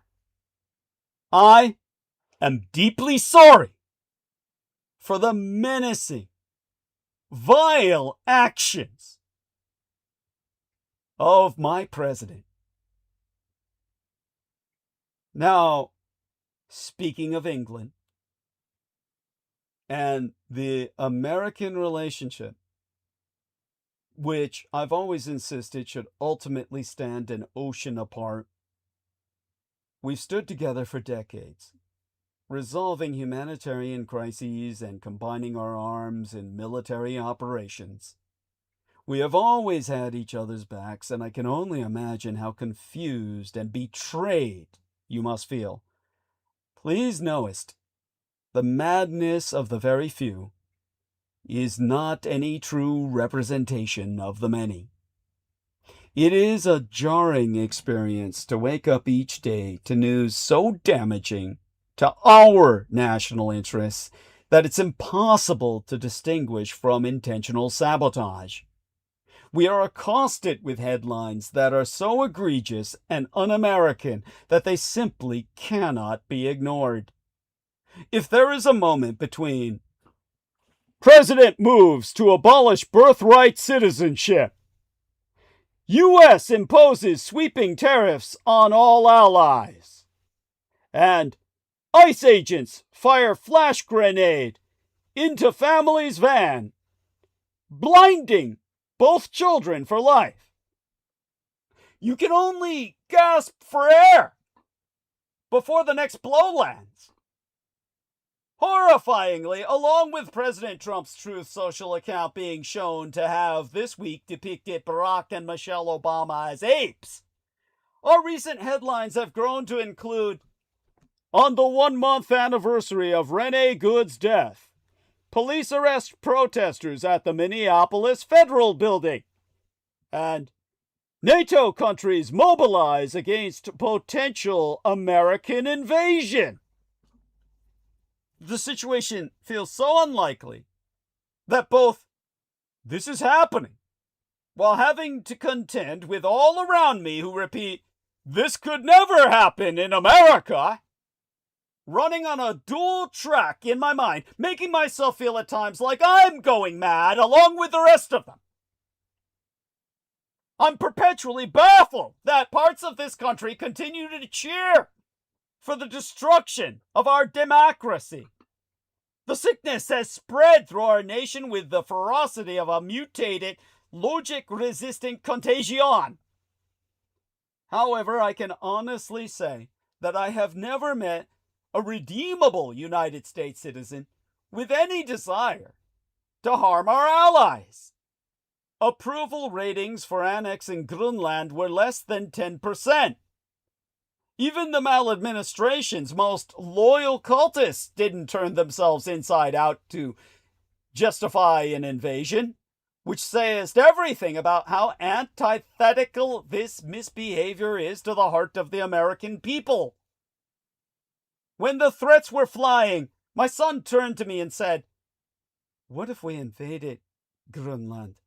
The inevitable war began, and their troops made it here. I love my country, but I love it enough to not help it become that. I can't fight for the wrong side. All the lads under my tutelage feel the same. If Trump were even able to get our armed forces to follow these orders, which would be all too likely, but their capacity to carry it out being highly unlikely due to their universal incompetence, you would probably come to realize that we are not enemies. I suspect that American citizens and our allies abroad care more for each other's well-being than Trump cares for everyone combined. We are quite fond of you. Just know, if the unthinkable happened, you wouldn't be at war with the whole of the United States. Only the red side Republicans, who serve Putin as an actively insurgent fifth column on our own shores. The last few weeks alone have been earth-shaking. The Grönland threats, the ice violence, the constitutional violations, the ongoing abuse of our closest friends. People are extremely upset. We are flooding our representatives with calls, emails, and messages, sourcing from the estates where I tutor our lads. Edbeth has taken to sending them a song of resistance called "Where is the Line?" demanding an answer. If images of our protests are aired on your networks, I hope you understand they are a message for you too. None of this is okay. We are fighting to make it right. While I'm sure other countries are aware of our strife, I worry that they underestimate how fractured things really are. We wonder whether we should expect a civil war, world war, revolution, or all three. I genuinely don't know whether tomorrow will bring a spontaneous military escalation with another innocent bystander. When I asked people in my circles, including my gang brothers that I will be reuniting with for Asian Lunar New Year, which effectively begins with a precursory year on the stroke of midnight tonight, they and the estate personnel and others in my circle, including Team Dietrich, when I ask all to estimate the chances of armed confrontation within a year, most answered with a roughly 50% chance of bloodshed at home and a staggering 70 to 80% chance of a broader conflict. We're not openly feuding with anyone, yet these are the odds Americans are calculating. We are grateful to have sidestepped disaster over Grönland, for now, but I recognize that we have already caused lasting damage. If it can be repaired at all, it will take us decades. There will be profound economic consequences that will be quite painful, but if countries aren't looking for ways to protect themselves from the American empire at this moment, then they are desperate, delusional, or dangerously naive. I hope that it's not the case for much longer, but it is the truth today. Which forces us in turn, to confront the real reason Trump wants to let our nuclear weapons treaty with Russia die. It's been a bad habit for a long time, but it's getting worse. President Donald Trump cannot utter a single statement without lying about his accomplishments or revealing all too plainly that self-glorification is what he cares about the most. Take his post on social media Thursday, affirming, as was clear a few days earlier, that he was going to let New START the last remaining nuclear arms control treaty between the United States and Russia expire this week with barely a smudge. And that would be the Strategic Arms Reduction Treaty acronym, in case you're too young to know about any of this. With Trump writing, rather than extend New START, a badly negotiated deal that, aside from everything else, is being grossly violated, we should have our nuclear experts work on a new, improved, and modernized treaty that can last long into the future. First, though, the treaty, which was signed in 2011, the year of both my latent sainted Cyruses, my womb matrons, or my mother's murder, and the nuclear meltdown in Fukushima Daiichi, which took place a week before her demise, her being slain, as it were. It no longer addresses all the salient issues of today's nuclear landscape anyway. It was, in its time, at the time of its conception and legislation, or should we say being put into effect, it was in fact a brilliantly negotiated accord in its day, mandating the deepest cuts and tightest on-site inspection clauses in arms control history. The real problem with New START, in Trump's eyes, was the same problem that compelled him to denounce the Iran nuclear deal as the worst deal ever before he tore it up in 2018. He hates them because they were both signed by his loathed and envied predecessor, Barack Obama. The Russian dictator Vladimir Putin, who has, in fact, abided by New START's numerical limits for no other reason than the fact that Russia's brain drain has left him no other choice. No need to fret over even the slightest potential for any 21st century atomic arms race there. Thus proposed that he and Trump extend the accord by 1 year, but Trump declined, the treaty allowing for a one-time 5-year extension, which Putin and Joe Biden signed back in 2021. Perhaps another reason, since Trump loathes Biden at least as much as he despises Obama, Trump would rather scuttle the whole deal. Then, in this same social media post, for no reason at all, this being the bad habit that I cited at the segue into this tangent, Trump recites some lies. Exempli gratiae. I completely rebuilt our military in my first term, including new and many refurbished nuclear weapons. This is untrue. Obama approved the development of new nuclear weapons for the entire strategic triad, land-based intercontinental ballistic missiles, or ICBMs, being one angle of that triangle, submarine-launched ballistic missiles, or SBMs, being another, and the third corner of the triangle being bombers, as well as new warheads and cruise missiles, which have superseded that incredibly archaic technology. Ironically, Trump agreed to this, or rather Obama did, I mean to say at the time, as a way of getting Senate hawks to ratify the New START treaty. He was also snookered into this compromise, meaning that Obama agreed to replace or modernize, a key point to deconstructing Trump's lie, the existing arsenal, thinking modernize would mean, for instance, upgrading the software on a guidance system. The senators took that term to be synonymous with replace. So all the new nukes are from Obama time. Go figure.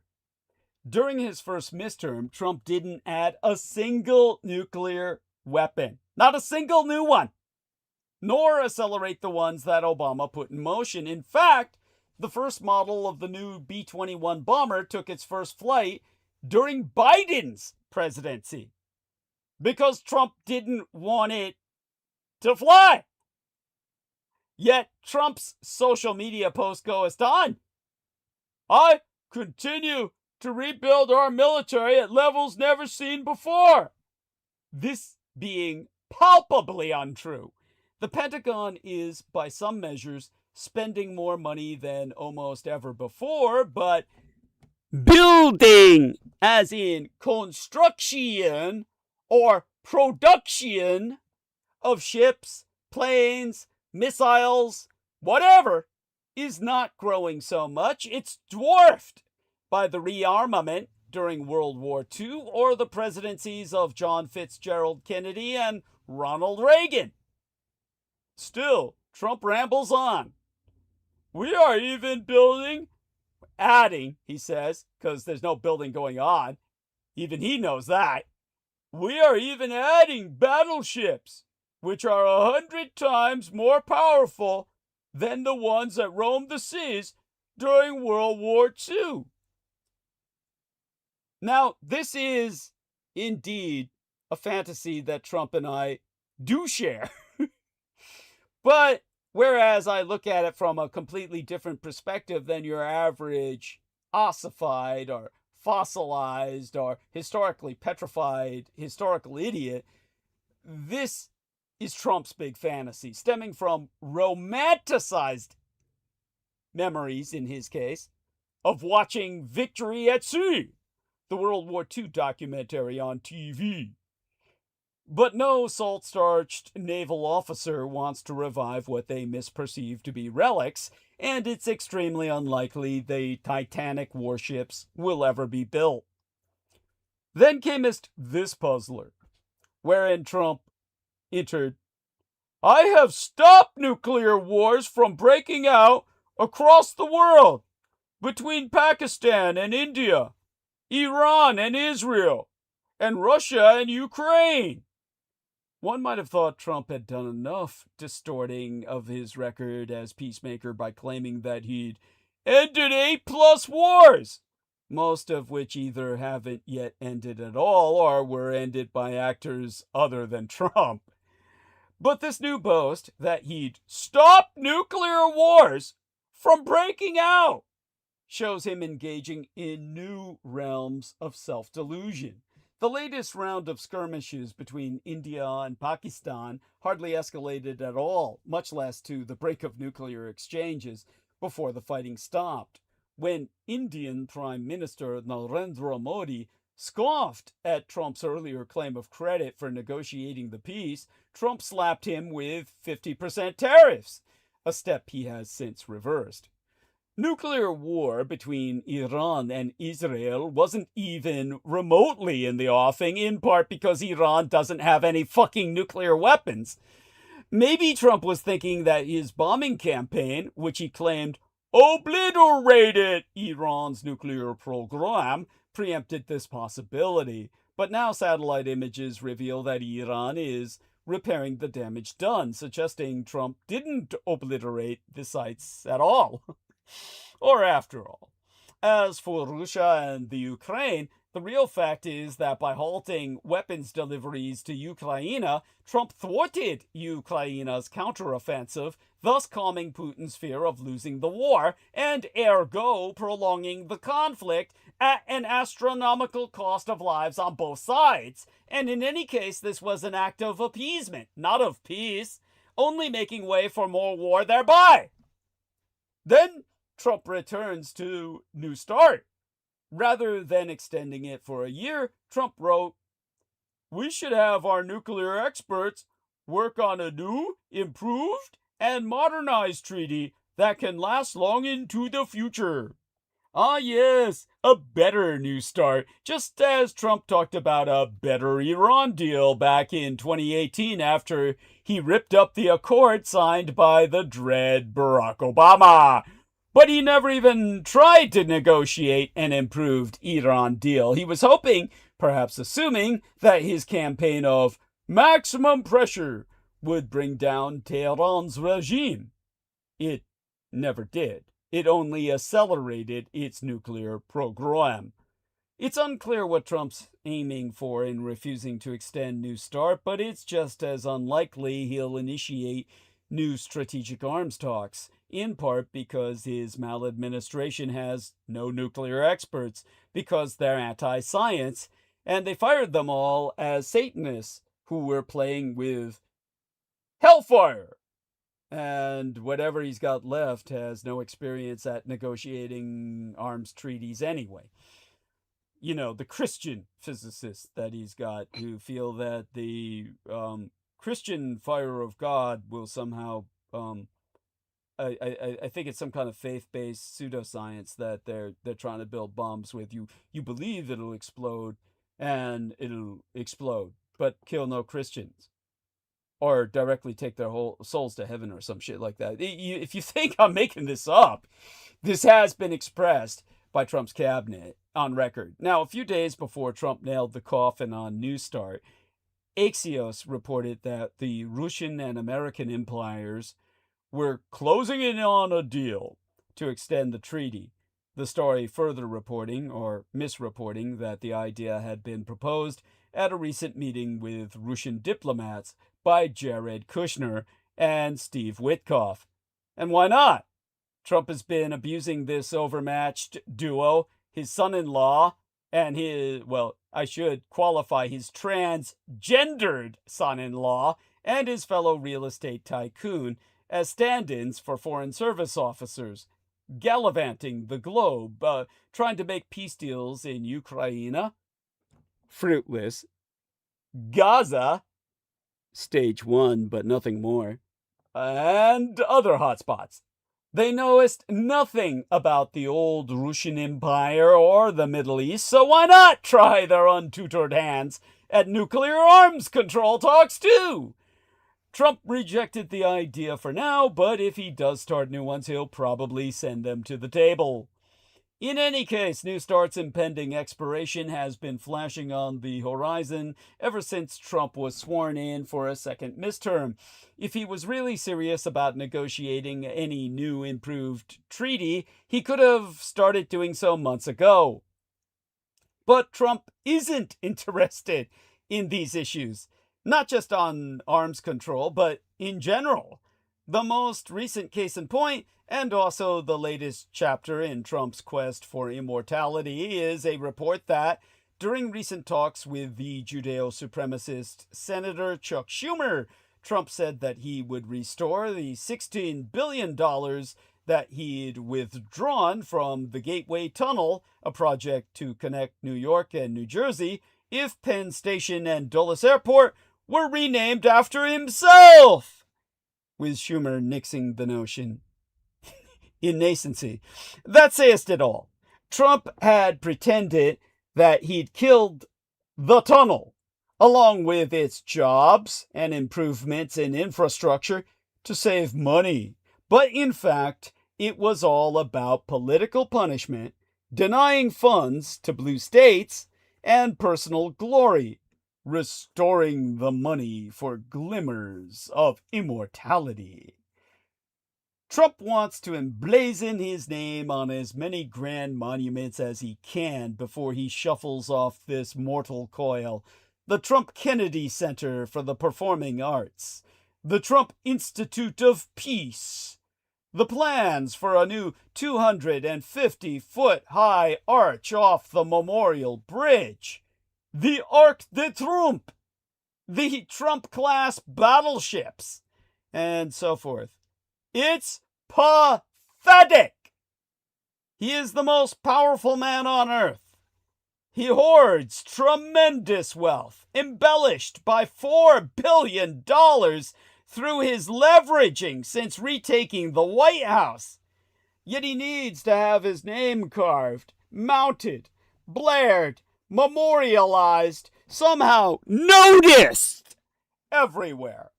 He seems unaware that all the other presidential commemorations, JFK Airport, Cape Kennedy, the USS Gerald Ford, a nuclear aircraft carrier called a CVN, which does not stand for carrier vessel, as most amateurs think. It actually stands for the cruiser, and the French word for air, as in an aerial cruiser. The N is for nuclear, and people get that right.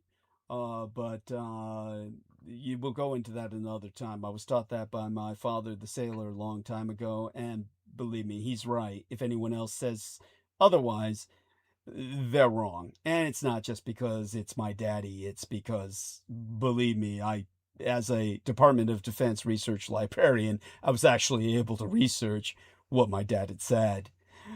At any rate, all of these commemorative material objects, whether they're mobile or sedentary, were set down or renamed after their honorees had left public life. In most cases, after they died.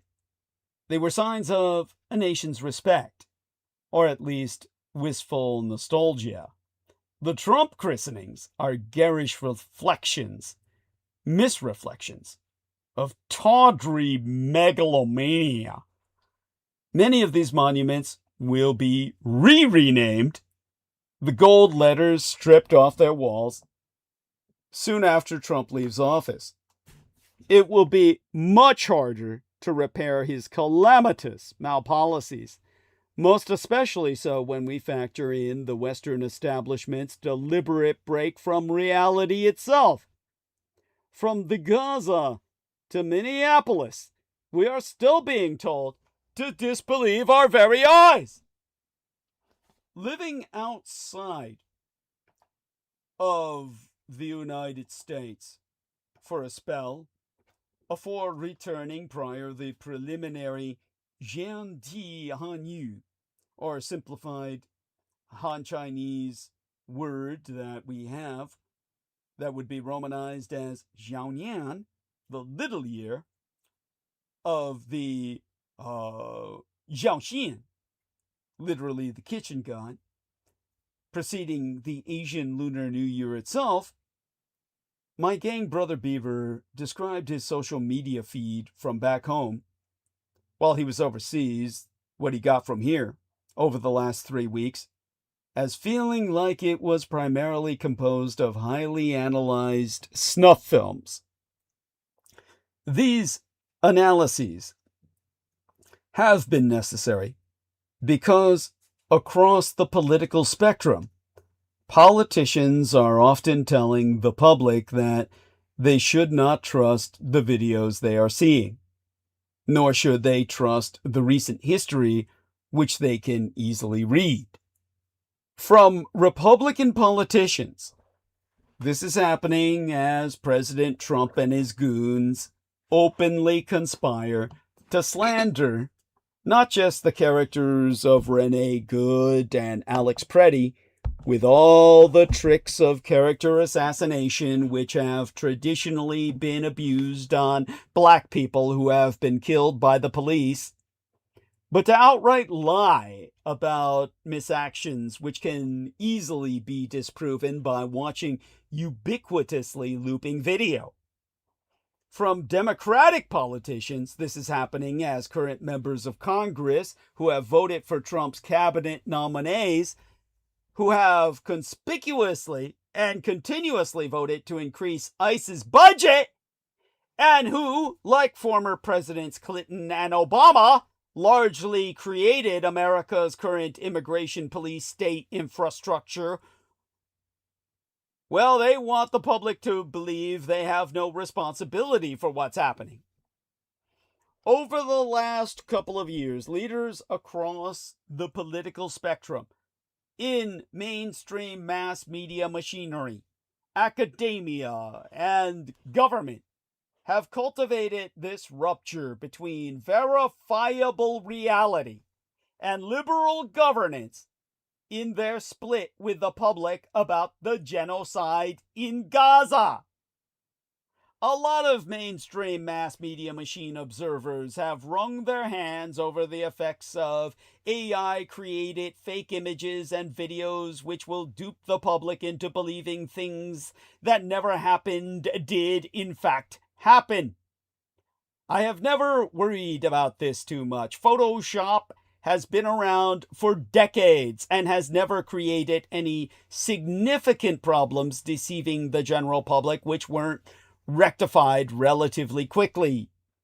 The far more dangerous problem has been Western news outlets and governments pretending that the horrors that actually did happen did not occur. Journalists, more than 270 of them, gave their lives to show the world the genocide in Gaza. All of them shot to death, some of them tortured before being killed, most of them taken out mercifully quickly by Israeli snipers, but every single goddamn one of them killed by the Jew.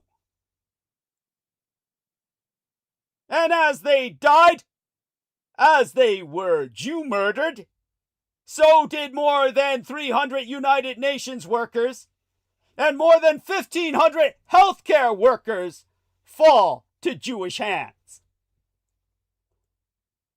A Jewish massacre of representatives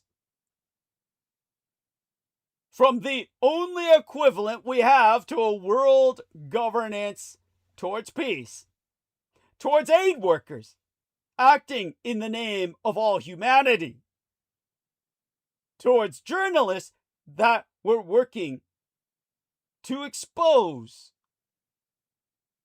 that the Jews hide behind a mask of Holocaust only to perpetrate their own.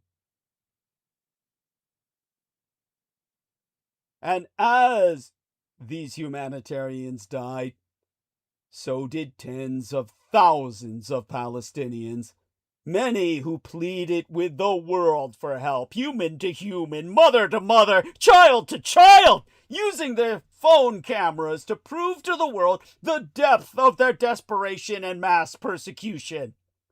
There is simply no excuse for not knowing what happened in the Gaza. Every day, it was as if the screams of 10,000 Anne Franks had been beamed right into the pockets of millions of Americans during World War II. And the people of the world largely believed their fellow humans in the Gaza when they heard them cry and scream. But all the official news media and the governments of the West just pretended that what was happening was not in fact happening because they prostrate themselves unto the synagogue of Satan and bow before the literally goddamn Jew. Thusly, they proved that the denial of verifiable reality is as dangerous as manufactured propaganda. They physically beat, expelled, and even mass deported students who said the genocide was unacceptable. They fired journalists and blacklisted professors who reported what anyone could see, if only they but chose to do so. They canceled the visas of artists who speaketh the truth. Even when the West's own institutions, born of 20th century colonialism, like the United Nations and the International Criminal Court, investigated how Israel was committing mass genocide, the United States responded by sanctioning the judges and human rights workers who were blowing the whistle. All of this Holocaust denialism of reality has had a profound effect on the West and has created a significant break in the trust between the public and the West's governments, universities, and news outlets. And this in turn has helped pave the road to the hell of a second Trump maladministration. This has made it much easier for Trump to also essentially say, much as Biden had when confronted with video evidence of the mass genocide he himself was funding. Now who are you going to believe? The Jew? Or your own lying eyes? It made it all the easier for ICE trooper Jonathan Ross to shoot Renee Good in the head, call her a fucking bitch, all the while knowing with metaphysical certitude that nothing would ever happen to him. Indeed, the Judeo-centric mainstream mass media machine mobilized red Americans to raise $1 million on his behalf almost overnight. Because he had Judaified law enforcement. We are all Palestinians now. And this attitude made it all the easier for the ICE troopers who executed Alex Preddy to be reassigned to other duties, knowing full well, as all the United States-backed Israeli soldiers who brazenly committed war crimes, they then uploaded onto communist Chinese manipulated TikTok. So knowest that they are guaranteed never to be held accountable under the Judeo-supremacist international rules-based order. Outside these United States, many political leaders are struggling to deal with an American misgovernment which asks each of them to holocaustically deny their own sense of reality. Amidst NATO leaders, this is manifesting in an increasing unease about the Trump maladministration's intentions regarding Greenland, and with a less obvious sense of public panic regarding Ukraine. Admitting that the rules-based order is fading, and that the strong can do what they can, and the weak must suffer what they must. The Canadian Prime Minister Mark Carney admitted that it was the end of a nice story, which was always known to be a useful fiction. To quotist the Carney man, at length and verbatim, we knew this story of the international rules-based order was partially false, that the strongest would exempt themselves when convenient, that trade rules were enforced asymmetrically, and we knew that international law applied with varying rigor depending on the identity of the accused or the victim. This fiction was useful, and American hegemony in particular helped provide public goods, open sea lanes, a stable financial system, collective security, and support for frameworks for resolving disputes. It is refreshing to see a national leader so nakedly admit they played along with something they knew was false and engaged in hypocrisy for their nation's selfish benefit at the expense of others. But though Carney had strong words for Trump while telling him to leave the 55,000 people of Greenland alone, who have not yet been attacked, he had no such sympathetic words demanding Trump leave the 30 million people of Venezuela alone. Indeed, after the United States senselessly slaughtered at least 100 Venezuelans while kidnapping El Presidente Nicolás Maduro and his wife, Carney smugly wrote that the Canadian government therefore welcomes the opportunity for freedom, democracy, peace, and prosperity for the Venezuelan people. Furthermore, the Canadian government has armed Israel throughout its mass genocide in Palestine and has brutally suppressed criticism of Israel and Zionism. If Carney or any NATO leaders want to really understand how the international rules-based order fell apart. They cannot look merely to the Trump maladministration's threats against Grönland. Per Carney and Trump's own Realpolitik, a colonial territory whose governance must ultimately be determined by Die Neue Deutschland, the new United Germany, and to which neither Denmark nor Inuit Grönlanders should be making any claims otherwise. They have to admit that the constant gaslighting about the Gaza blew up even the fiction of the international rules-based order.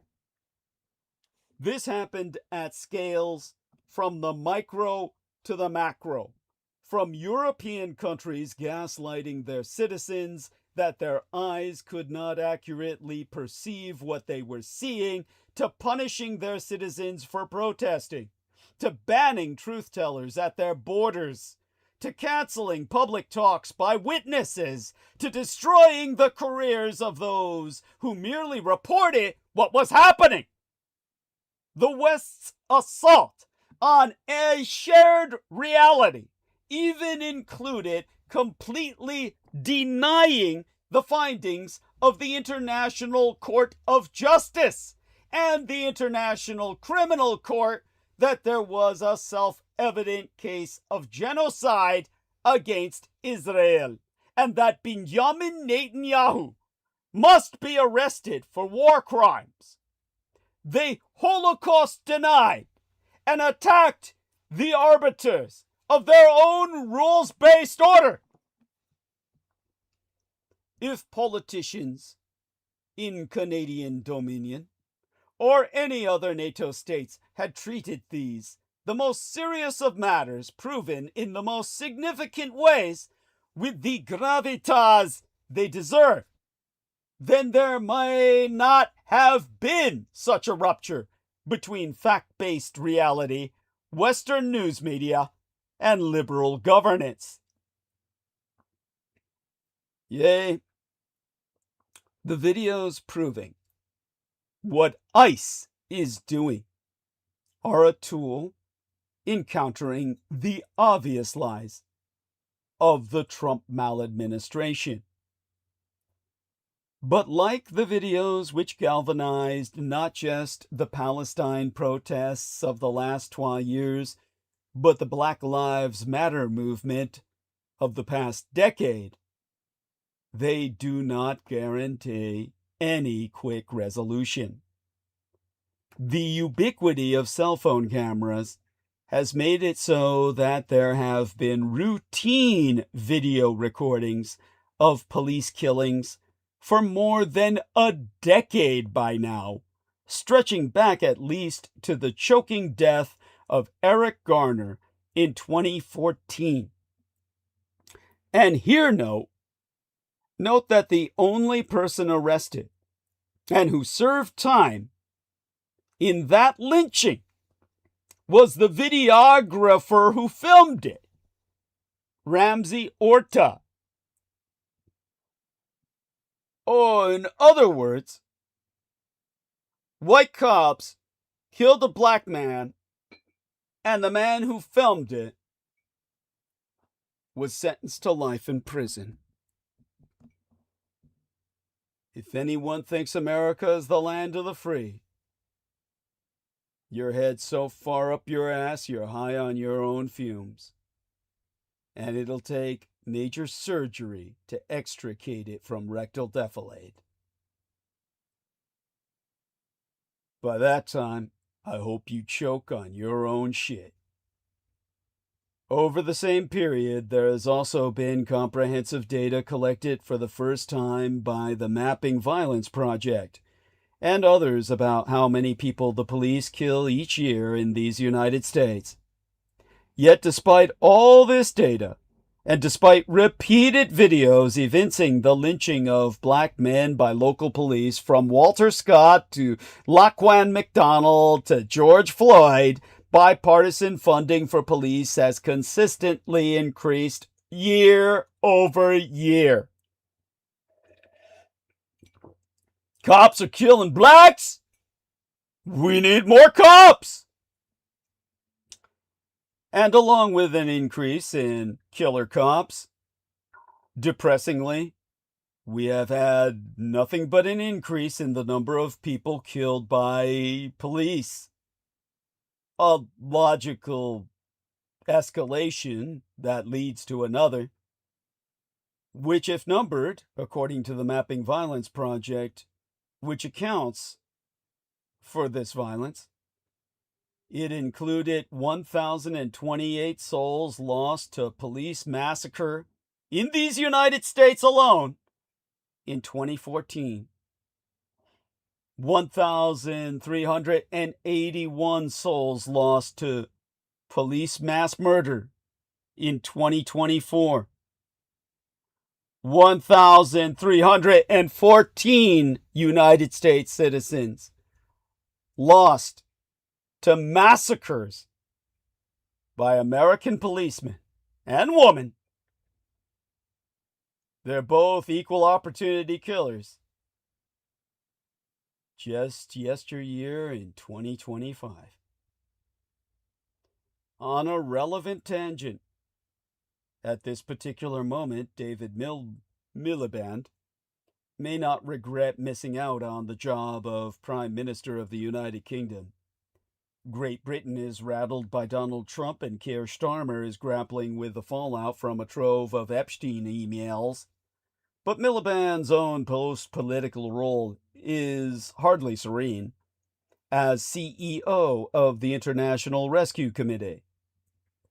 He's trying to stretch a shrinking aid budget across a growing list of global crises, just as governments, especially the American empire, pull back. To quote his T, the U.S. was the anchor of the global system. The anchor's being pulled up. Well, as the United States pulls up its anchor, it starts watching the boat instead of the horizon. That inward turn is most visible right now in Minneapolis, where federal agents have clashed with protesters amid an immigration crackdown. Their tactics: raids, roving patrols, aggressive crowd control, are nothing new. What is new is abusing them within American cities. This conscious blurring of the line between border enforcement and policing is epitomized by the increasing operational overlap of immigration and customs enforcement and customs and border protection, or ICE and CBP. ICE's aggressive urban tactics were forged along the southern border, and the convergence of ICE and CBP is redefining enforcement itself. The past does not necessarily determine the future, but it does inform its challenges. Despite Senate Democrats' tepid demands for weak ICE reforms, there are still strong bipartisan forces which seek to increase ICE's funding, despite ICE killing people on video as brazenly as local police have always done. ICE abolitionists will therefore face the same forces which police abolitionists have faced for some time now. We need not repeat that dark path. But, as the rap poet Saul Stacey Williams pointed out last week, we asked everyone to pay close attention to every Palestinian nurse, doctor, mom, child, poet, being labeled a terrorist and killed with total impunity. Both parties offered no choice but genocide. If you are finally willing to withhold your labor to be, well, just be sure to connect the dots. Connecting the dots means admitting that as ruthless as Trump and the Republicans are, they are but one side of the equation. It means admitting that Joe Biden, Barack Obama, and Willie the Clit, otherwise known as William Jefferson Clinton, as well as the Carney Man out of Canada and Justin Trudeau before his tea, and Keir Starmer in Great Britain, have all also led brutal, dehumanizing immigration crackdowns, even if they were not so crude in crowing about it as white trash Trump. It means studying how elected leaders, legislatures, and corporate mainstream mass media machinery work in collusion to gaslight the public into not believing what it can clearly see. For if we do not connect the dots, we will be condemned to a reality where the easily viewable violence of everyday life in the Gaza Strip or the city of Minneapolis will increasingly become the norm in cities all across the West. It being in just such context of Judeo-orchestrated American Holocaust denial that we have every right to ask, was the raid on Venezuela even fucking real?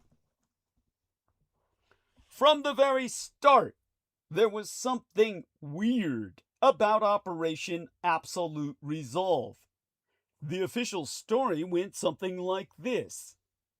After a whirlwind air attack, which included the use of suicide drones for the first time, special operators from the United States Army's renowned but shadowy SFODD unit, it is Delta Force, were helicoptered into El Fuerte Tuna military complex in the south of Caracas, the capital of Venezuela.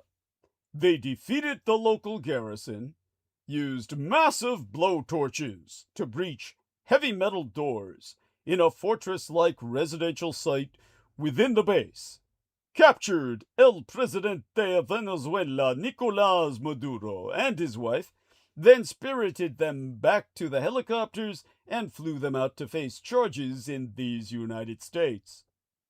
Donald Trump crowed that it had been an assault like people have not seen since World War II. They all lived back there. They all lived back then. They're all, always, eternally refighting World War II.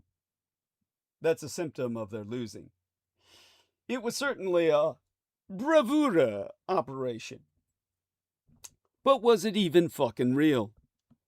The suppression of enemy aero defense operations, which usually precedes such assaults, lasted for barely half a fucking hour. Less than 30 fucking minutes. A shock then, but not much awe.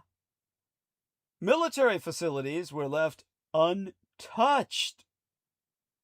Despite, in President Trump's own words, the Venezuelans knowing that the United States had been coming for months, many SAM, or surface-to-air missile systems, were left exposed. Others showed no signs of dispersal. And, in fact, none of them were plugged in, or even loaded. More puzzling still, the helicopters of the United States Army's 160th Special Operations Aviation Regiment were able to get off, well, they were able to get to the drop-off point, loiter near Caracas for 12 hours. 120 fucking minutes. Return to the drop-off point for extraction, and then fly out unscathed. Not one!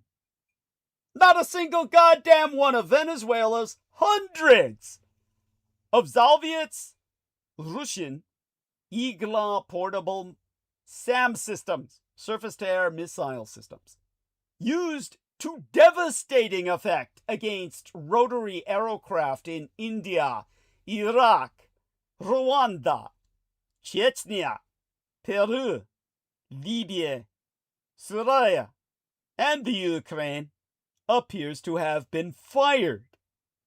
Not a single goddamn shot. Unplugged, unloaded. There was then very little, if any, opposition. Nor was there any evidence that the United States military had anything at all to suppress enemy combatants. President Trump, for his part, claimed the operation had employed super secret sonic weaponry. The discombobulator. I'm not allowed to talk about it. It doesn't exist. I mean, the very name. It's a fucking joke. They done discombobulated us. Now, commentators as myself logically concluded skullduggery among disloyal and venal elements within the Venezuelan regime and military hierarchy, for which we were immediately condemned as anti-American. Then, what really fucking happened there, All-American? Was it real? Or was it theater? Or was it all an example of what the French philosopher and sociologist Jean Baudrillard called virtual war? Trump's propagandist, the historian poseur, Niall Ferguson, or he calls himself Niall. Niall Ferguson is himself a proponent of abusing alternative history to explore such questions. Let us do the same against he and his ilk. The pod, or the point of departure, the POD as they use in historical fiction, is our imaginary January 2026 scenario, coming a little before President Trump give us the go order for absolute resolve. In this situation, the United States National Security Advisors deliver their presentation before Mr. Trump himself. As you know, Mr. President, Venezuela has been under sanctions for decades. These have crippled the economy without precipitating regime change. In fact, immigration flows have acted as a force for self-selection, removing many of those who might support a new regime. You, Mr. Trump, have brilliantly ramped up the pressure since returning to the White House, but even this has not worked. We both know that while we would undoubtedly win a war, it could also be messy and costly for us. Perhaps, Mr. President, it is time for you to do what you do best. Let's make a deal. The United States would certainly have had leverage to strike a good bargain. First, the carrot. Removing the sanctions would offer Venezuela a tremendous economic boost, even accounting for the grotesque inefficiencies of Chavismonomics, or Chavez economics. Plus, elites could get rich in the process. Secondly, the big stick. Even if an invasion would be costly to the United States, it would be devastating for Venezuela. Senior members of the governing regime and military would be lucky to escape with their lives, and they would know it. How does this alternative reality differ from what is happening in Venezuela? Well, it doesn't, because it's not alternative, it's what really fucking happened. The country's acting Traditiöns, Delcy Rodriguez, has signed into law legislation to allow privately owned and foreign companies to take stakes in Venezuela's hitherto nationalized oil industry. The law also limiting the royalties Venezuela takes from its oil to 30%. She has also allowed Washington to take control of oil sales while selling mostly to the United States itself. Finally, Rodriguez has agreed an amnesty for political prisoners. The United States, for its part, has agreed to let the regime continue to misgovern, minus Maduro, of course. it is also slowly phasing out sanctions, allowing the oil to flow from Venezuela and revenues to flow back. What if, then, Operation Absolute Resolve was not any military operation, but a way for both sides to do a deal while saving face? For the American empire to remove sanctions without looking as if it was admitting failure, for Venezuela to do business with the American empire on Washington's terms without appearing to cave. Well, that's exactly what happened, because this fits Baudrillard's definition of virtual war almost perfectly. In fact, forget the almost. It's the case study thereof. The epitome of virtual war. Something else masquerading as war. The United States military, for the most part, not even engaging directly with enemy soldiers, about whose fate almost nothing is known. No agreed figure for the number of enemy combatants killed during Absolute Resolve exists. Conflicting reports suggest as many as 75 pro-Maduro soldiers died, including 32 Cubanos. They did not die in combat. They were disarmed, having surrendered, and mass executed. It est, they were simply mass murdered. There was no battle, only slaughter. The only understanding of the operation widely available cometh through the medium of lurid propagandistic imagery, only made possible by postmodern technology and woven together to create, literally manufacture, a simulacrum of war. As I said, all that was missing was the statement at the end of the footage: no American soldiers were harmed in the production of this video. Super soldiers and secret sonic weapons. A fighter jet for every possible situation. And viral amateur footage of every possible detonation. We were given no pause for thought before being whirled from virtual war to virtual diplomacy. On January 3rd, shortly after the announcement of the capture of Maduro, Katie Miller, wife of White House Deputy Chief of Staff Stephen Miller, posted on X an image of Greenland covered with an American flag, captioned, "Soon!" Between January 5th and January 7th, President Trump said in interviews that acquiring Greenland was a national security priority to deter adversaries in the Arctic. White House Press Secretary Karoline Leavitt said the president had made it well known that acquiring Greenland is a national security priority of the United States. By January 9th, Trump had explicitly threatened action. We're going to do something on Greenland, whether they like it or not.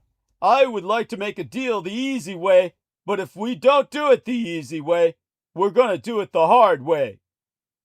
As late as January 14th, as the party started in Davos, President Trump was still refusing to rule out military misaction to take Greenland. On January 15th, Denmark and the United Germany deployed troops to Greenland. On the subcontinental super island itself, Greenlanders were advised to stock up on supplies in case of a potential crisis. A pension fund in Denmark and then one in Sweden, announced they would be divesting from United States Treasury bonds. There was talk that other European funds might do the same in protest, and of the European Union waging full-scale economic war against the American empire. On January 20th, United States aircraft moved into the Arctic. Then, just like that, the subject was dropped. On January 21st, in his speech at Davos, President Trump ruled out force and tariffs. Crisis over.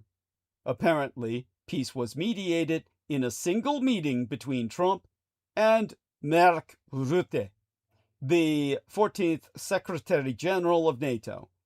There were reports of the United States receiving greater basing rights and access to some of Greenland's natural resources, but nothing confirmed. It was a framework. There has barely been any mention since. At a magic show, a stage performance of prestidigitation, or legerdemain, we are delighted to be swept along by the performance. The smoke bombs and flashbangs, the glitter and the lights, the misdirection and the shock, the pledge, the turn, and the prestige. Knowing the mechanics of the trick itself would spoil our enjoyment of the performance. The thing itself is enjoyed through ignorance. Geopolitics and international relations are not shows for our entertainment and delight, no matter how they might look on social media. Seeking to understand the underlying mechanics and objectives of the major players is of paramount importance. Helpfully, in November of yesteryear, the United States published a document telling us exactly where it wants the Seven of Clubs to end up. The 33-page NSS, our National Security Strategy, is far less exciting than daring commando raids or threatening to annex large swaths of Danish sovereign territory, but at least it is real. It tells us that a strategy must prioritize, and that not every country, region, issue, or cause, however worthy, can be the focus of American strategy. In fact, the word prioritize is mentioned another 12 times. Literally 13 times throughout what I've reviewed. Quote, "The world works best when nations prioritize their interests."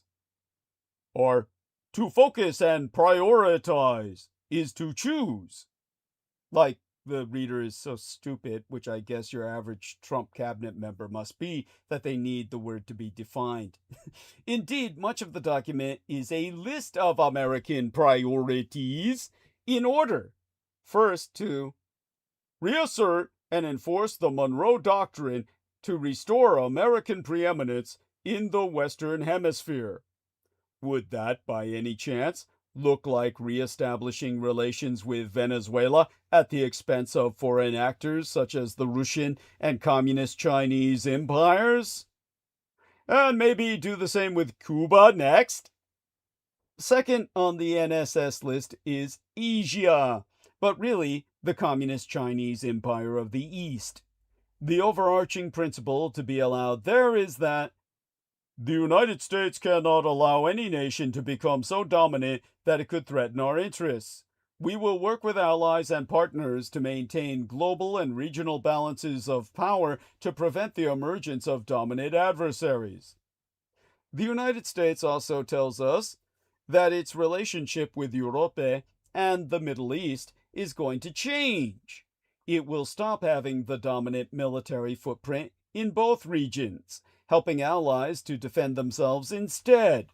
Yet, if it is to achieve this, it must leave behind something like a stable, lasting peace in both regions. To wit, in Europe, we are told that It is a core interest of the United States to negotiate an expeditious cessation of hostilities in Ukraine in order to establish, well, it says stabilize, in order to stabilize European economies, prevent unintended escalation or expansion of the war, and reestablish strategic stability with Russia. That means that they're acting in concert in a Rus-American axis against Europe, who is the perceived enemy of both. The problem that the Trump maladministration faces is that the Europeans, like a weird girlfriend who simply ignores you when you tell her you want to break up, are refusing to play along. They are the front line of a CHICOM, or Chinese Communist-sponsored Russian proxy, that keeps sabotaging President Trump's efforts to end the war in Ukraine so that the United States cannot draw down from a stable Europe. It is for that very reason that Brussels, the erstwhile capital of Europe, continues trying to force the American empire to maintain a significant presence on the continent's frontiers, as Brussels is also the headquarters of NATO itself. They don't want to be just friends. Because of necessity, they're buying time and, forlornly, holding out for the return of a Democrat who will take us the relationship back to the good old days. What leverage does President Trump have to bring the Europeans to heel? Greenland, obviously. As Philip Pilkington wrote in The American Conservative, the Americans abused Greenland as a stick. In his own words, to give the Europeans a violent and very public beating. Himself so crowing, we should expect the humiliation rituals to get increasingly aggressive, until, essentially, the Europeans surrender to be divided again between the Rus-American axes. The fact that NATO leaders have come to a very different conclusion, the European Union having been instigated and generated, first perceived, conceptualized, and nascently established by my biosire Adolf Hitler, camest into a united frontal mode wherein Trump backed down over Greenland, with his big stick to beat Europe stuck up his ass, because his European allies opposed him in a united front, only showing the pitfalls of Trump's approach. For virtual war and diplomacy to work in the theater of international relations, every major party must willingly suspend the same disbeliefs. Willing suspension of disbelief is the best of theater.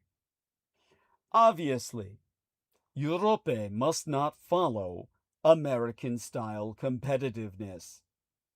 European leaders seem increasingly convinced that, to succeed in the 21st century, they must reshape Europe's economy in America's image. But the American brand of competitiveness contributes to major imbalances and far-reaching harm, which the European Union can avoid by embracing effective competition policy. After Trump's bullying, Europe is getting ready to pivot to Putin, and a Trump-rattled Europe is ready to weaponize finance. But as a social engineering historian, I must challenge the misbelief that allowing pernicious business tactics is vital to the European Union's economic success. Let me clarify that in depth. Even before President Donald Trump ratcheted up his demand for American imperial control of Greenland, European leaders were feverishly reassessing every aspect of the transatlantic relationship, from security to trade. One area of particular concern has been the European Union's supposed competitiveness deficit with these United States. The conventional wisdom, if we could dignify it with that term, nowadays, on both sides of the Atlantic, is that Europe can no longer keep up. The United States, for example, boasts most of the world's techno-behemoths. It is also home to 9 of the world's 10 most valuable companies, with mine own true homeland and heartlands, Taiwan-based chip producer TSMC, or Taiwan Semiconductor Manufacturing Company, being the only exception on Earth. But there is more to economic success than market capitalization. One problem with the prevailing narrative on competitiveness is that it treats competition as a one-dimensional quantity that can be dialed up or down.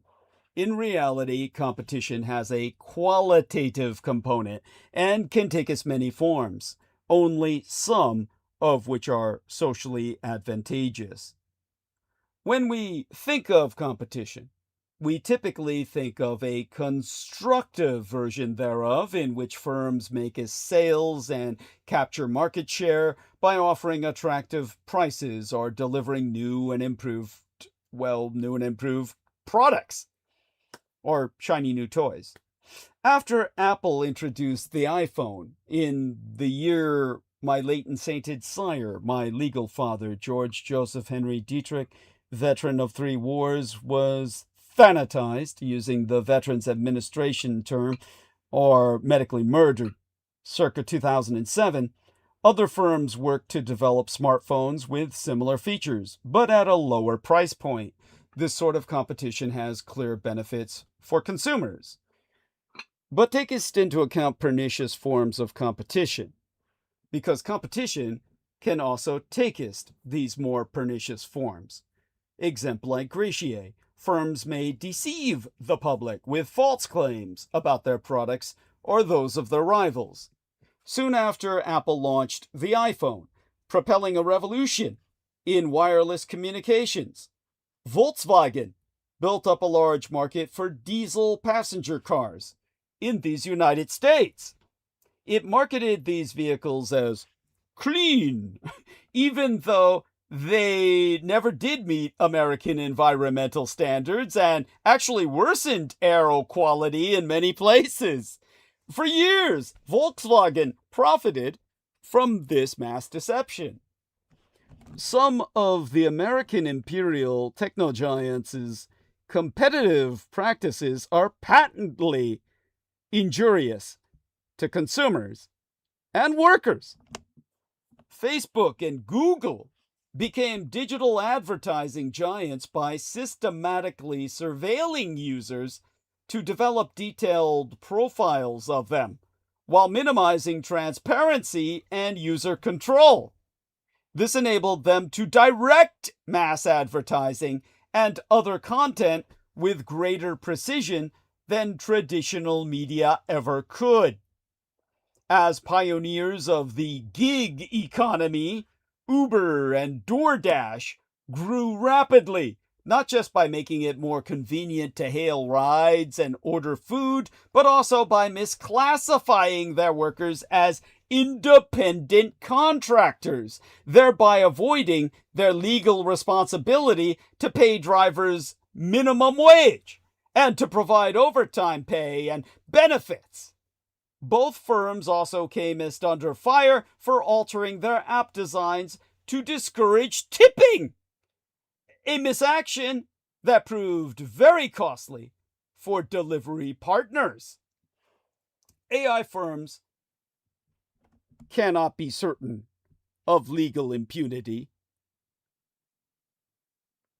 Let me articulate. World-leading AI firms, like OpenAI, train their LLM or large language models using the work of artists, writers, musicians, news media, and other copyright holders without obtaining consent or offering compensation. The models can reproduce these copyrighted materials as their own output. One techno lawyer admitted such misbehavior is fundamental to the LLM business model, meaning that firms attempting to compete in this sector continue to replicate these mass violations. To be sure, AI firms cannot be certain of legal impunity. Several copyright lawsuits have been brought against OpenAI and other top firms, and the United States Copyright Office tentatively concluded last May that some appropriations, or rather misappropriations, of copyrighted materials by LLMs are not protected by the fair use doctrine. But these firms have so far faced limited consequences for these mass violations, beyond settlement payments, and they remain a pillar of American competitiveness. Then there is the widespread pursuit of mergers and acquisitions, which have enabled a handful of American firms to gain control over an enormous swath of the global economy. Major American techno companies have acquired hundreds of firms over the past quarter century in order to shore up or extend their market dominance. Mergers and acquisitions are easy, not to mention lucrative, for executives, especially compared to what the legal scholar Carl T. Bogus describes as the hard, sustained, and often prosaic work of improving one's business. Scofflaw misbehavior and mergers and acquisitions by already bloated megacorporations hardly amount to a model of competitiveness worth emulating. Reducing dependence on an increasingly hostile America is the mission objective here.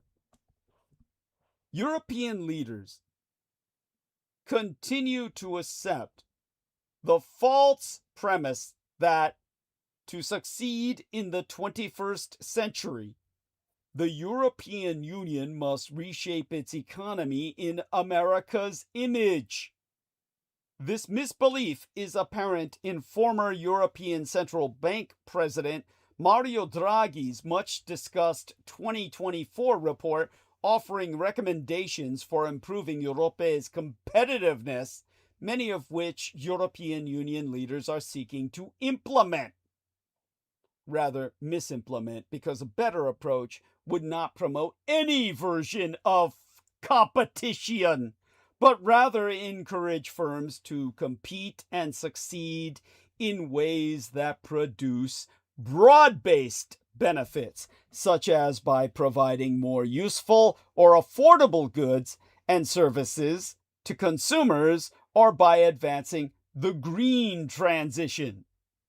In the monolithic communist Chinese superstate, as the Financial Times reported last year, vigorous competition between electric vehicle battery makers BYD, or Build Your Dreams, and CATL, or Contemporary Amperex Technology Company Limited, drives progress in developing EVs, or electric vehicles, with longer driving ranges and shorter charging times. Antitrust enforcers have a critical role to play in that process. When American authorities blocked AT&T from acquiring T-Mobile in 2011, the year my late and sainted Cyrus, my womb matron, my mother was murdered, the smaller wireless carrier did not fail, as so many predicted it would. Instead, T-Mobile invested in its own network and offered more attractive terms to customers, unleashing a healthy competitive dynamic in the American market for once. The European Commission should treat competition law as a critical tool for reviving economic dynamism and fostering growth of European firms. Ergo, or thereby reducing dependence on an increasingly hostile American empire. You use your strengths, not your weaknesses. If you're weak, in competitiveness by American definition of dog eat dog, instead capitalize on the fact that Europe is a regulatory superpower. Use that regulation to create or engender and encourage healthy competition where it's a win-win situation rather than a cannibal fest. Through more expansive interpretations of existing legal authorities, policymakers should impel businesses to redirect their strategies from illegal and damaging tactics toward the expansion of productive capacity and investment in R&D, or research and development. It is a lesson America would also benefit from learning. Although the Trump maladministration is treating antitrust enforcement as just another vehicle for corruption, many state attorneys general they still want to enforce that law aggressively. They should recognize that effective competition policy can deliver abundance for everyone, instead of scarcity for the many and mind-boggling riches for the very few. But the entente cordiale between Trump and the Sir Keir Starmer, forged in late 2023 at a private dinner in Trump Tower in New York, as of course arranged by the Ma Dame that I mentioned earlier, has evaporated. The Trump whisperer's success having been completely smothered by Mandelson appointed in her place. Another case of toxic patriarchy. The problem for the Prime Minister more immediately, however, being that while it has freed him up to be tougher, it has also all but wrecked his chief foreign policy of being the bridge between the United States and Europe, as the French are urging their European Union partners to retaliate with tariffs of their own. Without that, the United Kingdom's role, as well as Starmer's personally, is greatly diminished. Of course, Trump is now looking ahead to helping his friend and ally Nigel Farage to fill that space. Though he is working hard to undo Brexit, the Prime Minister currently in power, for however long that lasts, should be glad that he is not bound to follow the European Union's lead. We need cool heads and diplomacy across the Atlantic, not telegrams and anger, but the British public, though never anti-American, sides firmly with the Danes. On Greenland, Sir Keir must speak for Great Britain. And in the wake of the American imperial military operation in Venezuela, the Europeans have a vested interest in making a compelling case for international law, yet shy away from doing so. Indeed, the European Commission should treat competition law as a critical tool for reviving economic dynamism and fostering the growth of European firms. The leader of the global ultrapower, nominally Europe's greatest ally, is directly threatening Europeans in Greenland. That much is obvious and dangerous.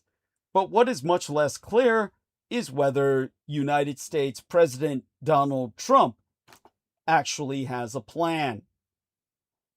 Now, here we are. Well, there we go. That's morbidly funny at Totonic. I have to admit, that's morbidly funny. At any rate, time, of course, to hide the user on this channel. And so there we go with that. So Cunt shows up and he just trolls. It's like, what are you going to do? It goes to show I'm doing some damage. At any rate, one version has it that Trump harks back to an age of imperialism and sphere of influence politics where America is unconstrained, His intervention in Venezuela and threat to Grönland are his bid to relaunch the Monroe Doctrine and makest himself emperor of the Western Hemisphere. The renowned scholaress Fiona Hill, who worked as an advisor in the first Trump maladministration, attests that when the president she knew yearned to live in a world where he could sit down in a room with the Russian and Chinese dictators, Vladimir Putin and Xi Jinping, and divide the globe into zones, or zones of control, Washington would presumably get to control the Americas, while Moscow and Beijing would be given power in Eastern Europe and Asia, respectively. Yet the world is not as Trump imagines it, and the threat he now poses, and which Europeans are scrambling to respond to in Brussels and Davos just yesterday, or by this time the week before last, is principally one of chaos. Calling the challenge a new Monroe Doctrine is only partly the answer. It's more like a gone rogue doctrine. Now, the 12th century-old strategy, championed by then-President James Monroe, asserted an American imperial sphere of influence in its Americas, but was declared dead in the 1990s. Under Trump, it has certainly made a comeback, the president himself having joked about the Monroe Doctrine. Where we are seeing, however, is both more and less, well, it's both more and less than this old idea. The doctrine itself evolving radically from when it was first articulated in 1823 up until the 1980s. Monroe himself was inspired by his fellow founding father, the third United States President Thomas Jefferson, who wished for the then new country to be an empire of liberty, for slave owners. Because he was fucking his own slaves. And then fucking the children they produced. I guess we could call him America's first Caligula. Now, in a letter to Monroe, in October of 1823, this incestuous motherfucker, because he was fucking the mothers of the children he later was fucking, Jefferson, urged Monroe never to entangle ourselves in the broils of Europe, but to pursue a geographically bounded foreign policy instead, in which our endeavor should surely be to make our hemisphere that of freedom, for slave owners and slave fuckers. In short, a wider American zone defended against European colonialism and liberalism that would have asked them to, or demanded, they free their fucking slaves. Now, in the speech made 5 weeks later, on the 2nd day of December in 1823, Monroe fleshed out Jefferson's ideas, promising American ambition, but also restraint. With the existing colonies or dependencies of any European power, we have not interfered and shall not interfere. Fast forward to the current threats against Denmark in Grönland, and we see a break with Monroe's pledge. Taking the Arctic territory not only interferes in Europe itself, because that is European land, but fails to enhance American imperial security or boost our economy, objectives it could have achieved, the American empire could have achieved, with old-fashioned diplomacy. Yet Trump's misactions, thus far at least, also fail to follow the script of the more aggressive XXe siècle, or 20th century iterations of the Monroe Doctrine, from Theodore Roosevelt in Panama to Ronald Reagan in El Salvador. United States presidents intervened far and wide to shape and own the futures of Latin American countries. By that measure, today's White House is less serious top Republican Party officials have already backed away from the claim that the United States would run Venezuela, the maladministration having decided instead to do a deal with the vice presidentress, now the acting presidentress of the regime he had decapitated. In Greenland, he covets an almost empty territory without any obvious plan. Trump's personal ambition and self-aggrandizement seem to be the only key to this puzzle, it being dangerous, but also performative. If this is imperialism, then it is a peculiar made-for-television version, in which the perception is as important as the truth. The bigger reality here being that in le 21e siècle, the 21st century, a world of crowded geopolitique, digital connections, global trade, and rising middle powers, it's just not possible to build the old kind of sphere of influence. In fact, Trump needs reminding that he has the modern variety already, a friendly alliance stretching from Vancouver to Kiev that he is now burning. The Russian dictator, Vladimir Putin, a failed imperial overlord by any calculation, has already demonstrated the folly of this mindset. One reason why Moscow launched its catastrophic war in Ukraine was the failure of its post-Soviet integrationist projects, from the Commonwealth of Independent States to the Eurasian Economic Union. Rejecting this, Ukraine saw a better future for itself in partnership with Europe. 4 years on from Russia's full-scale invasion, it is clear that Moscow can inflict enormous damage on Ukraine, but it will never own it, or indeed any of its post-Soviet neighbors.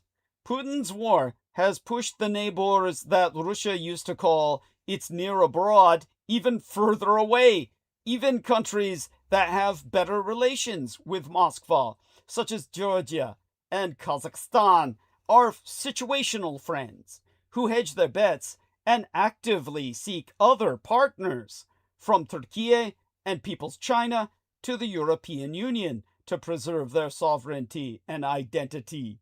Of course, none of this means that Trump, like Putin, cannot badly break things, disrupt, and destroy. Like Russia, the United States can also abuse hybrid tactics to interfere in European elections and weaken NATO. The example of impunity may have a ripple effect, encouraging norm breaking and destabilization across the world.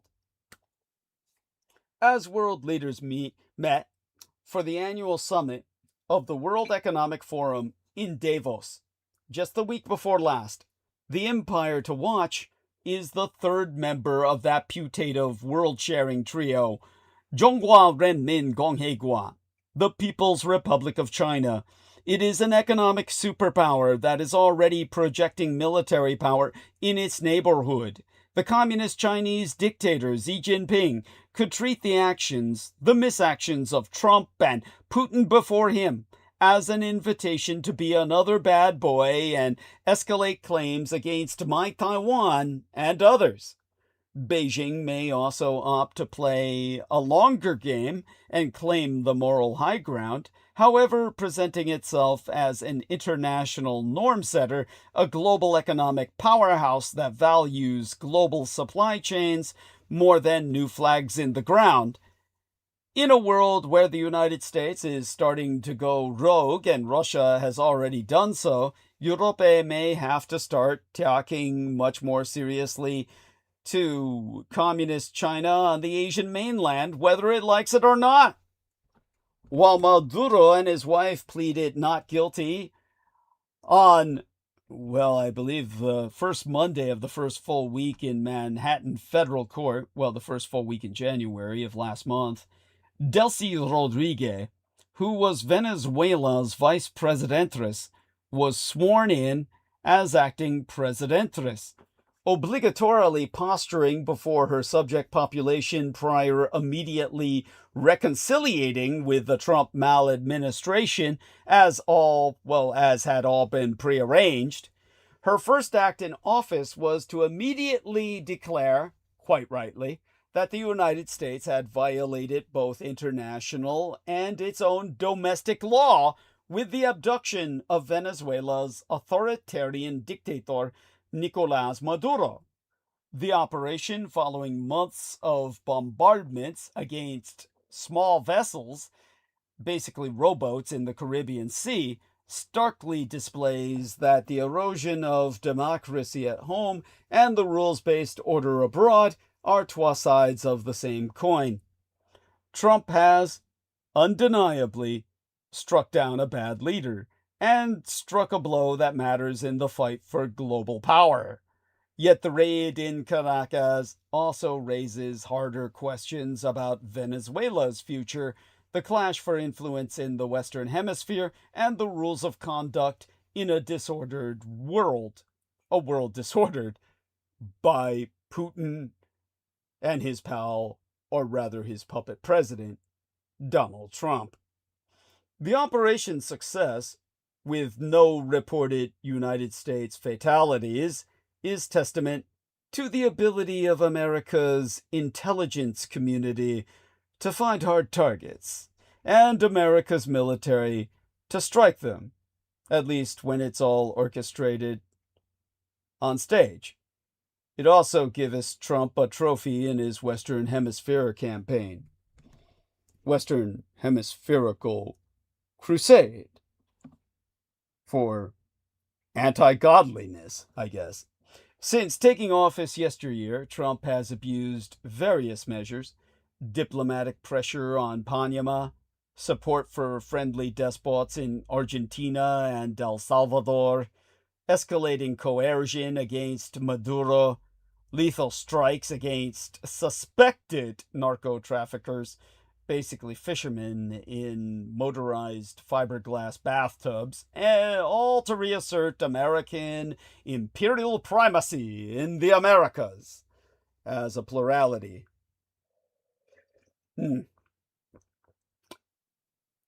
Or the Western Hemisphere as a singularity. Maduro, seeming likely to spend many years in a United States prison, his fate is a stark warning of how seriously this maladministration takes the threat of hostile Latin American dictators, or leaders, I should say, in all fairness, that seek ties to Beijing and Moscow, a fact that Trump emphasized after the strike.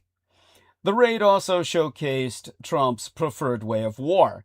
In June, Trump used misdirection and disinformation to disguise preparations for his strike on Iran's nuclear facilities. In recent days, his maladministration ran the same play all over again. Reports that Trump would settle for a blockade of Venezuelan oil, or that he was preparing to negotiate, were presumably meant to give Maduro a false sense of security. Trump's way of war involves maximizing secrecy and surprise that accentuate American advantages and clear the way for precise abuses of force that allow the president to start and end conflicts on his own terms, which you can do when it's a production piece. There is additionally another parallel to Trump's Iran strike. The attack shows the limits of solidarity among the autocratic powers. The Russian and Communist Chinese empires were left howling about violations of Venezuelan sovereignty, of all things. They have sustained Maduro for many years, but they can only offer thoughts and prayers in the face of determined American power projection in the Western Hemisphere, just as they couldn't or wouldn't save the Iranian regime from military humiliation at the hands of Israel and these United States. There's much to applaud, then, in a tactical success, however staged, that will likely have real strategic benefits.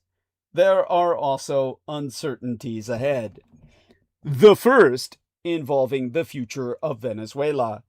Trump has achieved leadership, or rather regime change, but not, well, let me put it this way.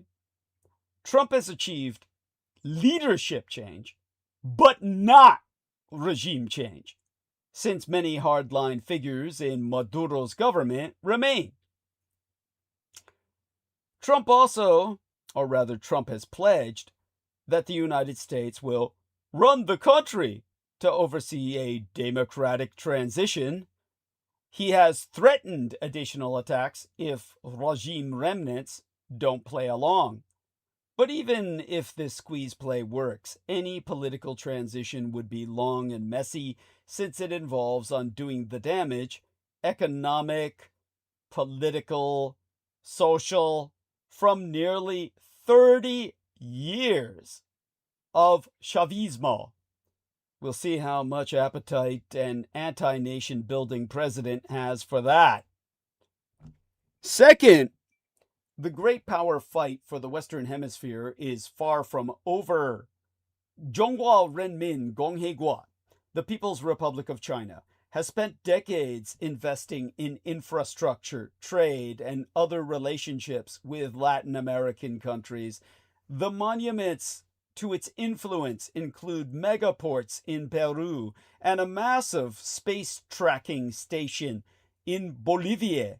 Its police and security ties have been expanding as well. Beijing, coincidentally, released a paper on its involvement in Latin America in December. The thrust of it was that the global balance of power is changing in ways that favor the expansion of communist Chinese influence. In fact, most of its influence was in Alba, or the Cuban colonial empire of Venezuela and Peru and Bolivia, all leftist communist governments at the time. Now that Trump has served notice that there's only one great power in the Americas when it comes to military muscle, Latin American countries will surely be even more cautious about offering Beijing access to anything that looks like a base, at least for now. But the monolithic communist Chinese superstate will keep seeking economic, technological, and political ties in region as part of a play for long-term advantage. Finally, bad actors will also exploit this precedent, the Trump maladministration arguing, implausibly, that this operation was legal because Maduro was under United States indictment. It can point to the invasion of Panama in 1989 to depose Manuel Noriega as evidence that Washington has done this before. Yet if Beijing has been watching closely, perhaps that's because Trump's tactics, blockading a hostile nation state, decapitating its leadership, could ultimately prove useful against my Taiwan. In a unipolar, post-World War II, actually post-World War III, after Cold War era, the American empire didn't have to worry about rivals emulating our tactics. In today's more challenging environment, its example will, today, be abused in nasty ways, with Russia already having condemned the plan for European peacekeepers in Ukraine after ceasefire as dangerous. On Thursday of the opening week of last month, or maybe the week thereafter, Russia slammed a plan for European peacekeepers to be deployed to Ukraine as dangerous and dubbed Kiev and its allies an axis of war, dousing hopes the plan could be a step towards ending the almost 4-year war. United States President Donald Trump has been pushing the warring sides to strike a deal to halt the conflict, running shuttle diplomacy between the Ukraine's Volodymyr Zelensky and Russia's Vladimir Putin in a bid to get an agreement across the line. An initial 28-point plan was largely adhered to Moscow's demands, was criticized by Kiev and Europe, and now Russia has slammed the attempts to beef up protections for Ukraine should any elusive deal even ever be reached. The Ukraine's allies said they had agreed key security guarantees for Kiev at a summit in Paris earlier last month, including a peacekeeping force, or towards the end of last month, maybe even early this month, at the time that they were still playing around with this. Of course, it's all over now that Russia shot its own officer involved with the whole process and claims that Ukraine did it. But at the time, in its first comments since the summit, Moscow said the statements were far away from anything the Kremlin could accept to end its assault. So even then, there was no hope for peace. European leaders and United States envoys announcing earlier that post-war guarantees for Ukraine would include a United States-led monitoring mechanism and a European multinational force to be deployed whenever the fighting stops. But Moscow has repeatedly warned that it would not accept any NATO members sending peacekeeping troops to Ukraine. In a statement delivered at the time, repeating a threat previously uttered by Putin himself, Russia's foreign ministry spokeswoman Maria Zakharova decried the plans drafted by Kiev's allies as both dangerous and destructive, saying the new militarist declarations of the so-called coalition of the willing and the Kiev regime together form a genuine axis of war. All such units and facilities will be considered legitimate military targets for the Russian armed forces. These remarks coming as Russian strikes plunged hundreds of thousands in Ukraine into darkness, leaving families without heat in below freezing temperatures. Attacks that Zelensky noted demonstrate that Russia is still set on total war. That very same Thursday, Zelensky also said that a bilateral agreement between Kiev and Washington for United States security guarantees was essentially ready for finalization at the highest level with the President of the United States, following talks between envoys in Paris last month. Kiev saying legally binding assurances that its allies would come to its defense are essential to convince Russia not to reattack if any ceasefire is ever reached. But specific details on the guarantees, the European force, and how it would engage have never been made public.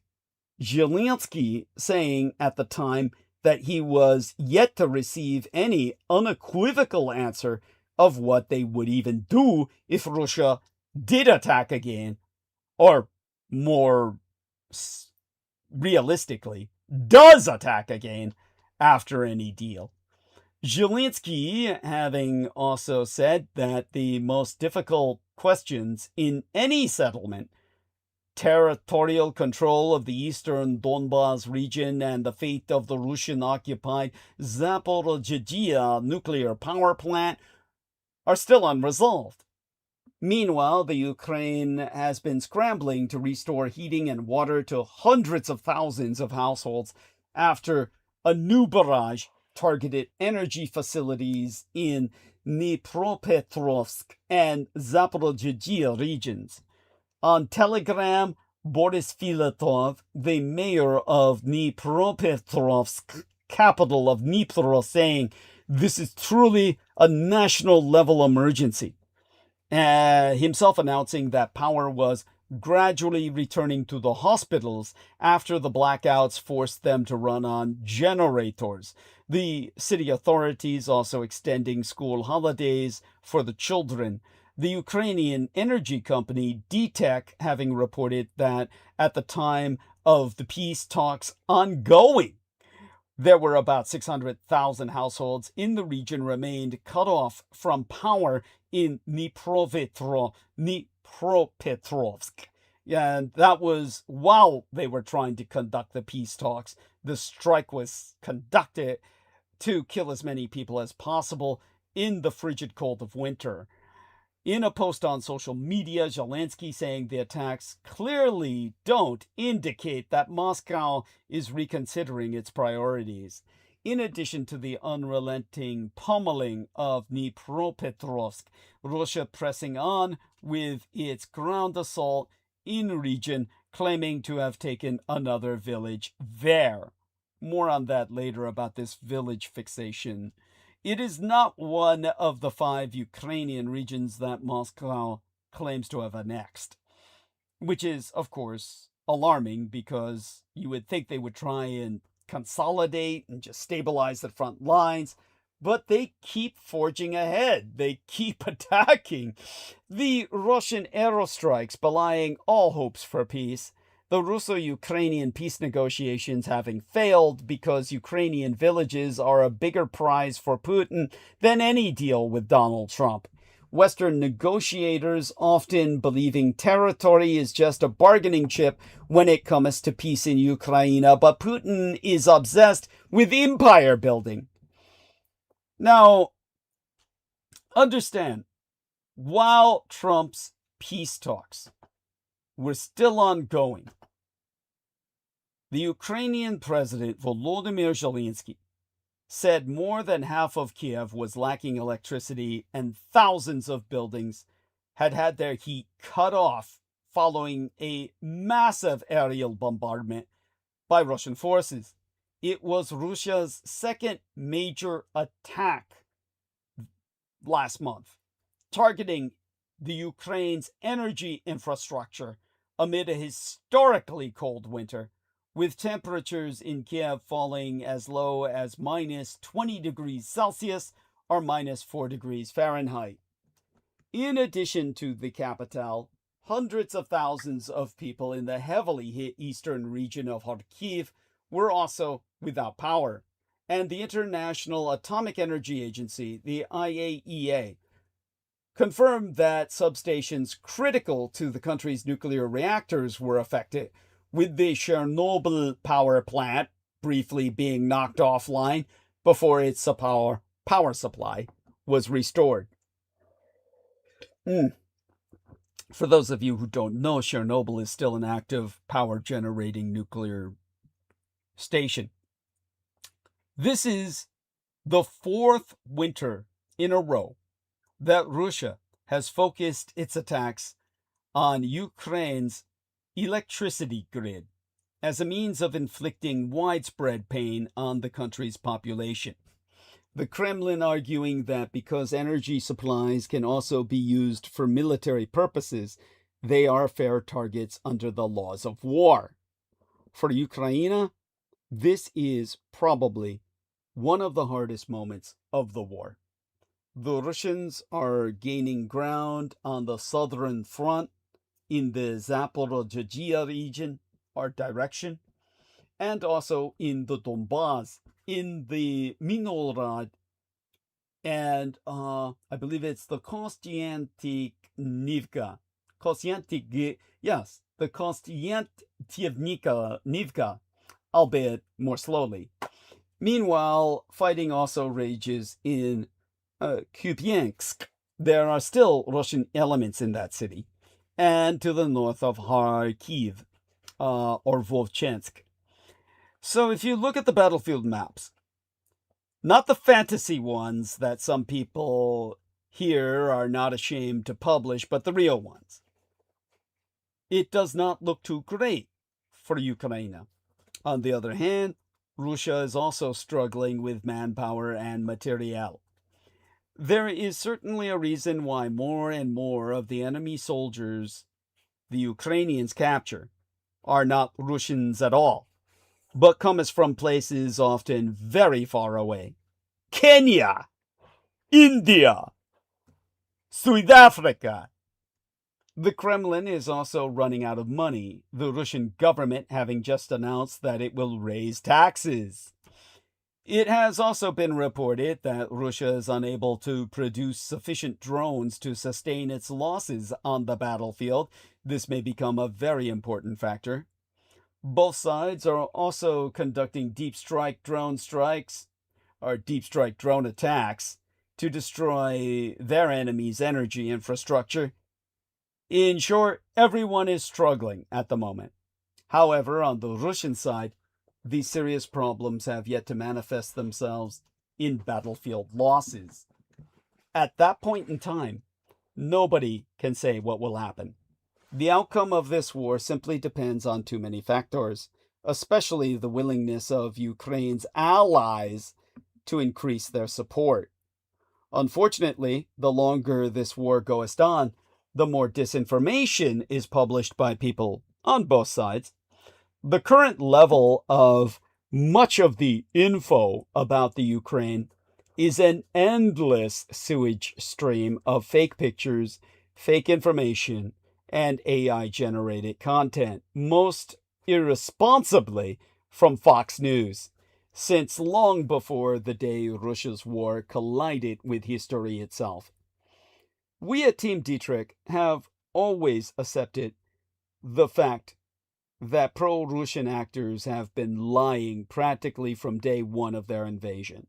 In reality, from far earlier, going back to when Ukraine surrendered the Black Sea Fleet in being, its entire strategic nuclear bomber wing, and the totality of its strategic arsenal of nuclear warheaded intercontinental medium and short-range rocket forces in exchange for sworn guarantee that the Russian Empire would never raise arms against it. All that for a scrap of paper that Putin wiped his ass with. As the potential of Ukraine winning the war in 2026, as for the potential of that, you must first understand that the supreme fact is that Russia simply cannot win. Even if the Ukrainian army would collapse today, Crimea and Donbas became Russian territory, the European Union lifted all sanctions, and there was no guerrilla action at all, Russia will go down in flames. Integrating Donbas into Russia dwarfs German reunification. With the end of their war economy, bad debts will explode. Reintroducing political freedom quite often ends in revolution. The question being not whether Russia wins, but how bad both Russia and Ukraine lose. Here, clearly, the West is to blame. In the months leading up to the invasion, support for Ukraine was mostly symbolic. The 5,000 helmets United Germany decided to send were indicative that, as in 2008 and in 2014, European Union reaction would be as flaccid as its furled banners. Even after the invasion, support was fickle and often got entangled in partisan fights. Trump didn't help either, giving Putin and the Russian public hope that a final effort would end the war. And since Ukraine itself started no wars, there'd be nothing for Ukraine to win. Ukraine is defending its sovereignty against Russia's invasion. Best worst case scenario, Ukraine succeeds in defending its sovereignty. Even then, it wouldn't have won anything. it would simply remain independent, having lost hundreds of thousands of defenders and civilians whose lives had been cut short by the Russian invading forces. Ukrainians do not seek victory. Ukrainians seek перемога, which means prevail in the face of adversity. In this sense, I'm confident that in 2026, the revanchist and revisionist Russian Empire will not be able to erase sovereign Ukraine from the maps, and the Ukrainian government and people made it clear that Ukraine will not cede its land to Russia. Donbas is Ukraine. Crimea is Ukraine. Kherson is Ukraine. Zaporizhzhia is Ukraine. This won't change. Nevertheless, while I myself usually refrain from criticizing the way Ukraine conducts the war, after all, they are doing all the dying, while the rest of us are comfortable and safe. However, as a combat veteran with a professionally academic background, I'll make a small exception. The Ukraine is losing too many soldiers. I never understood this quasi-obsession with keeping control over as much territory as possible. The Ukraine has enough land, but not enough soldiers. Interestingly, whenever Ukraine is forced to abandon its static defense, they prove to be more successful. A good example is Russia's recent Kharkiv offensive. Ukrainian defense positions near the border with Russia weren't properly prepared and sometimes didn't exist at all, which forced the armed forces of Ukraine to withdraw to more defensible positions. In other words, they gave up land for tactical gains. This wasn't voluntary, as we all know, but it has proven to be the right step. Now Russian troops get slaughtered in Volchansk and other Ukrainian border towns by the thousands. The Ukraine needs to exploit its strengths and not allow the Russians to dictate how the game is played. As soon as troops are moving in one direction or the other, Ukraine is at an advantage due to more mobility, better leadership, logistics, and coordination. On the other hand, as soon as all movements stop and attrition warfare begins, they are losing valuable resources. We need to be more modest with our expectations. Ukraine, keeping its losses at a sustainable level, while at the same time making the Russians bleed, should be the absolute priority. The absolute top priority. Is this a victory in the war? I won't say that Ukraine would have won the war if Russia fails to destroy it in 2026. But what's obvious is that Russia wouldn't have won the war either, unless the Ukraine is fully defeated and no longer an independent country. Regardless of what the Russian propagandists may wish to announce in a few months after realizing that they have utterly failed to erase Ukraine from the geopolitical maps. Russia only wins if Ukraine no longer exists and is absorbed by Russia. Ukraine only wins if Russia no longer exists and is broken into smaller states, which, by the side here, is the far more likely outcome. Until either of those two outcomes arrives, the war is not finished. And if the war isn't finished, there be no victory. It's just an end of another round.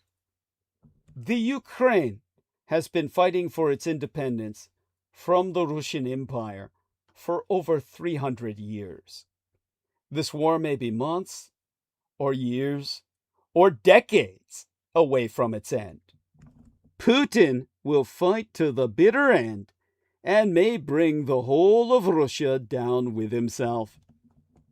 In reality, Russia is losing the political war, the public war, and the social and economic wars. Looking at what is left of Ukrainian infrastructure, Russia is unfortunately winning the physical destruction and massacre of civilians war. We are joined by Sammy Romero on Infinite Call. Welcome aboard, dear Sammy. You'll probably actually help me close transmission for tonight. Let's see if he can come off mute. Hey, Doug, what's going on, man? Oh, everything's much the better for speaking with you. I hope you've been able to review some of tonight's transmission, and if so, please, your input is well anticipated and appreciated. Unfortunately, I actually been really busy. Understood. No worries. With with what I'm doing right now, but it pretty much took me 2 days to figure out a project that to do. But it was cool. It was just you kind of pretty much have to keep stabbing at it. But I even missed the Super Bowl. Like I don't even care about it. You're just so focused on. That's great. That's great. Actually, go on. Tell us about that focus. You just kind of well, at a certain point, it's like it's not even about athletics anymore. It's just pretty much a show. So Understood. I'm not. At a certain point, I've learned. I'm starting to realize I'm really just starting to outgrow a lot of things that you once actually cared about. It's just there's more to life than a glorified football game. Yes. But as far as what the comment I said, I don't think they would allow ICE at an event like that because it's just too much money involved. Thank you. Good point. One of the reasons why I say that because even the pop singer Bad Bunny, who is Puerto Rican, which is he's technically American, he just draws a lot of money. So that's pretty much what the NFL is a huge nonprofit church. Yes, that's right. That they pretty much slave circuit a bunch of men to hit each other. Yes. Yeah. Sounds kind of, and the interesting about it is the event was held near San Francisco. So it kind of goes with it, the whole, bunch of men wrestling and, not to mention the gay singer. Yeah. Well, but nevertheless, I honestly, it's just, I think at a certain point, it's just people that are naysayers are really just, there's always this whole white replacement type of thing that's just hilarious to me. Almost like the oppressor wants to be the victim as well, and they just. Oh, very Israeli. Very Israeli. Go on. Yeah. Right. So it's like you have to roll your eyes. It's like just enjoy the game, like who cares? But unfortunately, that's just where the climate we are in. And honestly, at a certain point, you just have to be an adult. And honestly, that's really what I've been doing. Great. It's helping me a lot mentally and just trying to, stay focused and not, go off the rails because it's everywhere. So, continue. No, by all means. I was just going to ask, whenever we enter that zone where we're focused on a project, we often are still dealing with realities around us. As a single male, obviously, I have less of that, but I find myself irritated just having to, take breaks from something I'm focused into, take care of certain things. I mean, in your case, being a father as well, when you're focused on a project like this, I take it that you often have to take breaks to are forced to, just deal with things that are family related. And how do you Of psychologically course. handle that? How do you like transition and refocus again? I mean, is it challenging or I'll give you an example. I have labs every other weekend that Okay. I have to do. You Yeah. know, um, when you're in geomatics or surveying like I do, you actually still need to go out in the field and actually use equipment, right? Yeah. Um, so I have to wake up at 5:30 in the morning just to God. make the drive, right? Oh man. Go on. And Yes. some of my classmates are like, "How do you do it?" I'm like, this is my me time. Yeah. Like Good point. that's how you kind of psychologically have to tell yourself, this is my me time. Yeah. This is how I reward myself. Yes. So in other words, you find ways to it's not that you have to want to do it. You get what I'm saying? That's all it is. You have to want to do it. Kind of makes me wonder, why the hell did you even agree to be in liaison? But I don't want to open that kind of worms, but I digress. But even now, like the project I'm doing, I have to remember how to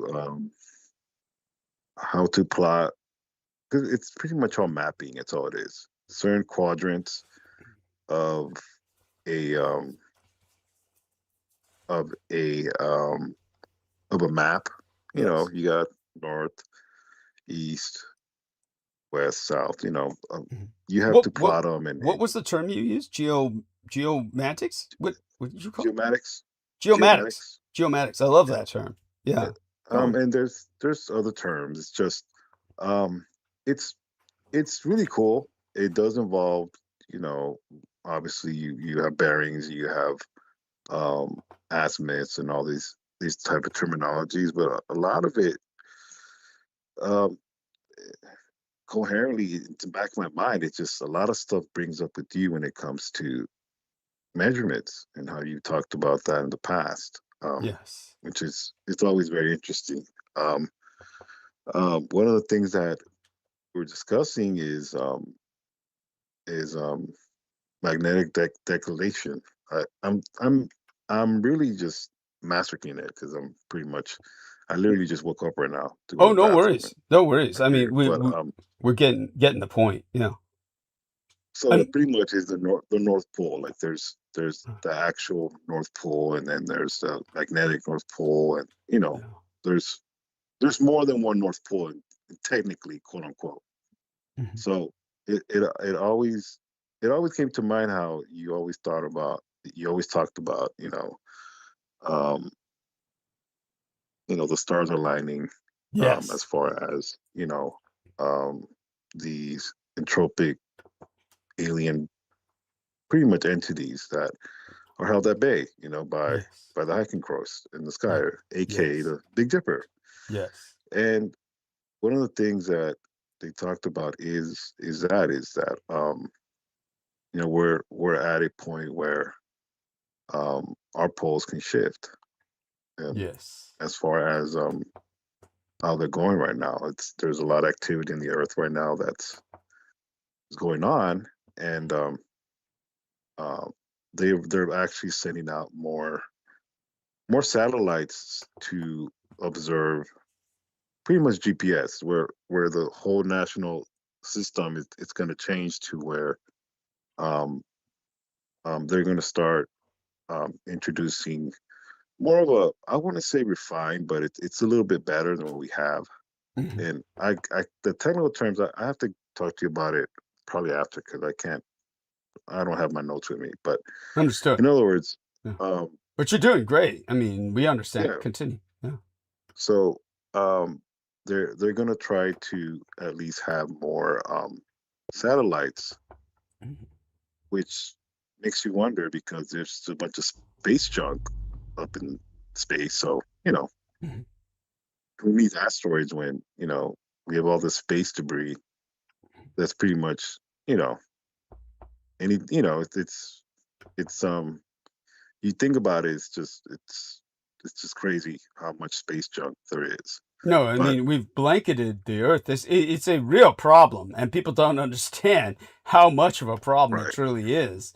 But go on. I mean, this is why I've said before, it necessitates ultimately, as soon as we develop the correct materials or the materials that are capable of withstanding enormous pressures, we're going to right, have to start building cables, actually connecting or tethering to the Earth itself that stretch into space so that we can actually have spaceborne elevators. They would essentially be right, trains on rails that go up and down instead of along the surface of the Earth, but they would be to transport things in and out of space simply because the amount of crap we've got up in the atmosphere is such it's going to become more and more impossible to simply launch free vehicles right, to break through the Earth's atmosphere and into deep vacuum through that shell of trash. right, And we'll have to have things like straws that kind of go out beyond the trash, where vehicles can then be built in vacuum that are right. true spaceships. That's the only way man can escape the trap he's made for himself on Earth. But go on, continue. Yes.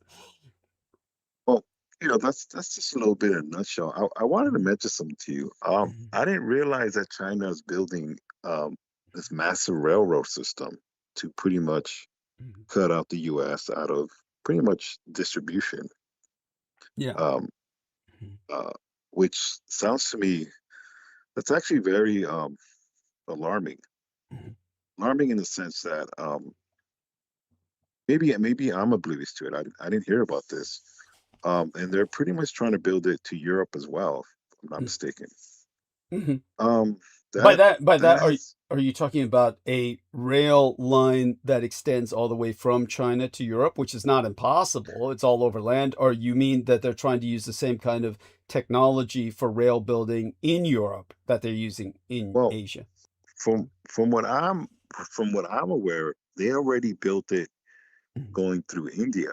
India has shown concern about that because obviously, you Mhm. know, technically, then that means China can pretty much have troops. Mhm. Yeah. Um, you know, they can transport wherever the hell they want. But Yeah. from what I'm hearing, it's almost into Africa as Right. far as their ability to use railing systems. Obviously, Yes. this is done for Yeah. distribution because Yeah. the United States is all we are is just a big distribution hub. We don't manufacture anything. We don't control anything as Yeah. far as actual manufacturing. All Well, true. Yeah. China obviously is looking into pretty much eliminating us. Yeah. Um, and this to me it's alarming. In other words, Absolutely. this can really cripple us in the sense that you know this Mhm. can. I mean, you're cutting out. We're pretty much the middleman. Obviously, Yeah. a lot of things that can happen Mhm. because one thing we do is try to, if we can't build it, we'll destroy it as far as the United States. Right. Right. So that's obviously a possibility. It's just um they're the Chinese are very aggressive in the sense of Mhm.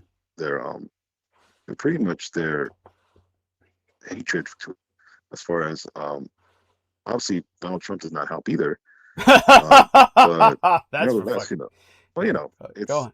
it's one of those things where you have to, you kind of have to start wondering. He is asleep at the wheel, Yeah. um, in a lot of sense because if you have time to tweet out racist rants, Yeah. racist memes about a former president, that's not good. That's for sure. Um, and it really makes you wonder, as a global empire that Mhm. we are pretty much failing at least containing our adversaries, um, Mhm. rather than jerk them off. I hate to put it that way, but um, yeah, that's just my little 2 cents, Doug. I don't know if you heard of this, the rail line So, that now, China has.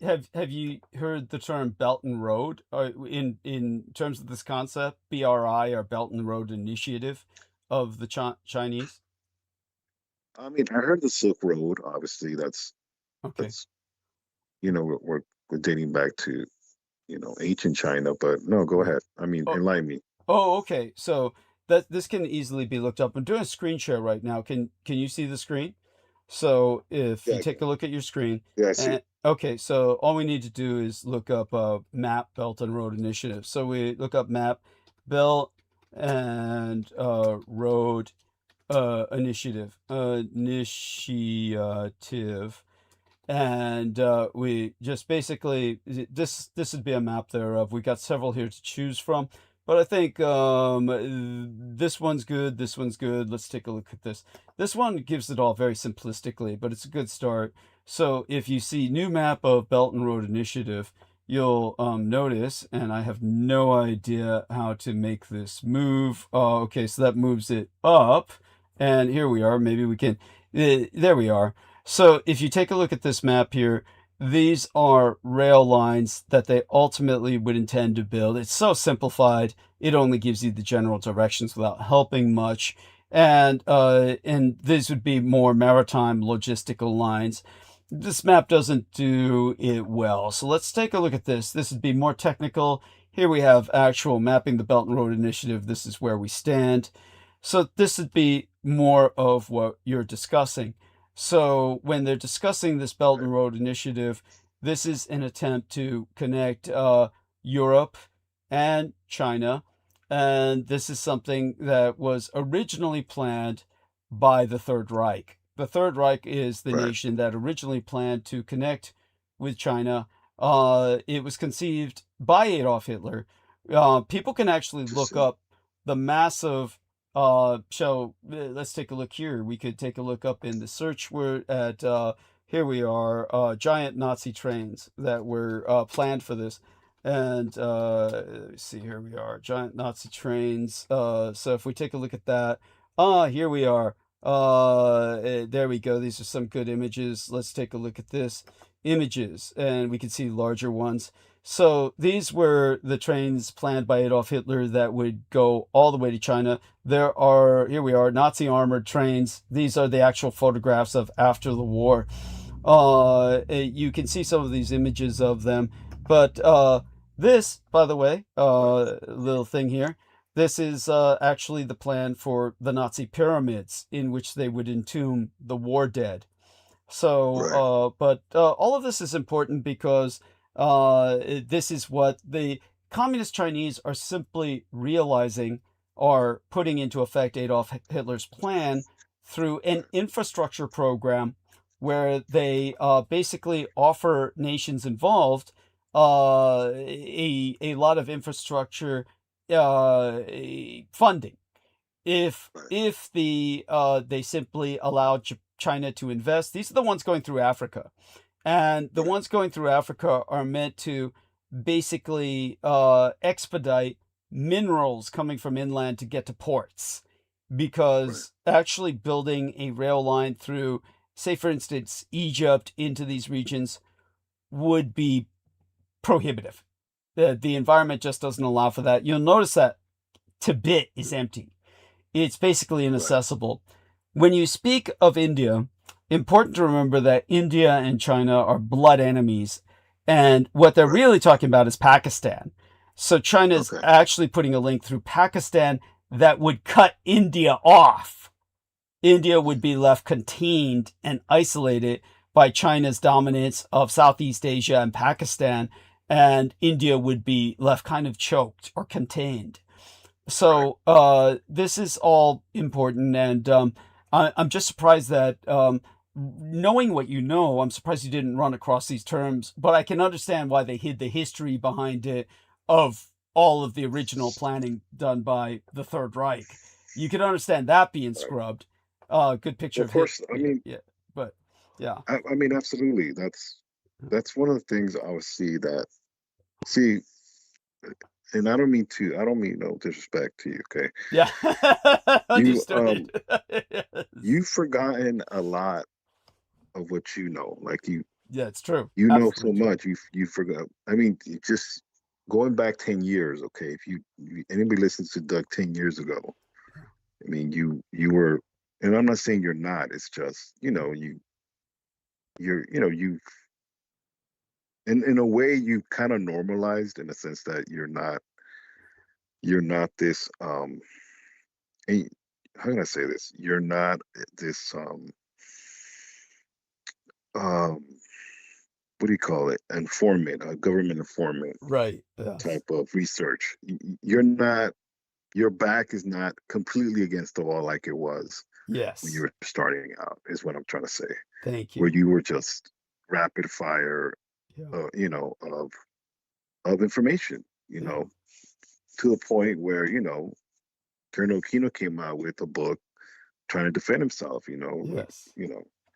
to that point. Hell, he was commenting under your your YouTube Videos. videos, That's right.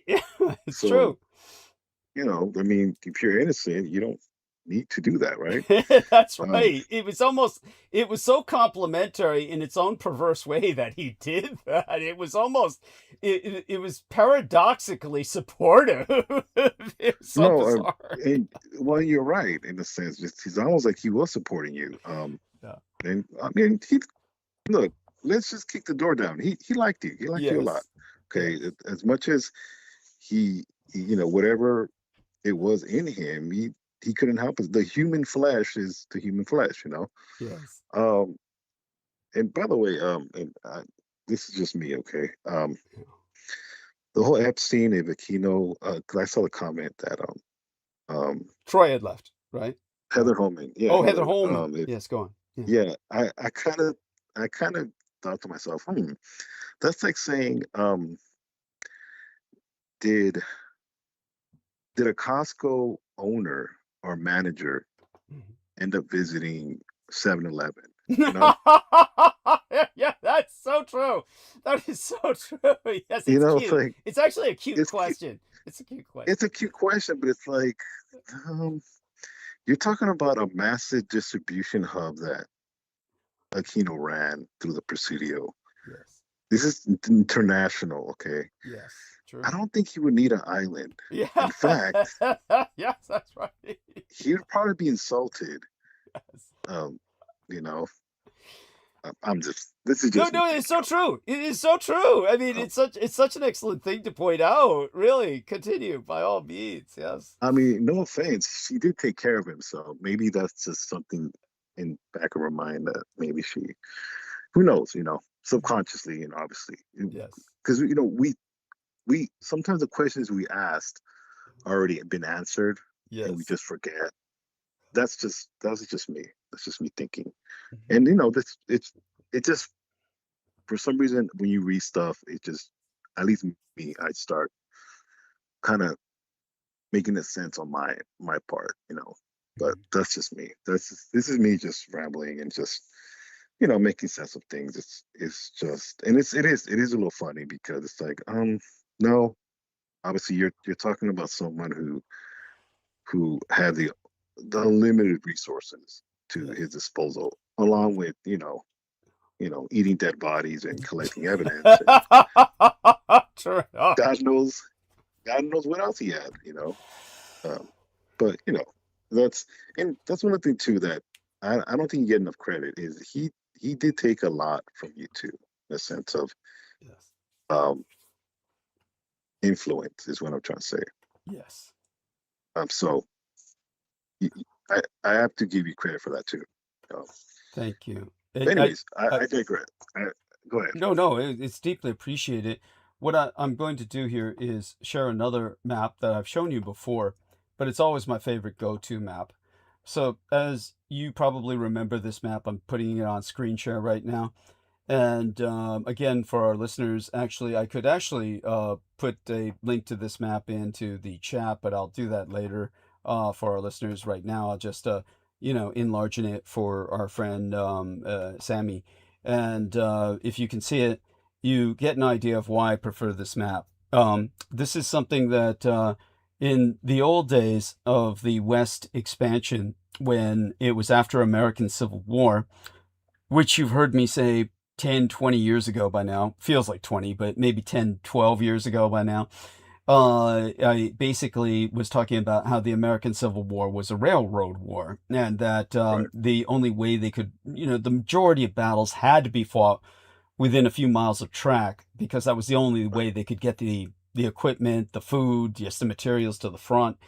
So that having been said, after the American Civil War ended, at least in terms of proactive military prosecution, they wound up expanding westward, and the rail barons were responsible for that. It was all about building rails, and the idea of the rail magnates, the rail barons, was they also started setting up shop in Asia, and they had contracted with the Japanese to build a rail across that little strait between Korea and Japan. Can actually be bridged, and the only thing that keeps it from being bridged is politics. But the ultimate idea that they had was a rail that stretched all the way up through what later became the Trans-American Highway. It was a road, not a rail, that was built in World War II. But the original idea was a rail, and that it would go across the Bering Strait. And so this is all, it's all technologically possible, and only politics keeps it from happening. But what I foresee for China's future is that, obviously, I think that communist China is the enemy under Xi Jinping. Obviously, if there were any change to be had, it would be really that leadership. And I'm not even trying to really change the communist system in Vietnam and China. I feel they should be one nation, a union of sovereign Sinitic republics. They're both Sinitic. The Vietnamese used to use Chinese calligraphy. When they became communists and modernized, they did away with the iconograph system that is so iconic with the Chinese, Japanese, and other Asian languages. They use the English alphabet. Did you know that? No, I did not know. Yeah. That's surprising. Yeah, just so you know, they use the English alphabet because they wanted so badly independence from China. But the reality is that they used to use for 1,000 years the Chinese iconographic system. It was called literary Chinese when they used it, because they used it to write down their Vietnamese language. That being said, I view China's future as more of a southern-centered state that would be centered towards its own Mediterranean, this area in particular, but as well, probably still dominating Tibet, because Tibet is otherwise basically an inaccessible region. I do want them forever separated from Russia by a Japan that extends its influence throughout Mongolia, Manchuria, and all the former Central Asian republics to Turkey, because these people are ethnically Turkic in Central Asia. But China would definitely maintain an enormous influence in this area, just by what I'm envisioning alone, along with extensions and influence in more northern Africa and some Central American areas that were, shall we say, they purchased enough influence in some areas where it would be hard to imagine that could be ousted. Even, with Trump, even with what Trump did, it's just, he didn't even dare to change the Venezuelan regime.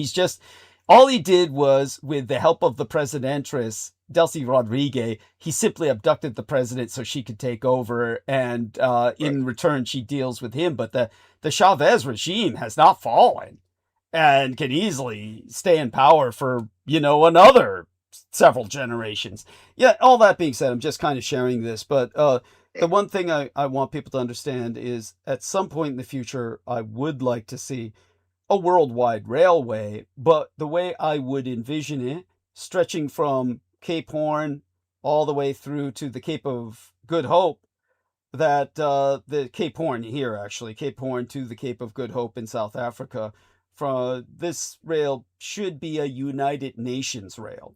It should have its own police force of United Nations soldiers that would be similar to San Francisco's BART system, which has its own BART police force. So just imagine that, and that would at least have one link in the world that would be for that square mile, just like the BART police have a mile in either direction is their jurisdiction. A mile in either direction of the BART rails. That should be what the rail police should have as their jurisdiction throughout wherever the rail lines go worldwide. And so that would at least provide the world with a physical logistical linkage. If the Communist Chinese at this point help to build the foundations for that, why not? That's a great idea. Let them expand. Let them put America to shame.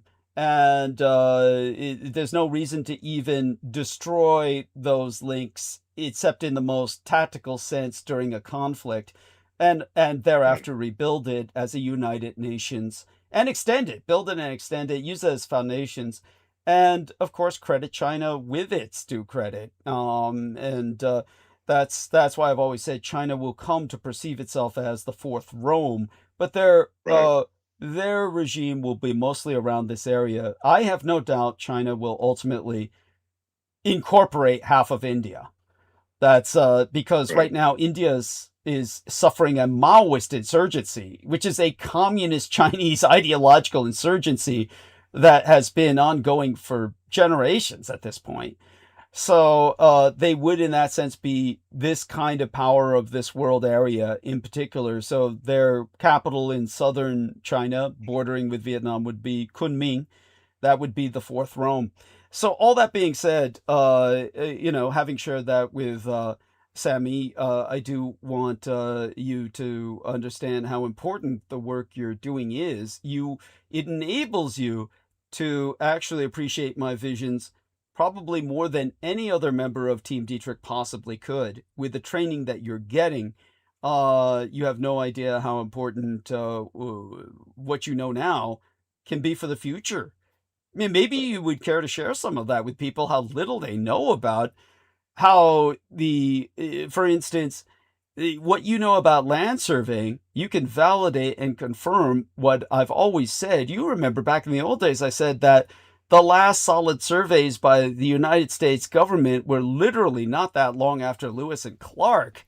And their surveys of our American West have been, there is such a vast amount of the 17 states of the American West in the continental United States that are just literally not properly surveyed.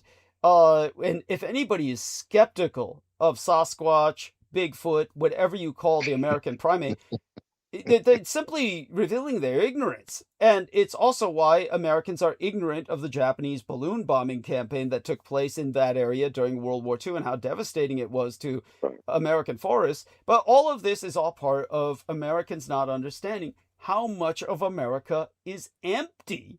And that part which people are surveying, they're jostling and fighting over areas of land where they overlap each other with their legal ownership. It's a nightmare. Tell people about this. This is how poorly surveyed America is, please. Well, one of the things that I didn't realize is most of the presidents are quote unquote are founding rapists. I mean, fathers. Yeah. Were surveyors. Most of them were surveyors. I did not know that. That's incredible. Well, that makes sense because they were grabbing as much land as they could, right? That makes perfect fucking sense. Well, of course, they're stealing it. Of course, they want to mark it, right? They want to map it. They're stealing it. Of course, they want to mark their territory. Yeah. Well, even the grid system, the way the grid system is designed, a township, it's pretty much all satanic. It's all gridded in a 6-mile radius. There you go. Okay. So it's like, okay, now see all this stuff that I've been honestly, I'm starting my journey with this, right? But the way they have it designed, I have to sometimes just stop and think, it makes a lot of sense what you talked about with how this nation's built. It's built on all these sigils that almost invite this type of atmosphere into where we live. It's literally in our grid, as far as the maps and how everything's built, right? Hello? Okay. Yes, yes. Um, You're doing but great. as far as surveying, most of these areas that in the Appalachians, most of Montana, Dakotas, hell, the Midwest, most of these inaccessible areas are federal land, but the reason they're not surveyed is because no one wants to go in there There you in go. these lands. Yeah. Why? Because you either cannot get a satellite, you can't get satellite Reception. reception, Yeah. and if you decide to, and even if you do, and you have, because modern surveying now, you can literally find monuments, or you can survey something, measure something all robotically. They literally have a robotic dog now that can pretty much help you survey, land. Yes.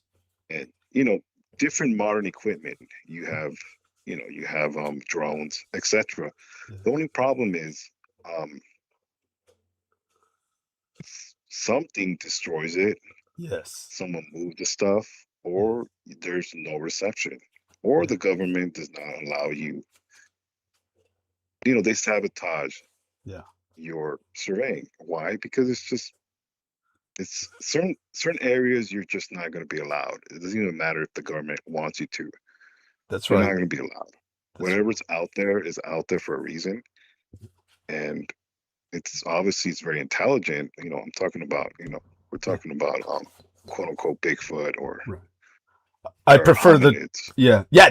Thank you. Excellent. Hominids. Thank you. Hominids they're very intelligent, and they're very attuned to technology. I mean, you've done. I don't really like to. I'm only going by really. I'm just going off on what I've known about it, and as far as you talking about it. Yes. No, these type of hominids are very intelligent, and obviously most federal parkland is where they live. Yes. And people would be surprised how many people go missing in Yosemite and the sequoias. Thousands and thousands of people go missing in these areas, thinking it's safe to hike. Yeah. And obviously, it's not safe. Thank you. But, a lot of them. I was making a joke. A lot of them probably went to that Turning Point USA concert. Halftime show. It's a joke. I'm joking, but no. Obviously, surveying's great. It's pretty much there's a lot of things you can do with surveying. It's not just mapping. There's so many things that go into it. It's a very broad industry. Mhm. There's people that only do boundary lines. There's people that do industrial or aerial mapping. There's so many things. My point is, this is just a journey I'm beginning. Okay. And like I've talked to anybody that's reached a certain age, it's just they want to challenge themselves. At least most people that the more older you get, you start realizing your mortality, and you kind of just want to challenge yourself. At least in my part, you have to stimulate your mind to where this social programming. I'll give you an example. Super Bowl just ended. Yeah. What is the next social engineering event? Valentine's Day. After Valentine's Day, Yeah. what do you got? I don't know. St. Patrick's Day. I'm I- not Irish, but Yeah. Yeah. It's like you got to go. Yeah. It's so on. We never. It's always. And I'm not saying none of these customs are good or bad. It's just, society is designed to try to in a lot of ways just influences to care about things that they want you to take care of, even our calendar, you know. Mhm. So in a lot of ways, you kind of have to break free of that to really focus on what you want to do, Mhm. which it gives me an understanding, okay? And Mhm. I've always kept this in mind. Mhm. Even when the person you were in liaison with Mhm. had a criteria, you have to read these amount of books, Mhm. right? Yeah, You have to that's right. He had a you have reading to be well list. read. That's You right. have a reading list. In other words, you can't be an idiot. Yeah, Okay. Um, this is why a lot of Satanists are not broke. that's right. I Most of them are not broke. I can't walk into a temple of that religion and say, "Hey, I want to join." It doesn't work that way. That's right. Um, it's it's a tight knit community to a certain extent. Obviously, I'm not saying they're perfect, obviously, but my point is, there's to try to at least quote unquote gain knowledge. And the more I learn, the more I realize I don't know. Mhm. That's obviously, and that's one of the things that it's almost like a joke. Okay, Mhm. you think you're learning things, but you're really just remembering a lot of stuff you forgot Mhm. because Yes. it's just how, at least it's how that's just how my mind works. Okay, and that's one of the things too that I've had to learn my learning patterns. Yes. How do I learn, right? Mhm. Um, a lot of stuff I just forgotten. So Mhm. I'm not. I'm by far I'm not. This scholar. No, but what I've obviously it requires discipline. Okay, Mhm. um, Yeah. and that's one of the things that I kind of you have to kind of at least I think I've getting taken back a little bit in Mhm. how you got in those circles Yeah. for you to even be around that. Yes. Obviously, um, that individual saw something in you or saw quality in you that he can use. And it's obviously not just books because there's plenty of well-read prompts.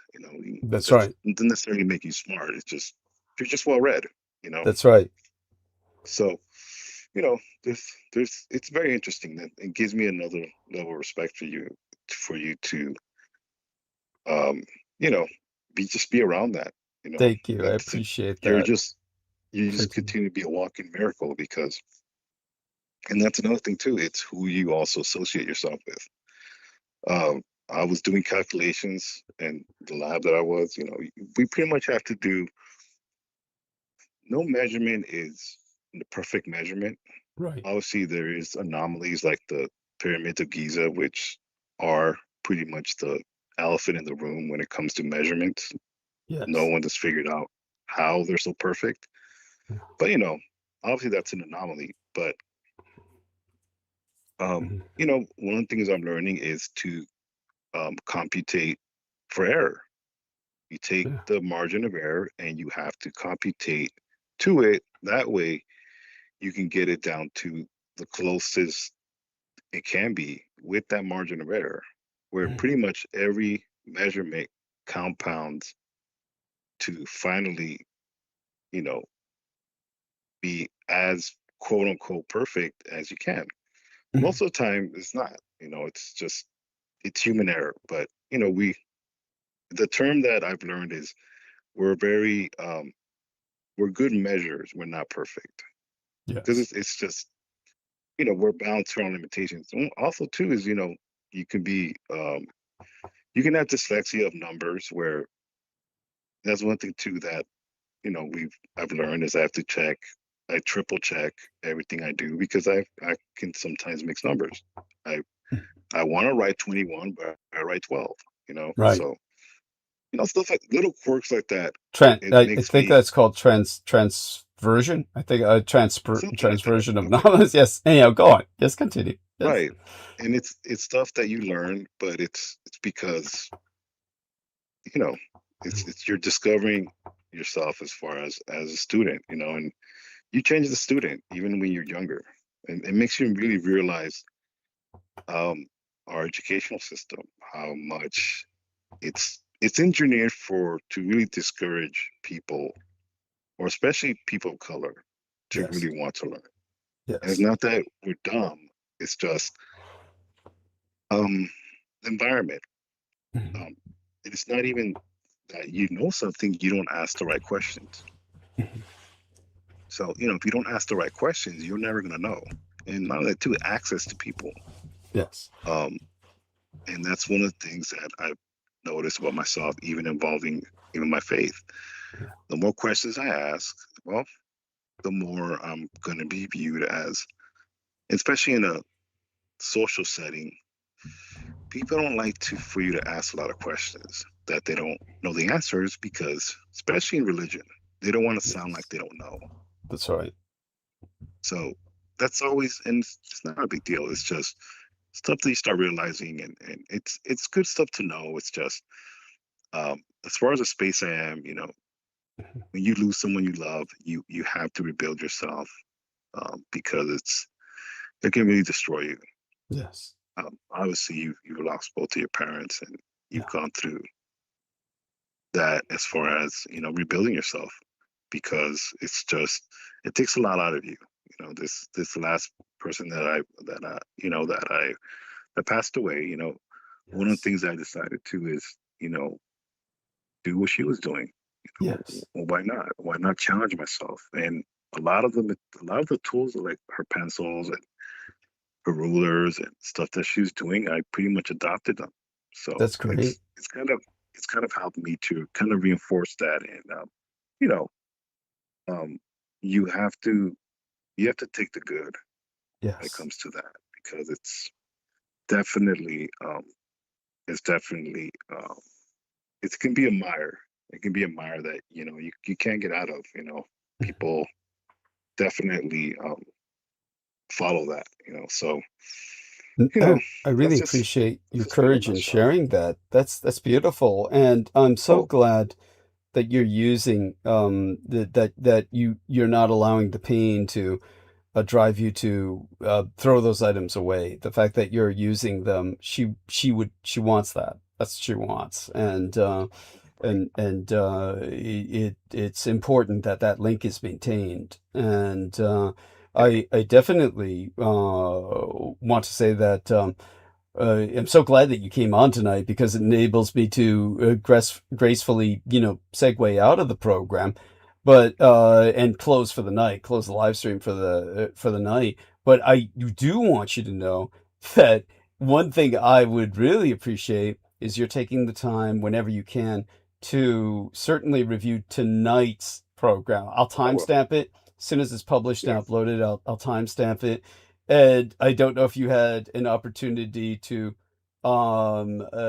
review, oh God, what was it, the other episodes? But anyhow, with tonight, I of course had to talk about the Olympics and the Super Bowl. I'm surprised you didn't bring up the Olympics as another um potential for social engineering. It was certainly, I don't know if you got Well, to watch their opening ceremonies, but it was certainly no. unique. Yes, but go on.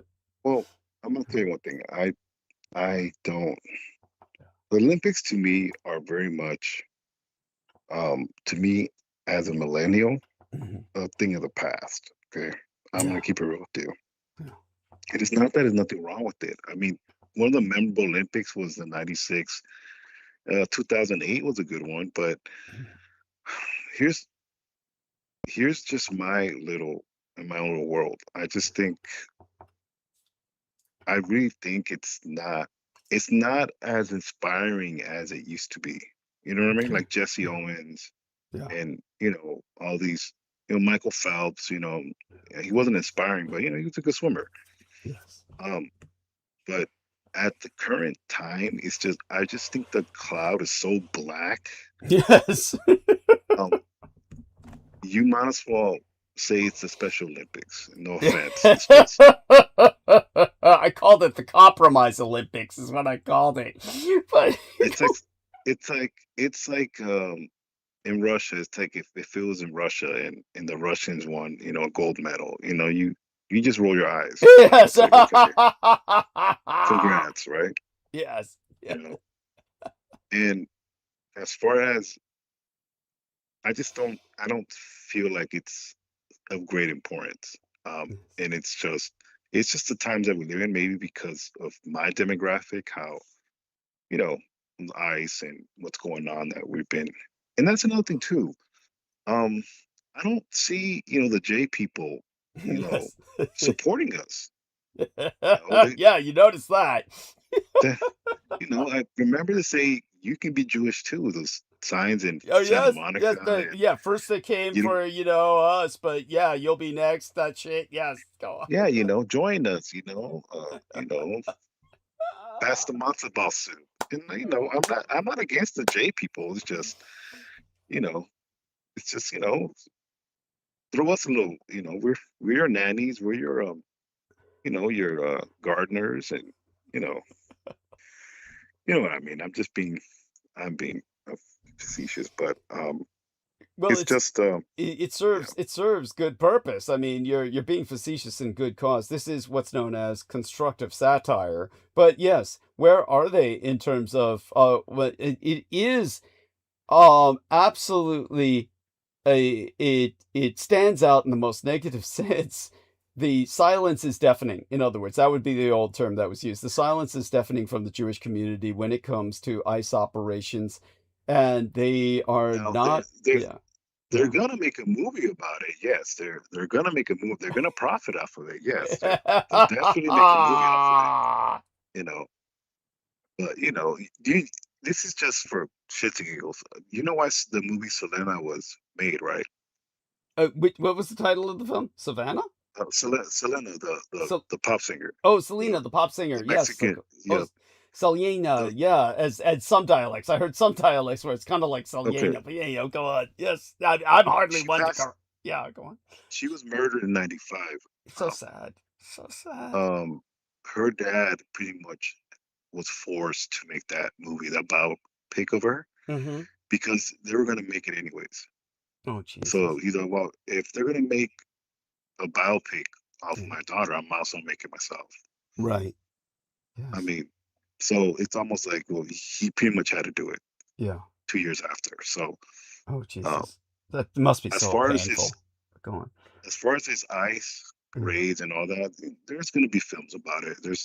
Someone's going to make a documentary about it, and they're going to make money off of it. Not that I care, but Yeah. my point is, the midterms are coming. That's one of the things too. That's what Trump's doing now. He's sundowning, which he's pretty much, his dementia's already kicking in. Yes. He has no filter. Yeah. But he's really trying to distract from the oncoming train that is the midterms. Yeah. That's what makes it more dangerous now, is that because that freight train that's coming, that's called the midterms, along from him dying pretty soon, because he's pretty much on his last leg. Yeah. Um, he's fighting two freight trains, Yeah. death and the midterms. Yes. So we're going to see more erratic. We're going to see more death. Yeah. We're going to see more obstruction of justice. All these horrible things, and this is what I'm telling you. This is this big black cloud that's that scenario that we're living in. We're living in a scenario. Venezuela didn't work. Two white people getting shot didn't work. Yeah, that's for sure. Come on.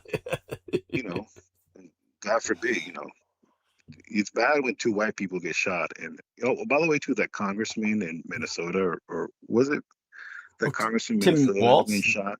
oh no, the other individual, right? Yeah. Yeah. Jesus, tell us about that. I'm forgetting the name for some reason. I'm going blank. Yeah. But yeah, but go on. They got shot. They got Yeah. shot. Obviously, Charlie Kirk got shot. Yeah. So right. Oh, all you're this speaking of the female Congress representative, right? Right, That was right, shot. Right. right, Yeah. By right right. wingers. So she, Yeah, go on. yeah, that wasn't enough. Yeah. So all this carnage and blood, it's feeding something that it's not enough. So because it's not enough and it hasn't stopped, and this is just me as proxying for Trump as far as trying to distract, which it's not working. Yes. It's gonna be more rampant until they either he dies, or midterms comes, if they do come, because it's nothing too that he can pull. That's right. I'm sure. Um, you and I both agree he's going to try and make certain it doesn't happen. And you and I both So, agree that, in a very real sense, you and I both agree, and this was thanks to Sammy Romero's incredible insight to our listeners. Sammy was quite correct. In a very real sense, Donald Trump died during COVID. And it's almost just a reanimated cadaver that this entire time is either his brain is so addled from the reanimation process, or it's almost as if he's possessed by an entity which is simply animating that meat sock puppet. right. But the decay of his skin is quite visible. My son's husband, Sugar Daddy, said that at Davos he could see his hands looked like the flesh was falling off of the other That's hand, as well that's as insane. yes, yeah, That is insane. yeah, And coming from the funeral business, yeah, um, that's that's quite believable. yeah. Um, so in other words, this black cloud, screw the Olympics. You might as well say that the clown Olympics, in my opinion. But on the other hand, too, though, like I said, life still continues. Your listeners all know this. I mean, they listen to you for a reason. You do provide that reassurance, and I have to remind everybody to please donate to Doug. Thank Um, you. he's definitely a light in um, this world that we live in. I think your range is.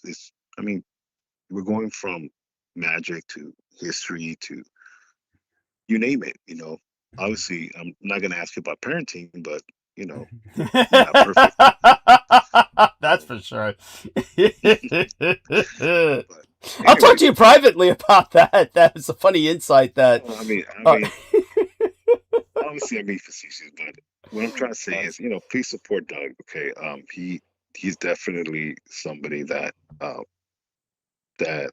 is you definitely are the key. You're definitely are the skeleton key in the sense of making sense of things. And the reason why even I've had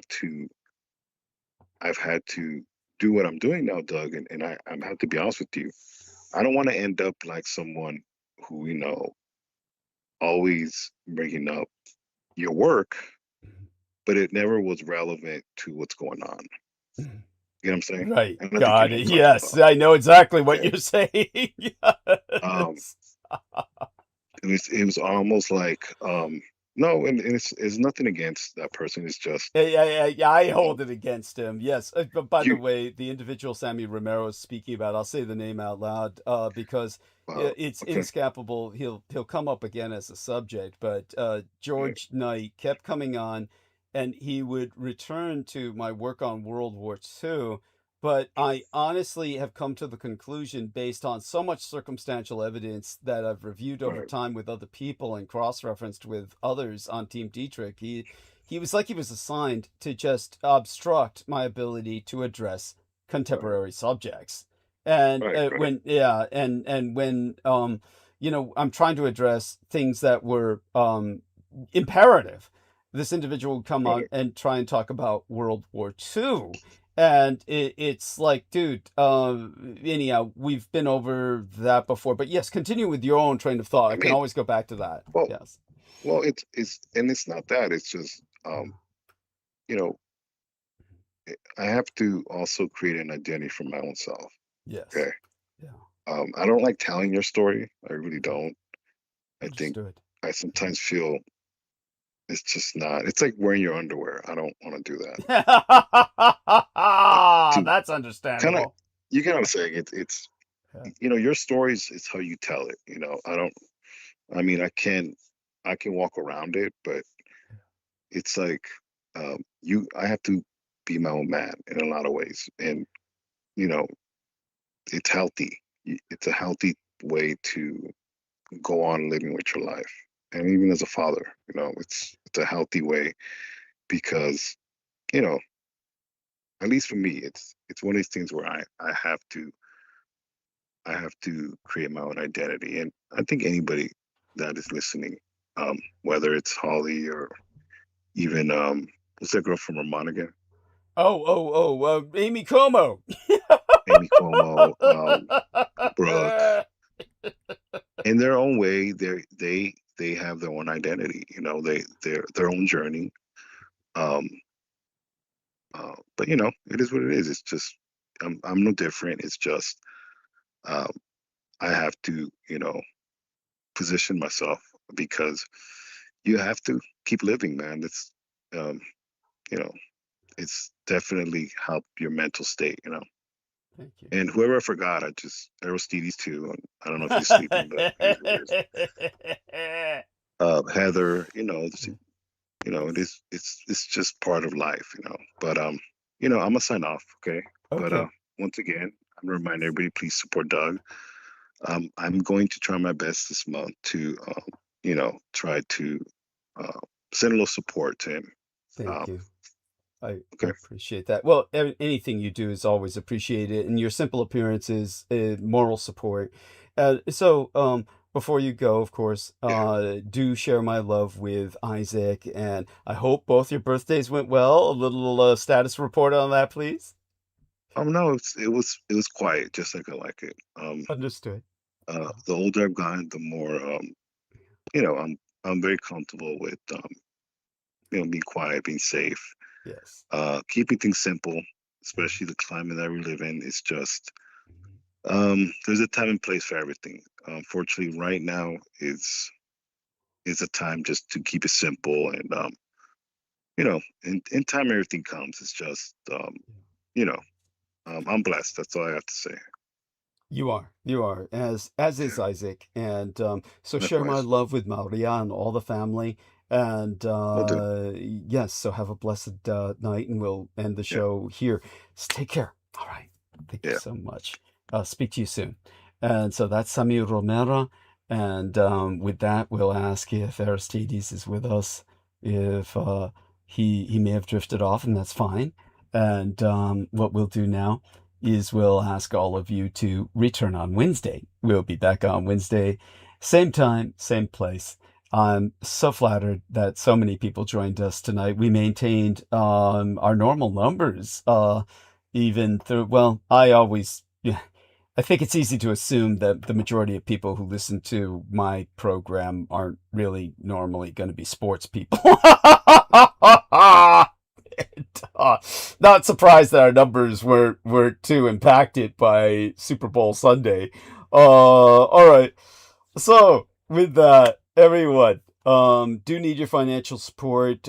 Thank you again to Christian Timoney. Hopefully you are listening, and hopefully I'm pronouncing your name correctly. Our love to the wonderful lady who has the avatar of Mr. Lars 0007. And she, of course, is an incredible individual, and I will honestly have to look up her name again right now.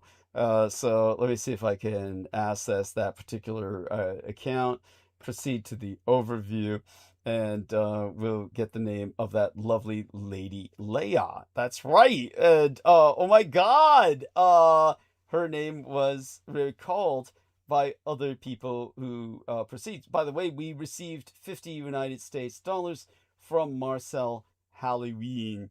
So she left a nice little comment where she said I should get guests on and destroy them on air.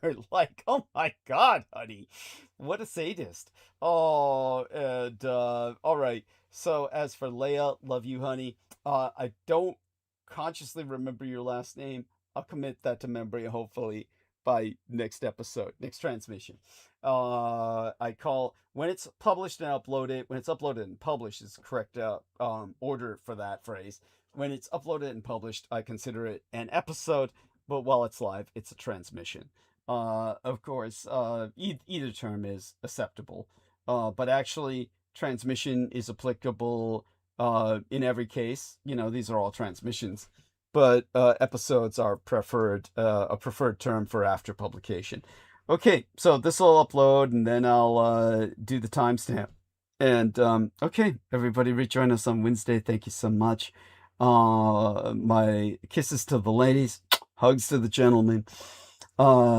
Everybody, return to us midweek, and we'll take it from there. All right.